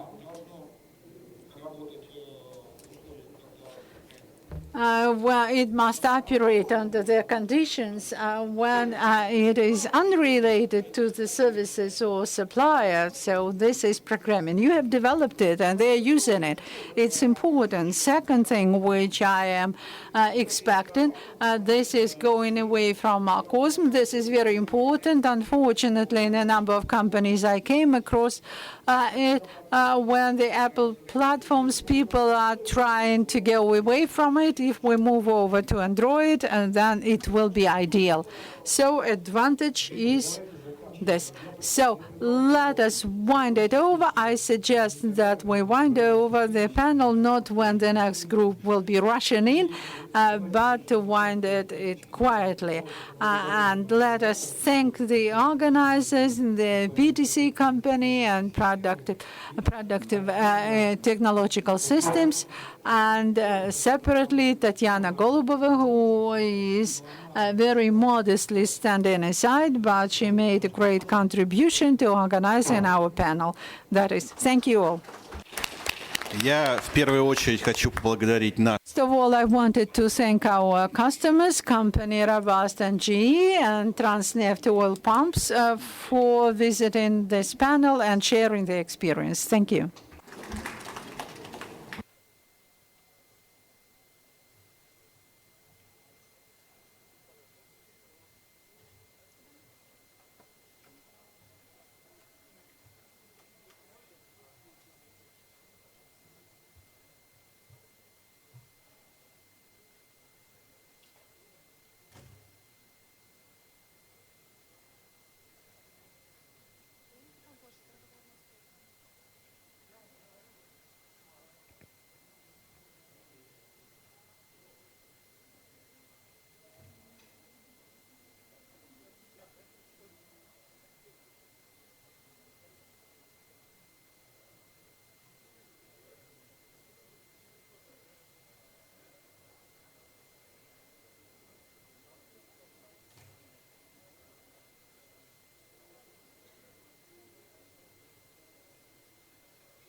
Раз, два, три, четыре, пять, шесть. Шесть. Но это я близко просто очень. Раз. Раз, два, три. А, вот это вот такое было или по-другому немножко? Не, ну...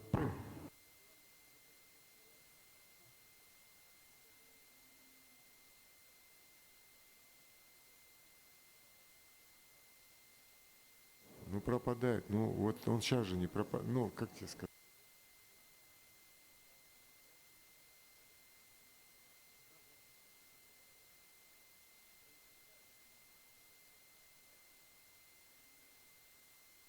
Ему посоветуй. Ну, блин, мне бы его. У тебя есть его телефон? Да, его телефон.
Раз, два, три, четыре, пять, шесть, семь. Вот, когда на расстоянии они говорят, а вот, понимаешь, вот оно, что происходит. Раз, два, три, четыре, пять, шесть, семь, восемь. Вот, слышишь? Дипбокс на линии. Раз, два, три, четыре, пять, шесть, семь, восемь, 9, 10, 11. Дипбокс у нас по центру. Там лежит.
Раз, два, три, четыре, пять, шесть, семь, восемь, девять, десять. Раз, два, три, четыре, пять, шесть, семь, восемь.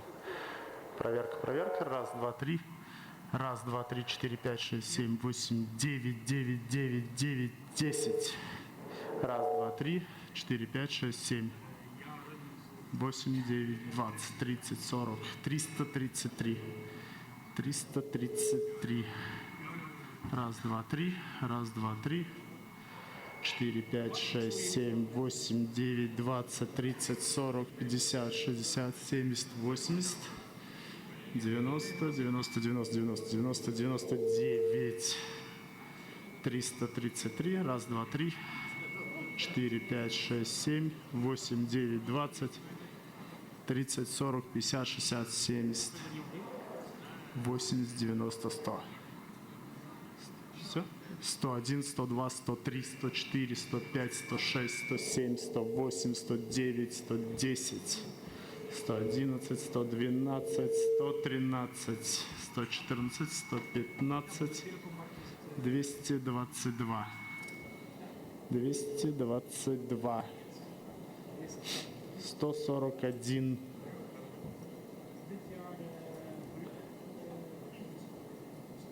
Раз, два, три, четыре, пять, шесть, семь, восемь, девять, 20, 30, 40, 50, 55, 555.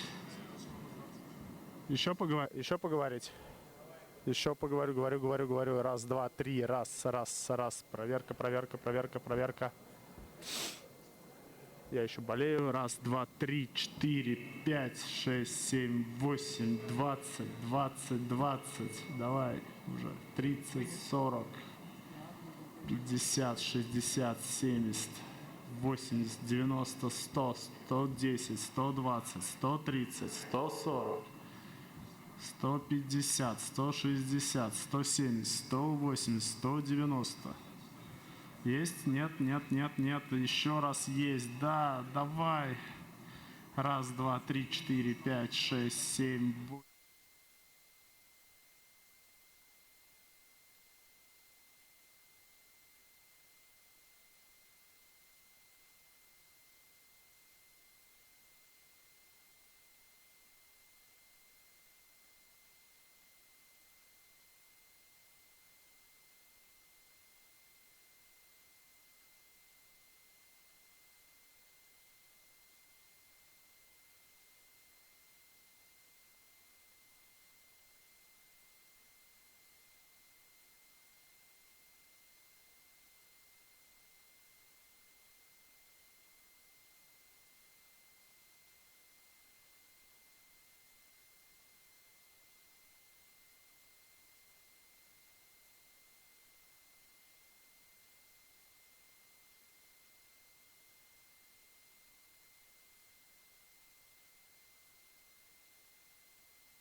Ladies and gentlemen, I suggest that we start. We took a couple of minutes pause in order to gather all our guests and everyone who wanted to take part. I think we can start.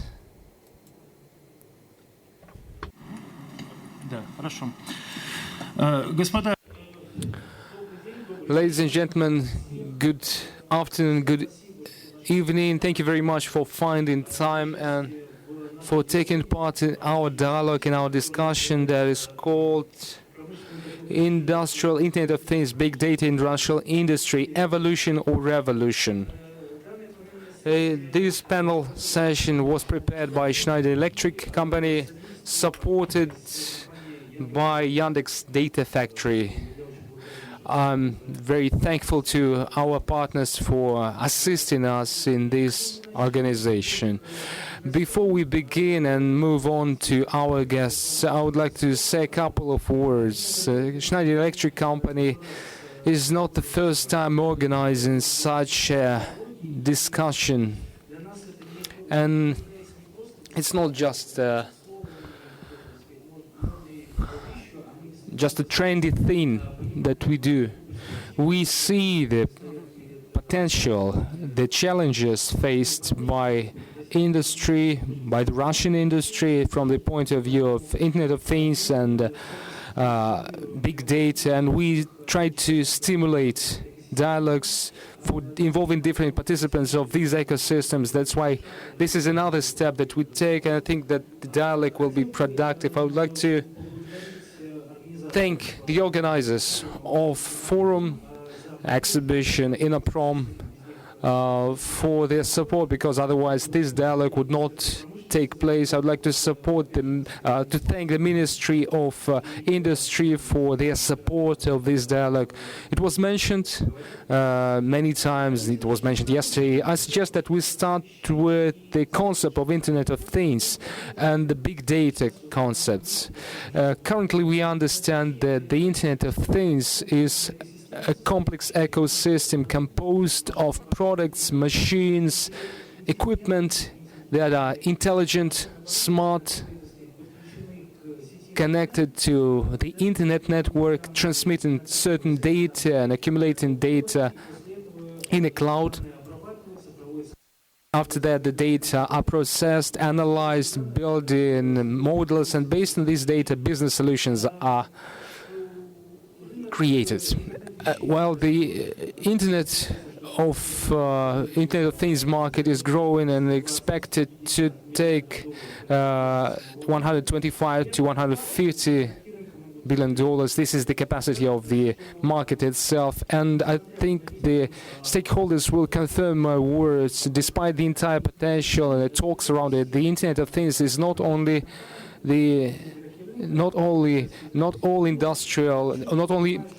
market stakeholders know what Internet of Things is and how to use it. Based on the analytical information that we have and based on the work done by Schneider Electric, the statistics shows that only 25 to 30% of companies really know the advantages and the potential of the Internet of Things. They invest in this area and they build their development strategies within this area. As for other 70% of companies are either unaware of the advantages or very skeptical about them or have no resources to invest in the network, in connected devices, in analytics, and are aware of advantages but still not taking any sequential actions.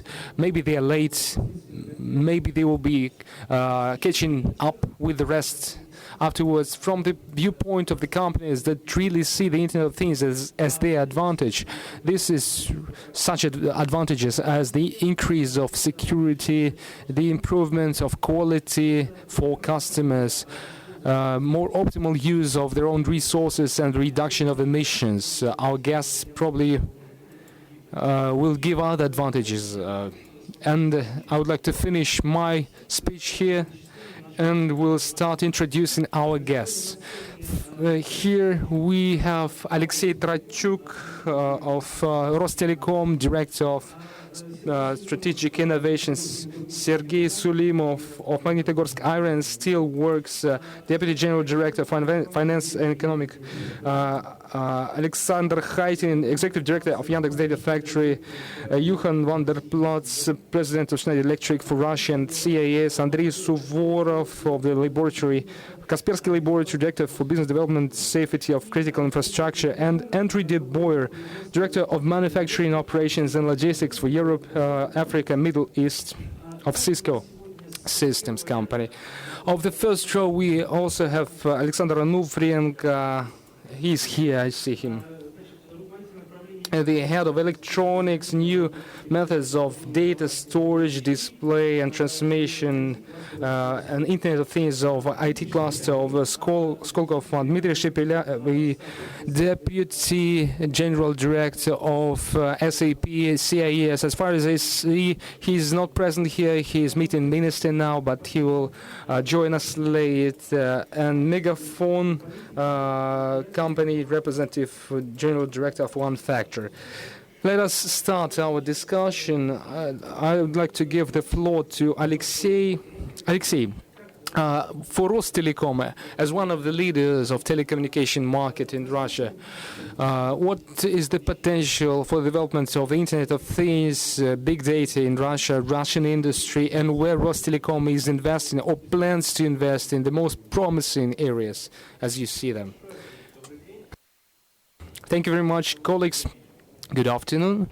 As for our points of focus, where I would like to reformulate it, where would like to see that? So far, not all industries, not all customers are ready to look in these directions. What I'm talking about is statistics that you have mentioned in order to start implementing projects of industrial automation in the field of industrial internet. We need to find the customer which is ready to invest in this new area, to give their money. In fact, this is market development, and this market development should be versatile.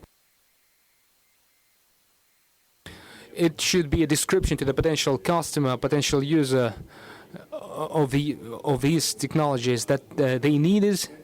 We need to advance, to develop the ecosystem, to reach this level, to involve everyone involved, to involve everyone who takes part in the making of this new ecosystem, equipment vendors,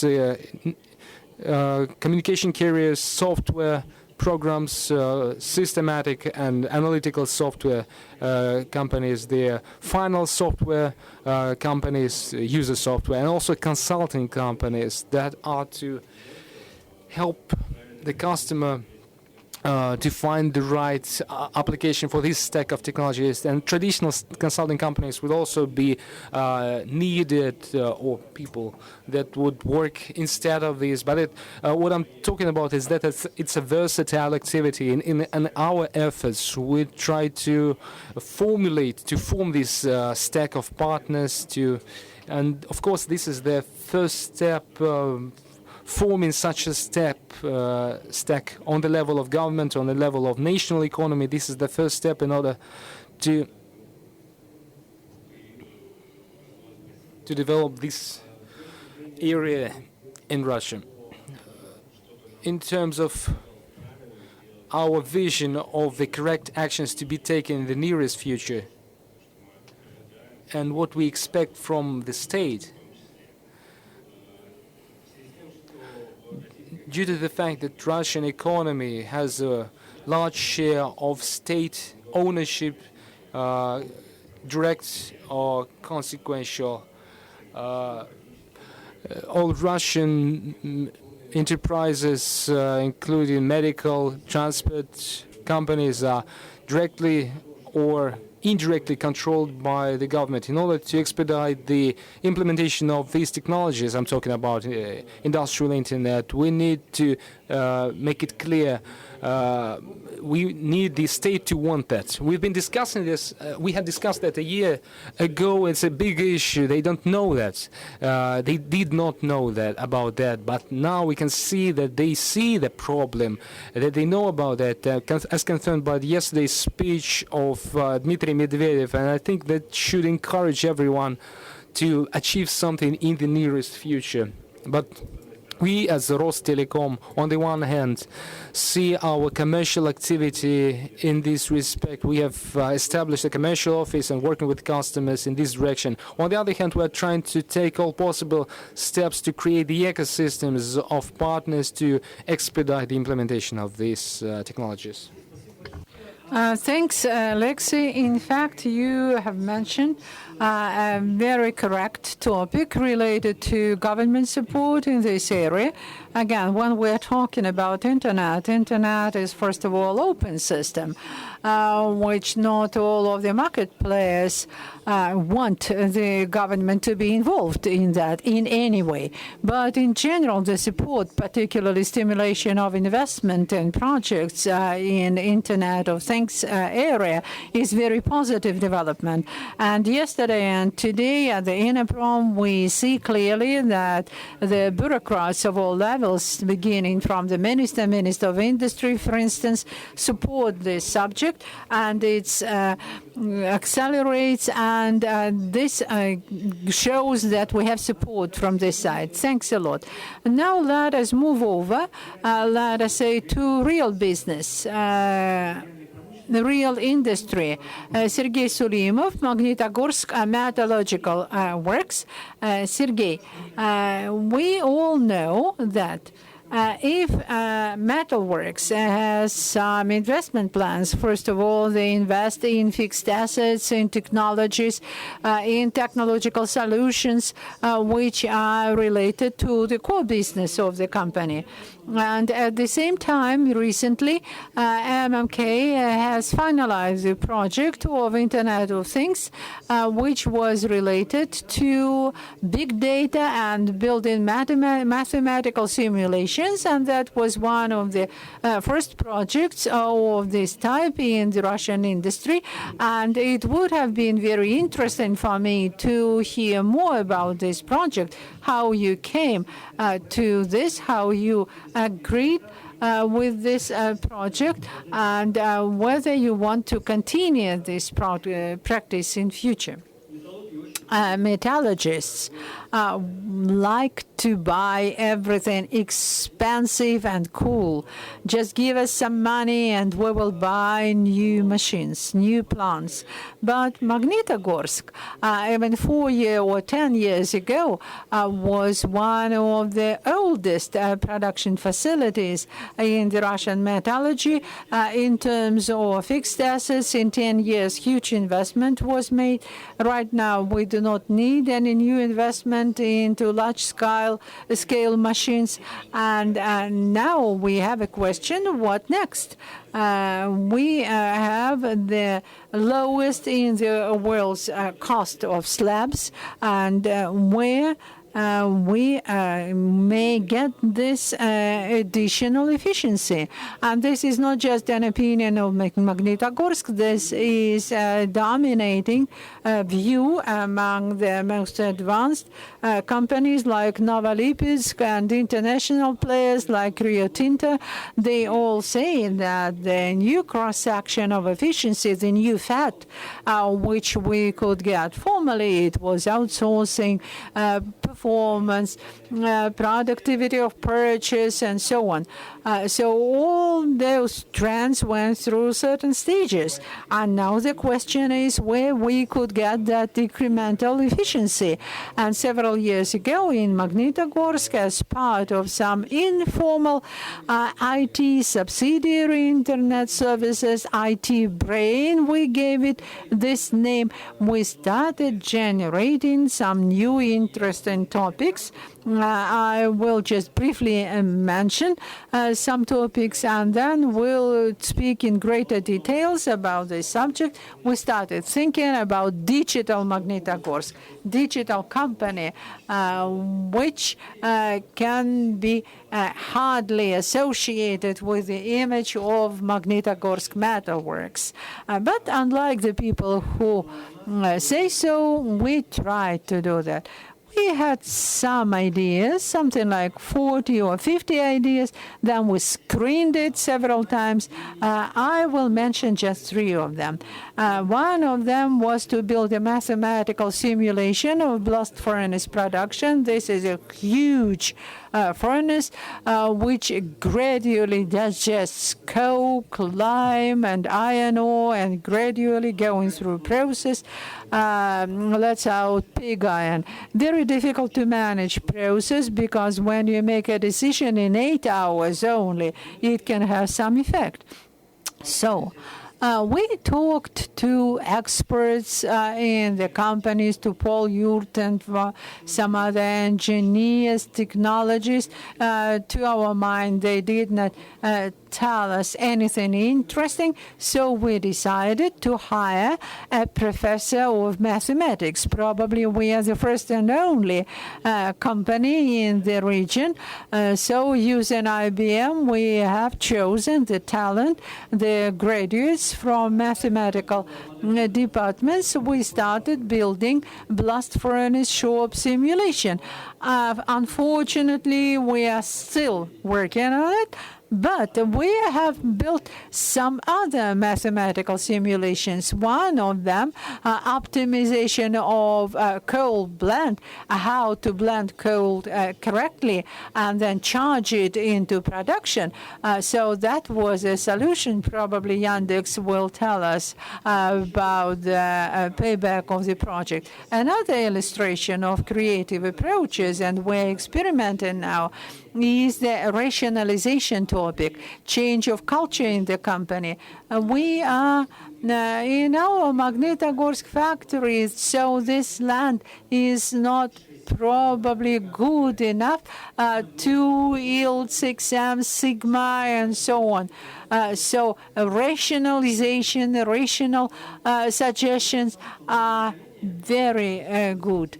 But the new generation, 20, 30 years old persons, they are too lazy. They don't want to put it on paper and to take it to some department of rationalization. So we have invented a very good solution, a game, mobile application. So we digitize that as a mobile game where you may register an idea, you may defend it, you may build a team around this idea, and then every mid-level manager and economist or technologist in our company would be your barrier. You must overcome this barrier, and so you will get some badges for that. So we have developed this game dynamics for the people who are quite accustomed to playing games. So it works very well. Lots of people have registered in the system, and we plan to develop this dynamics because it's interesting. It's not your routine responsibilities, not routine work. It's your ideas, which you may write down, register, then discussion will start. So this game environment is very familiar and very liked by the younger generation. But the most interesting idea that we want to discuss today is the idea of optimization of expenses on ferroalloys. We are trotting about $3 million a year on ferroalloys. So when you are cooking, for example, at home, you would spend a lot of money on spices, on salt, pepper, and other spices. So in a converter furnace, we use lots of spices, and it's $200-300 million per annum. And initially, we started working within our team in ID laboratory. There was an idea of sniper project. We started to analyze. There is a certain cost, still great, certain corridor. So if you add within certain range this or that number of alloying compositions, then you will get a certain quality of steel. So the operator, his task is to hit the middle. If it's too much, then it would be overspending. If it's too low, then it will be a rejected product. So to be sure, he tries to hit the middle. So if we try to hit the lower boundary and not the middle, it would be 5 to 15%, $15 to $30 million per annum. At first, we started to do it with our own efforts. We had 4 teams. We decided to measure who is more professional, which teams, which specialists are operating better, performing better. That was a kind of contest, a kind of competition. So our metallurgists could not feed the doors when they went home because they were blown up so high because of their pride. They were the best shooters, target shooters. So only contest was not enough. We understood that a significant effect was if we could remove human factor. The most important thing was a fear not to hit the target. So once I read in some news, let us train them, let us test it. So what is Yandex? Yandex is very well at predicting traffic jams, but it's quite a different story to build mathematical simulations built on big data. Thanks God we had lots of data, and unlike blast furnace production in converter shop, we had honest data. No one would get some bonuses for those data. That was the first critical conditions to be sure in the quality of our data. Yandex proudly told us that they would cope with the task in 3 months. Then it extended to 6 months, and ultimately it proved to be a year. But my idea is that Yandex underestimated the complexity of technology. We are not challenging the mathematical skills of Yandex, building mathematical simulations, but technology has proven to be too hard for them. Therefore, they had to find mixed combinations, something in between hard science and mathematics. What we have now, today, we have already proven economy of 5%. In terms of ferroalloys, it's $15 million per annum. I am not going to name the fee that we paid Yandex. It's ridiculous. I believe that those who would try to hire Yandex in future would have to pay a lot more.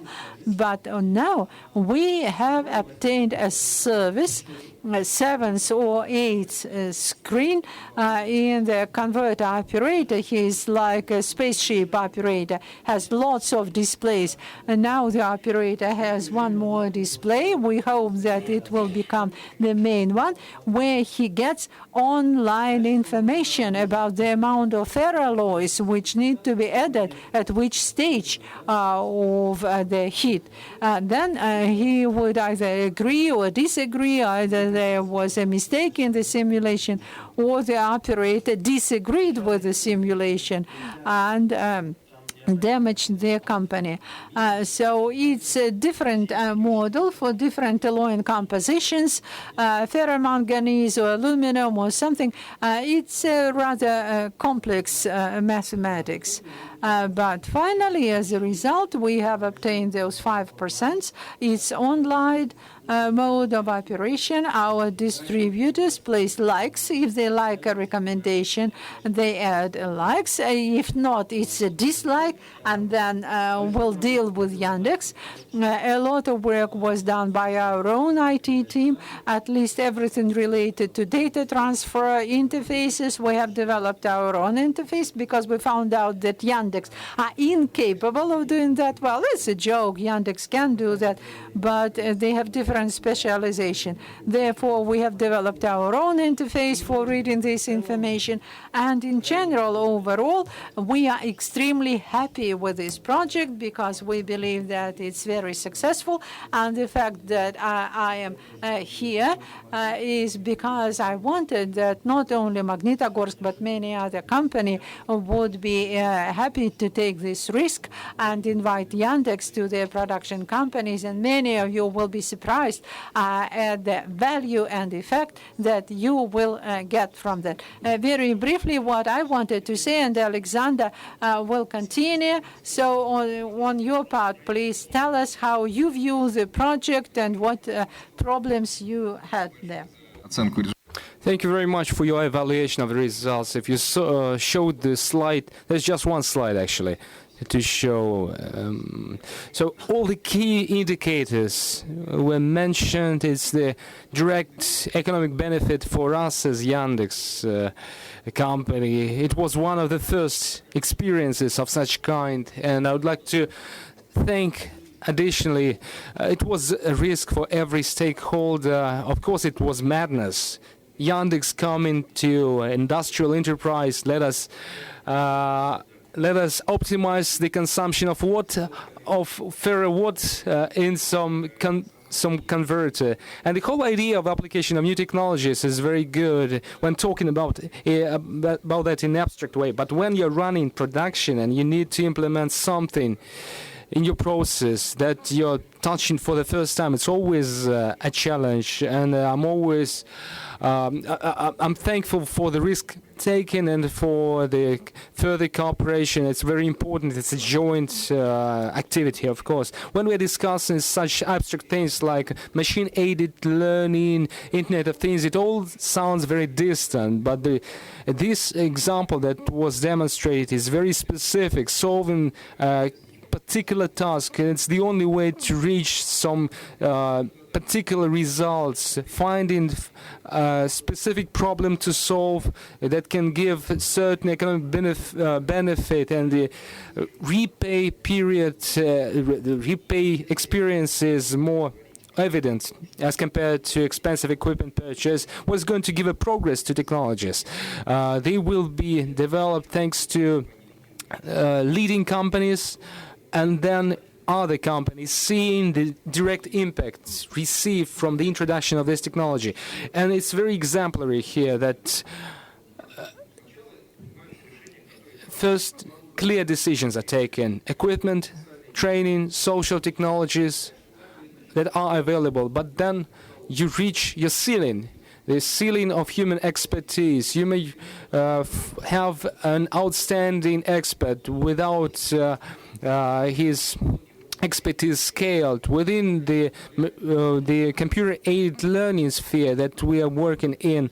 It now enables to solve a problem without involving an expert, and sometimes we succeed and do that better than any expert. If you have a task, if you have the understanding of money source and the economic effects, do not expect any complex steps with difficult complicated configuration. You just take a task and start solving it. The first solution the solution of the first task will give you much more progress than many months study of theory. In our case, we did a number of discoveries. For instance, the big data thing. Many people are stopped by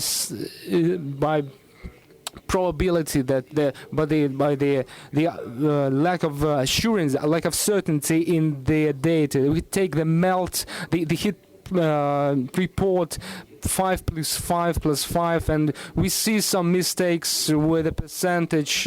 When we consider temperature data, a temperature sensor stably shows 10,000 degrees Celsius. If it shows the same figure for the same period of, for a long period of time, it means it's wrong.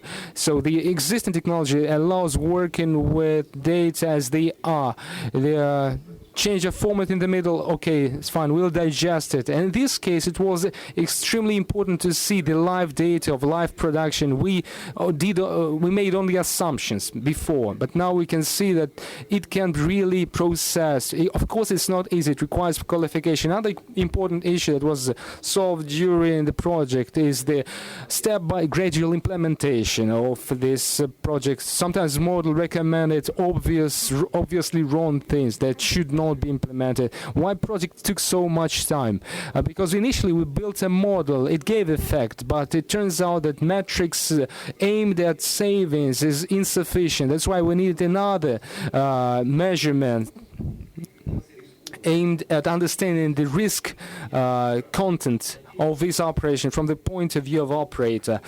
And we worked on retaining effect while making this recommendation more acceptable, less frightening. There is another thing. Then when we scared our secondary refining colleagues, when we introduced the model for the converter, but it so normal life for secondary refining people became worse because they received wrong source, wrong raw materials, and so we also took their experience into account and became an valuable experience for us. Now we have the understanding how to solve such problems, and I'm sure if you're talk about the field in general, about this industry, the best way to solve it, to master it, is to find the specific problem and start solving it. In 3 months you will learn much more than you know now. In half a year you will have a success story.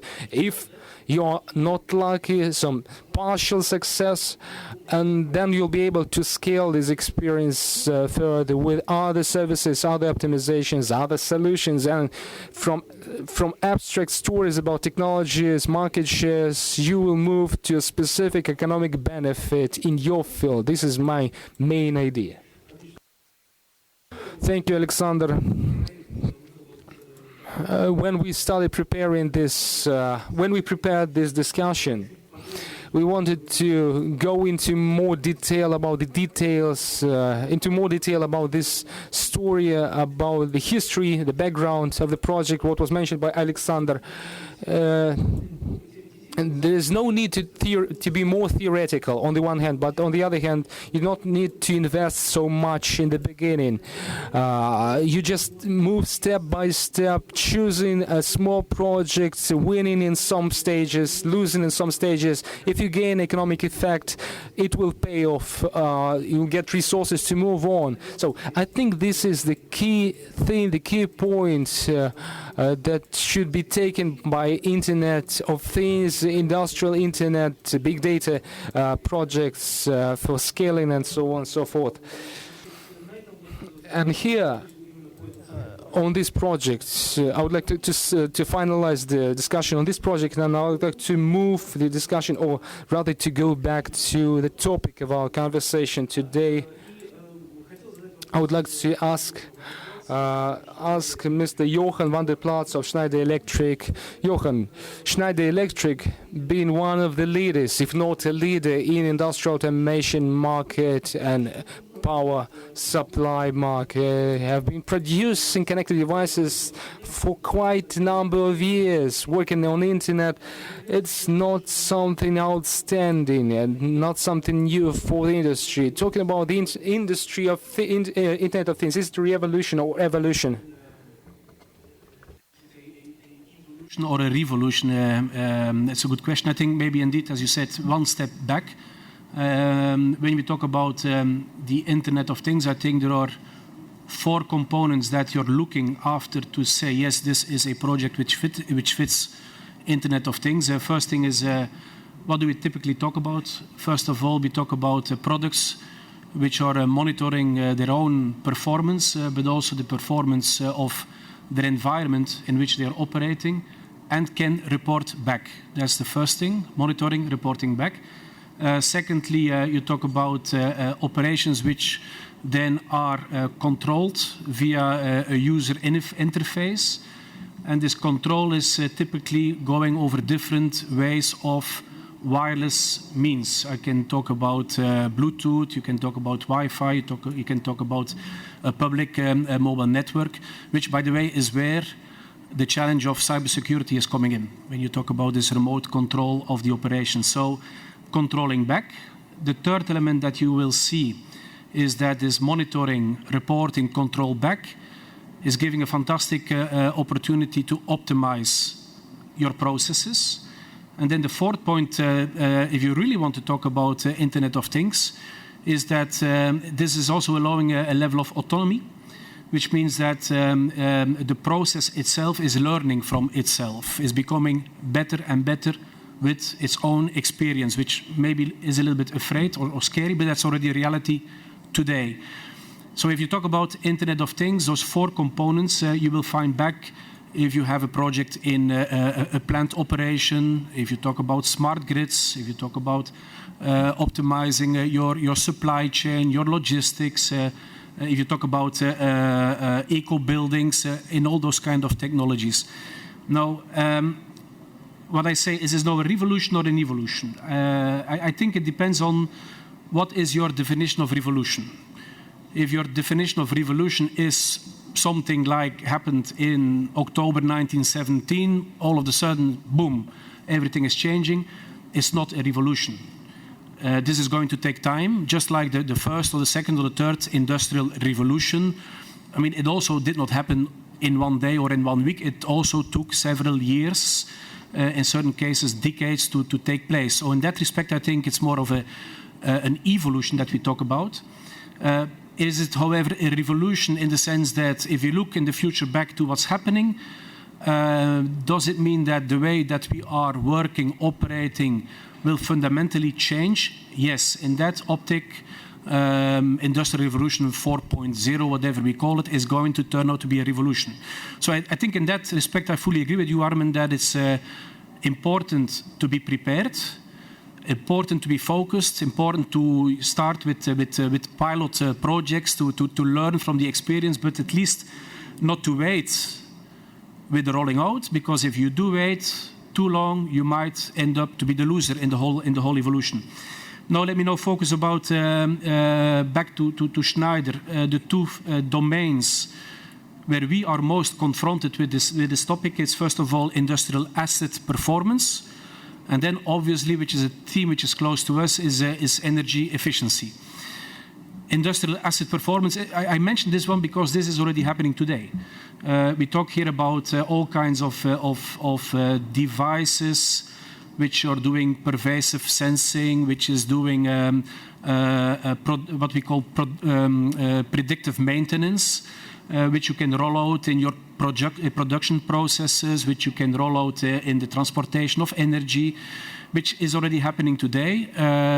In the old world, if you were operating a plant, typically the plant was operating until there was a defect, something broke down, the processes had to stop. It took days, weeks, sometimes months to fix the whole production process once again, and that is costing a lot of money.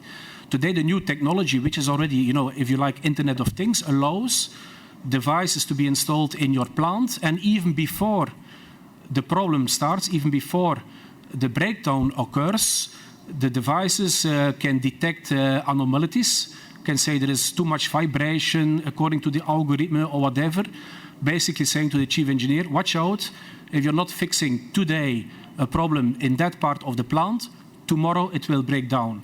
So already in advance, you can see that his maintenance, this is taking place, and that's optimizing the production process tremendously, or other technologies tremendously. And as you know, I mean, this is not the future. This is happening already today. In our case, in Russia, for instance, with Transneft, we signed an interesting contract whereby around the pipelines we have installed all kinds of devices which are exactly doing that, which is optimizing the processes. So that's the first thing where it's actually an evolution well underway, industrial asset optimization. The second example that I would like to give is energy efficiency. energy efficiency is very close to us. I think it's actually one of those mega trends which are very, very important, which we need all to be focused upon. Because if you look at what is happening mega-wise, globally-wise, we know that by 2050 there will be an additional 2.5 billion people which will live in big cities in the world. There will be a increase of energy consumption because of this, because of extra manufacturing, by 50%. That's the second thing which is a fact. And thirdly, I think we all know that in order to protect the environment, climate change, even compared to today's level, we have to be 2 times more efficient and by 2 times reduce the amount of waste of CO2 emissions that we are producing. Which means globally we have, altogether we have to become 3 times more energy efficient if you want to handle with those mega trends and if you want to save the planet at the same time. And I think it's true if you think it over. We are probably the first generation which is aware of climate change. Probably we're also the last generation who can do something about that. And there I think, again, technology is kicking in.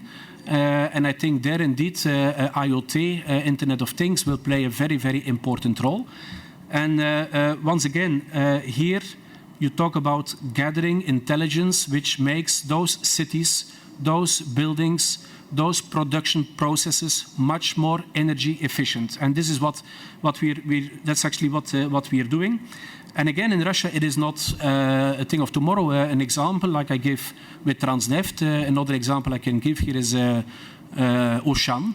The supermarket chain Auchan. With Auchan, we have signed what we call a performance contract for their 200 supermarkets in Russia, whereby thanks to new technologies, we are able to reduce the energy consumptions by 22%, by smart, intelligent monitoring on energy consumption, by saying, at a given moment in the big supermarket, there at this part there are more people present, so we have to increase the airco. But there in that part of the plant there are less people present, we can decrease the consumption, lighting, etc., etc. These are all new technologies which allow optimization. Again, smart cities, smart grids, eco buildings, all of those things I think are very important. So to come back with to your main question, Armin, is it an evolution or a revolution? Again, I think it's a philosophical question. One thing is for sure, it's a thing that is happening as we speak.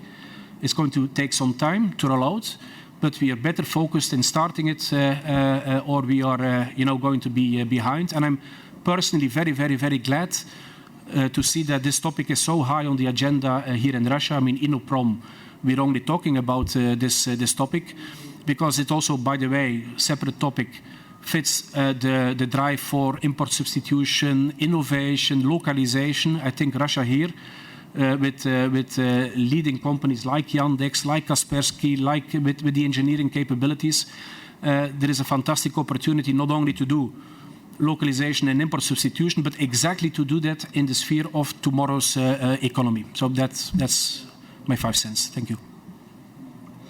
Johan, благодарю за... Thank you, Johan, for an interesting answer. I think it's not important whether it's evolution or revolution. It's just important that it can be materialized right now. There is technology. It can be used for gaining profits. It can be used for saving resources and reaching efficiency. Let's look on the Internet of Things from the other perspective. I would like to ask Andrei Suvorov of Kaspersky Lab. Andrei, it's clear that Internet of Things presupposes data transmission via Internet and accumulation of these in the cloud. It's again a matter of security, cyber criminals access. What does the industry offer now, and is the security issue topical now in this aspect? Thank you very much, Armin. Good afternoon, dear colleagues. Please tune in. My story is very unusual and unique. I will use IoT term and maybe industrial IoT from a different perspective. In our laboratory, we call it with full progressiveness of mindsets. We still call it Internet of Threats. It's to speak in Russian. It means Internet of anti-things. I will speak briefly on the parallel world. I was involved in a number of projects in my life, but you remember the most prominent ones, the most unusual ones. For instance, it occurs to me, I remember one project when we sold a project to Chekhov, Moscow Theatre, which is actually used for designing aircrafts, so it might be unusual. And so there are sometimes our colleagues use all these terms as the underground, as the submarine battle. Have you ever seen submarine battle? When you look on the sea horizon, you can imagine there are always submarines fighting with each other. The same can be applied to the security of our today. Installing an antivirus and you're protected. Due to a short slot, I can give only small recommendations. If you have time, have a look for Carbanak term. For instance, there is an interesting movie available on internet about Carbanak. In 2012, the losses of customers due to targeted cyber attacks was $1 billion. It's a huge internet business. For those who are involved seriously, spend a lot of money on that. They hire the best, I'm sure, the best mathematical professors and people that are doing targeted attacks, working not as hackers, but in fact they are business users. There are a lot of stories. So you can look up on the internet, look up for Carbanak, for your understanding of the modern behavior. For those people who know what Internet of Threats is, let's move away from the internet and to the topic of availability in the industrial respect. We have published a report, ICS, Industrial Availability report. During 2015, our company have made a deep analysis of how much industrial networks are visible from internet and how vulnerable they are. We have published this report yesterday, the ethics of behavior, our business model. These data were available by the end of the year for those who were involved. There is a special the special organization that should know this data. And so what I mean is that we're working in this area together with the market so that the customer would know have the general understanding of big data. And based on this report, it's available starting from yesterday. You can have a look at CS availability by Kaspersky. 220,000 nodes of industrial networks are available from internet. Theoretically, it means that a school boy interested in computer technologies can take some tool, look for something, and out of this 220,000 nodes, he will be able to reach a PLC, actual controllers that are controlling actuators, controllers that can be seen from the online. These are big data. It's talking the potential threat, potential fraud that we observe, just available on the surface. It's not the matter of security, mostly as a question of culture. What is interesting is that out of these 220,000 nodes, 1,400 nodes are owned by major corporations, which means the researchers that analyze this information, they know the actual names and addresses of the companies. that own these nodes, it's useless now to look for these addresses, because we first share this information with the people that are interested in the first place. But just for your understanding, for your understanding what means organization of industrial information, industrial internet, and what's behind the stage. Another interesting thing, all software are written by people, including controller software, commutator, SCADA systems, and vulnerabilities are found every year. And in 2015, 189 exploits were found in such software. So there is a certain trend in that. For those who love statistics, I will now move to the next. So after finding a vulnerability, understanding that the system is vulnerable, who is going to use it? Just a couple of words about the trends of the seasons. From the point of view of industrial cybersecurity, these data were gathered since January this year. They are quite recent. Trend number one. The history, as you know it, of ransomware, the ransom software has now moved to the industrial environment. There were 2 cases this year, just known cases, with reports published, because not every company wants to publish such reports. The one case was with electric distribution, and they received a warning that they need to pay, otherwise their operations will be blocked. The decision was taken quickly, and I'm just telling public stories. If you're interested, I can share reports. The company did a very sharp movement using their IT team, completely switching off their corporate network in order to prevent reaching the technological networks. It did cost some money, but at least they did not pay any money, pay the ransom. There was the other case where the hospital in California, where the manufacturers managed to reach the actual process equipment and voice the amount of more than $2 million. $2 million to be 400,000 US dollars. It was mentioned in the report that $17,000 were paid.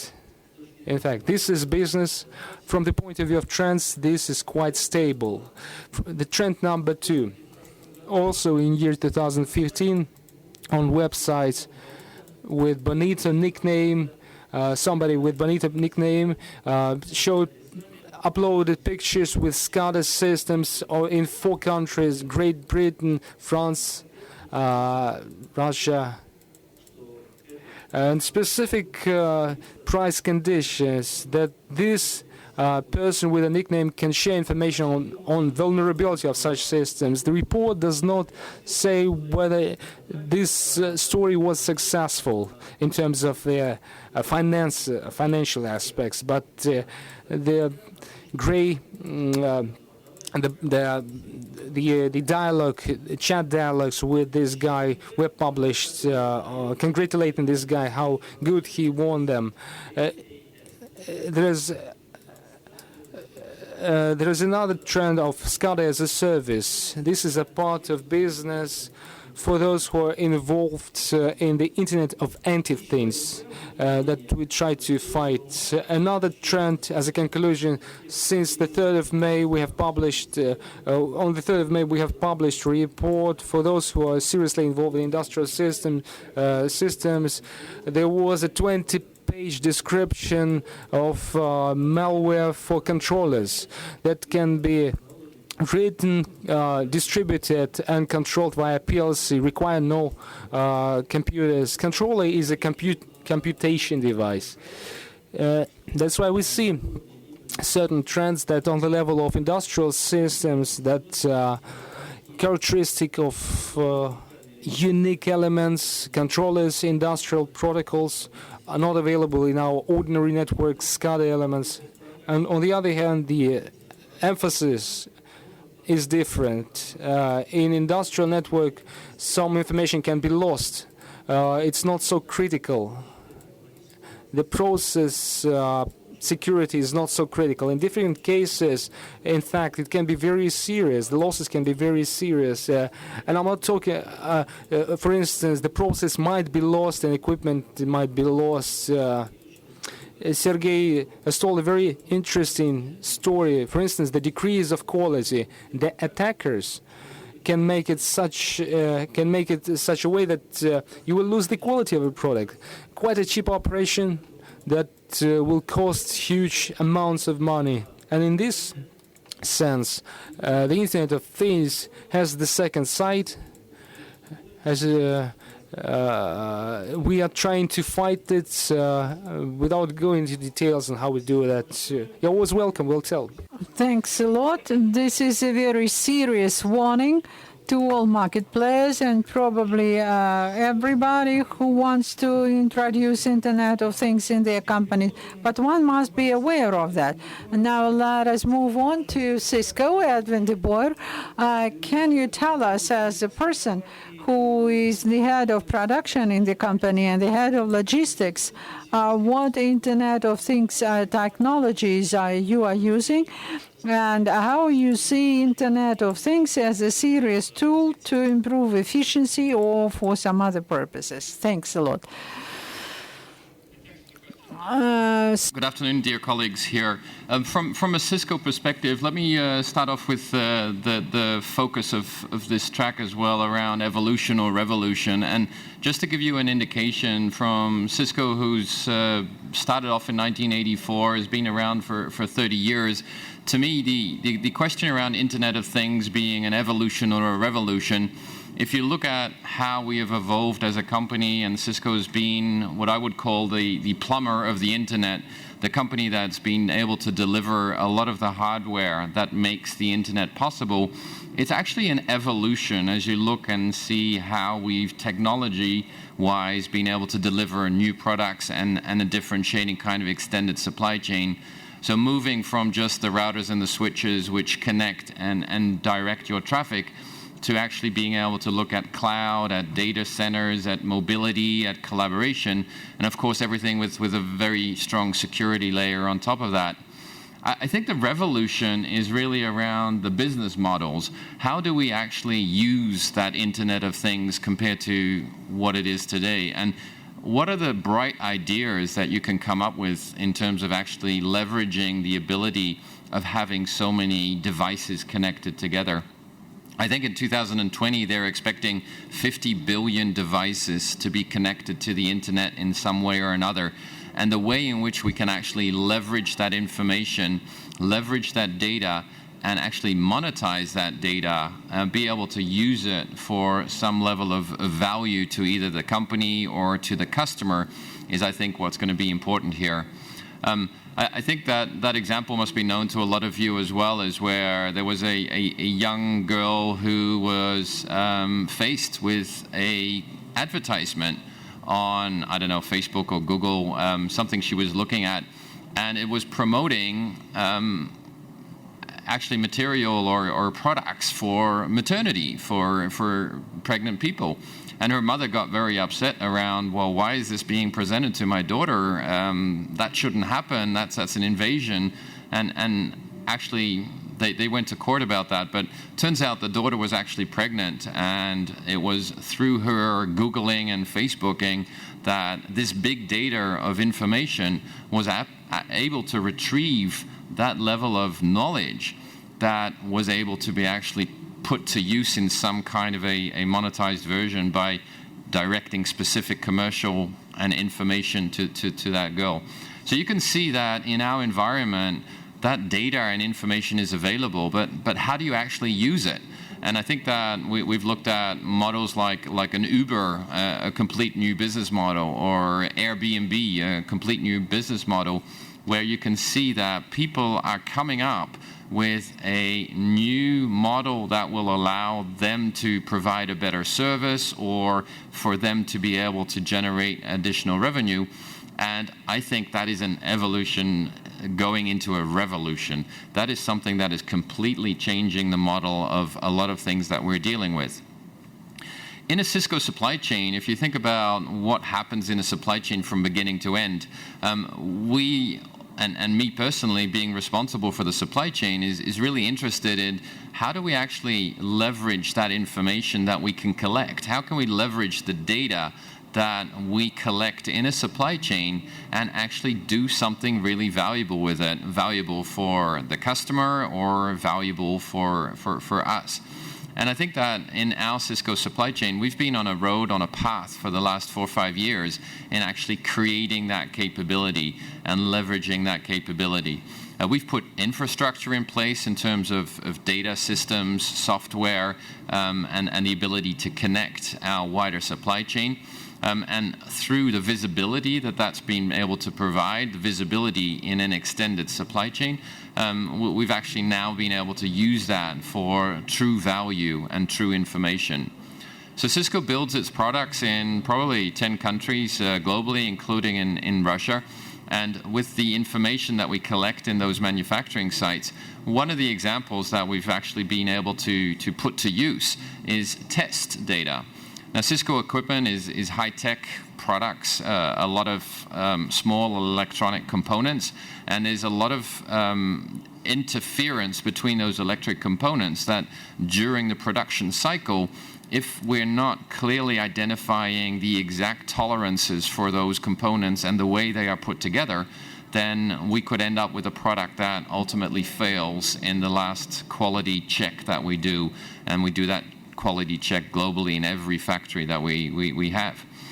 The ability for us to be able to connect information from component suppliers, to be able to collect the information in our factories where we're putting our electronic circuit boards together, even being able to collect things like the temperature of the solder when we are putting that piece of equipment together, and then all the way through to the final customer delivery, we've been able to use that big data in our environment to look at what I call adaptive test. An adaptive test is something that allows you to look at what are specific characteristics of the components that we are putting into our product. And similar as my example about the pregnant girl, in this case, we can actually see, based on the data that is coming to us and the ability to mine that data in a more kind of structured and analytical way, we can see globally what is going into our production process. And 24 hours, 7 days a week, we can, within seconds, change our testing scripts to be able to actually modify the tests looking for the issues that we see coming at us, or highlighting where certain components are not actually meeting the standards that we're looking for.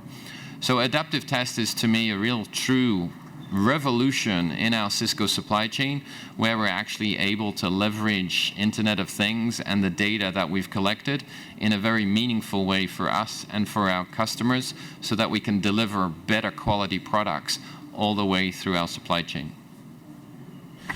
Эдвин, спасибо огромное. На самом деле мы... Thanks a lot, Edwin. Now we understand clearly that supply chain and logistics and production is that territory, that area where IoT can be very effective and may contribute a lot to improved performance. I thank you for your presentation.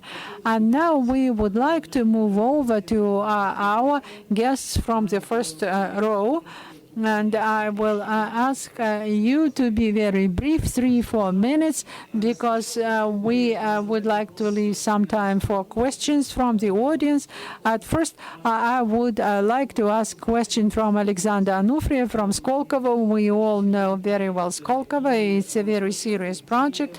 and the platform where startups are being born, where new innovations are proposed. What is the trend today, how you see it, and what is your general vision of the situation and of this area? Thanks a lot. I can say the following. No matter how trivial it may seem, the trend, it's not a lot of time that has passed since we started working on IoT. Now we have about 70 projects. The trend shifts towards industry, because industry in Russia, people see possibilities for monetization there in industry, even though it may seem paradoxically. We have here today two companies, and there are more companies at the Ministry of Economics stand where there is, for example, a company that has quietly grasped about 30% of the Russian market. Another example is agriculture. I apologize for standing with my back to part of the audience. Well, probably I will move over here. Therefore, industrial internet is accelerating. The second trend is agriculture, and people are already looking in the direction of telemedicine and healthy way of life.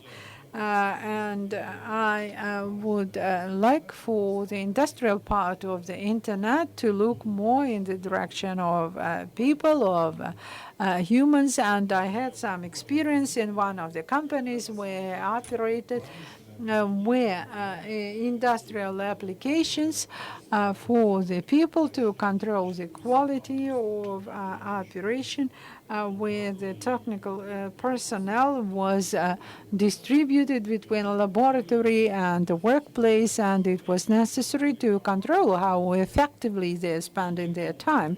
And thanks to the inter-office navigation, in a certain way, it became clear whether an employee went out to smoke or is hiding in a library. So it changed the company culture. Thank you. Thank you very much, Alexander. Another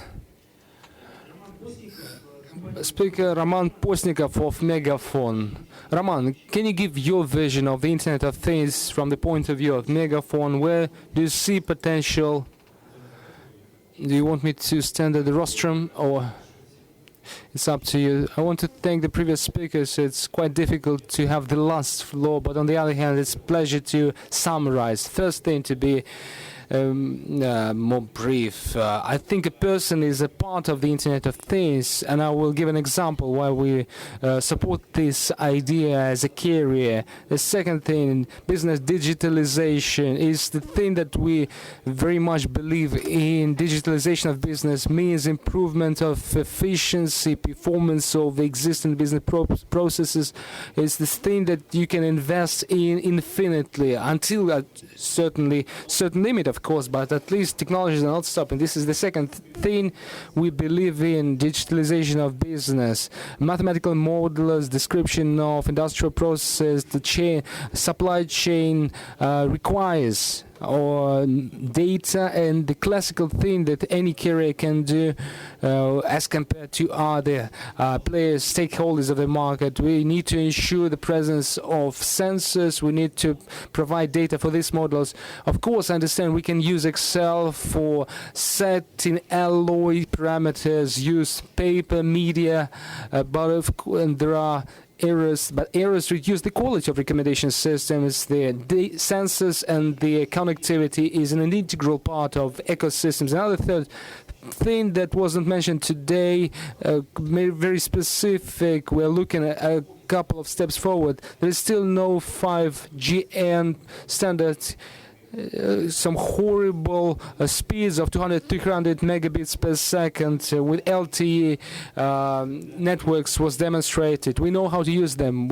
When they are insufficient, they are required for two cars interaction on the highway. This interaction between cargo containers, trucks, that is what the integral parts of the Internet of Things. When things are interacting between them, just example, two cars are moving moving in the opposite directions. They should communicate, must communicate in order to ensure safety. If there is a server,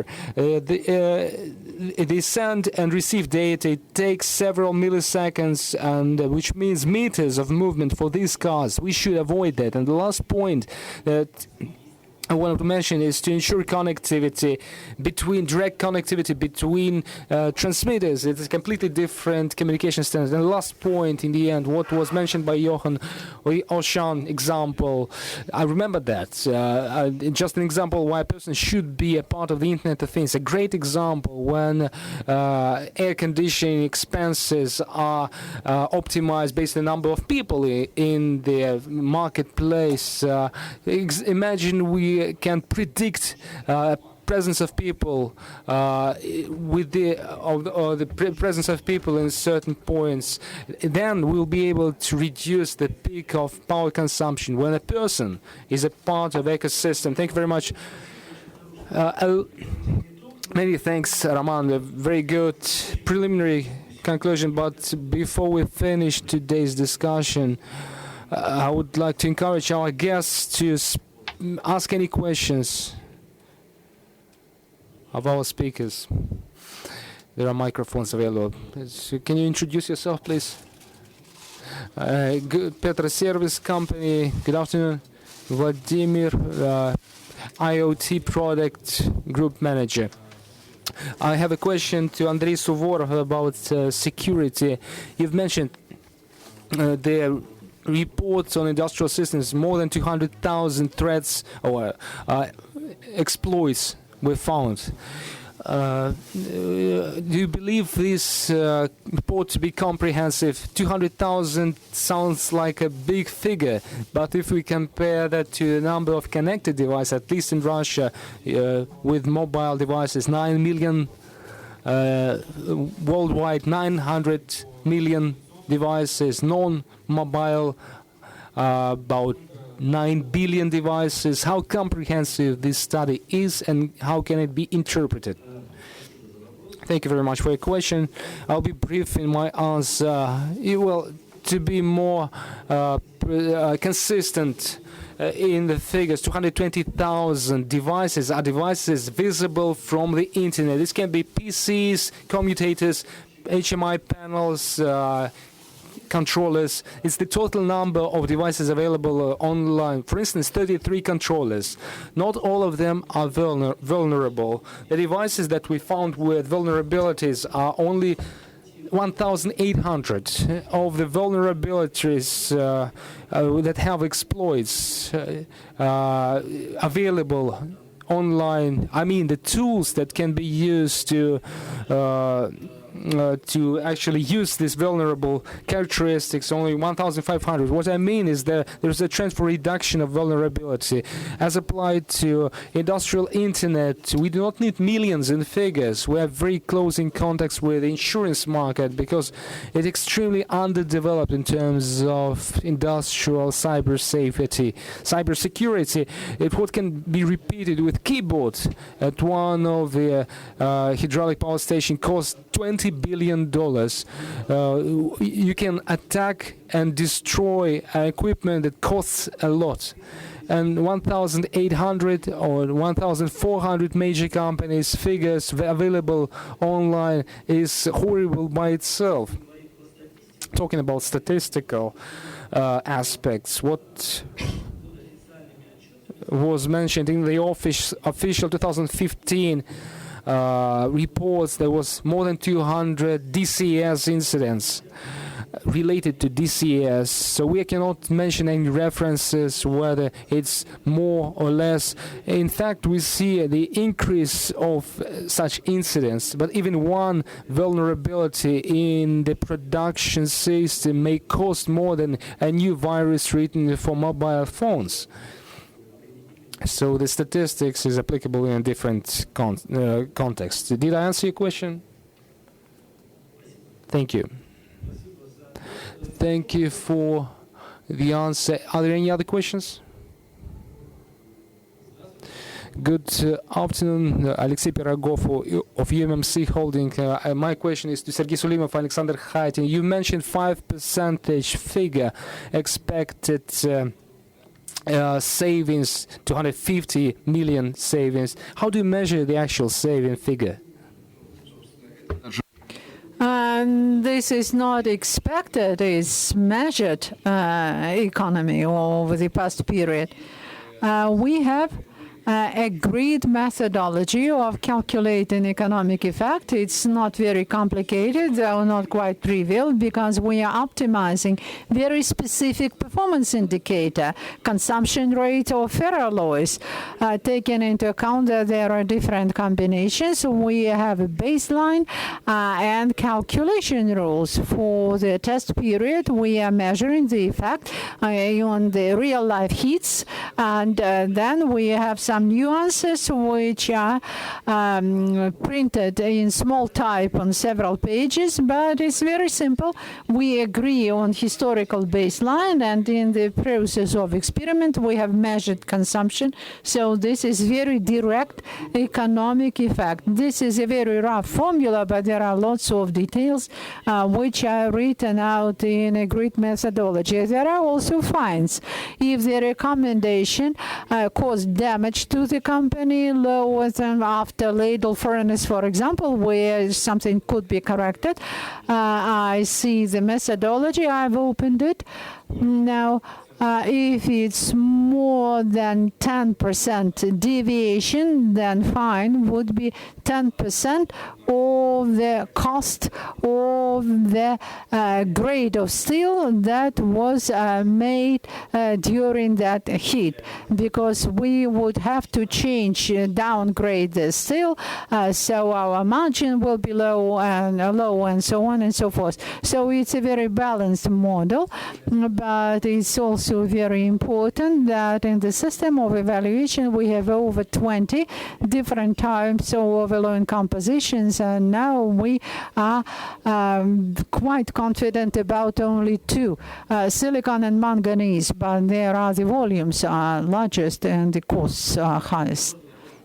May I also say a few words about Skolkovo? Well, some trolling with regard to Skolkovo. Thanks to Schneider, because you are the continuation of our attitude towards people. You give an example of a high-class project and tell us how many people were in an office if I wanted to smoke or talk to something. Maybe the person was thinking at the moment. Maybe it was collaborative idea. It's not a police state. Let us not turn IoT into a prison. Let me tell you, we were not talking about Skolkovo, but it was in part of the example that I mentioned that was absolutely a disciplining thing when the person was not thinking. It was obvious that the person was not thinking, and I do not know what he was doing. The person was smoking for 2 hours and was not spending time in a laboratory. You are incorrigible. You did not listen to me.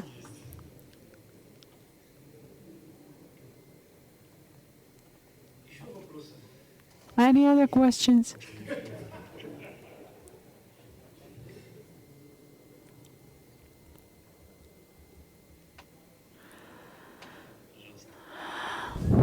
In continuation of this question, I probably have a question to Alexei Trachuk. You said that thanks God that the state, the government started talking about IoT. Maybe it's the other way around. Maybe it could be much better if they did not start noticing us, because we have celebrated, I believe, 25 years of RUNET, and during 20 of the 25 years, the government left internet industry alone, and I believe it's developed developed quite well. So I do not need why we need the state, the government, for commercial companies to take this technology to improve its performance, the efficiency of its processes. Why do we need the state? Can you explain? There are several aspects that we must look at from the point of view of the fact that Runet developed without any involvement of the state, and thank God, yes, it's true, but all the demand was formed by B2C segment, and that's a somewhat different story, and the demand for smart house or mobile devices also develops without the participation of the state. From the point of view of whether we need the state for a private company to want to improve its performance. Also, we do not need the state. If it's a private company and it operates in an ideal world with a management who wants to increase its shareholding value. But unfortunately, we do not exist in an ideal world. Not everyone is prepared to change the cash flows which were already allocated. Not everyone is prepared to cut expenses for, I do not know, electricity, for instance. Some people feel more comfortable operating in a traditional way, make money without introducing new technologies that would raise shareholding value of the company, but would reduce someone's personal income. And not always management, particularly traditional old type management, is prepared to introduce new technologies. They say, I am happy as it is. And in this way, we need, as the state, with a club, to force, to push, because the share of the government in the Russian economy is pretty high. And if we are talking not about import substitution, but about export potential, and if we wish to develop the stack of domestic technologies capable of competing with the Western solutions, then we must do something for the Russian companies to be able to implement not technologies or soft and hard made by Western companies, which is much easier, but to develop it on the basis of Russian technology, Russian hardware. And for that, we need some coordinating effort from the state. I am not going to act as a troll for Rostelecom, because if we can help Skolkovo, these cannot be improved. We are a private company, a big private company, but we do not need you anywhere. Thank God. And it seems to me that if you allow me to comment on this question, I support fully the person. In terms of the number of government project agencies, support groups, and other things, I did not know until today.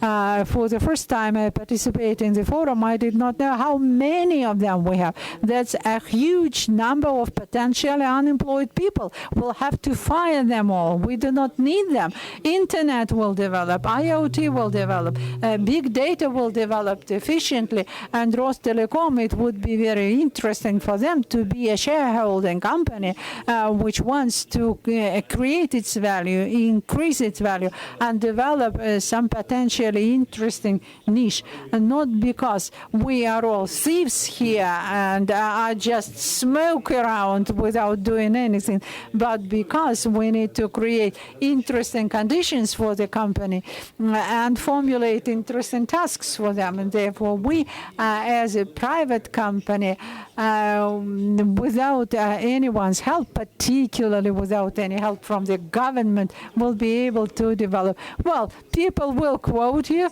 but the position is absolutely clear. I, on my part, to balance this discussion a little bit, probably, we are responding to painfully to this interference from the state.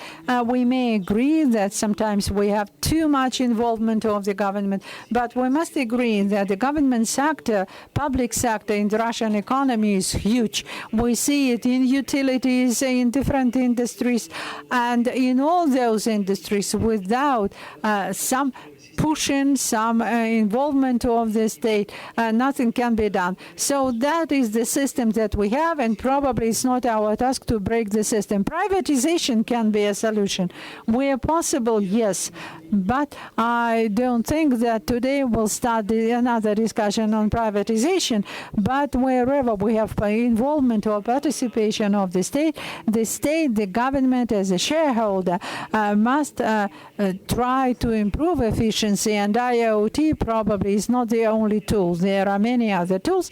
I understand the position that we should not dictate private companies what to do. Shareholders will know themselves how to make their companies operate better. And I believe that the internet was born because of that efficient economy and open economy and must stay there. I believe that we have time just for one very short question, if you have one, and I think that we'll wind up on this. I think, well, I don't see any other people willing to ask questions. Thank you a lot for participation in this very interesting discussion. I do hope that we'll continue at the next Innoprom and other fora. And I thank you all for your involvement, attention, and enjoy the nice evening.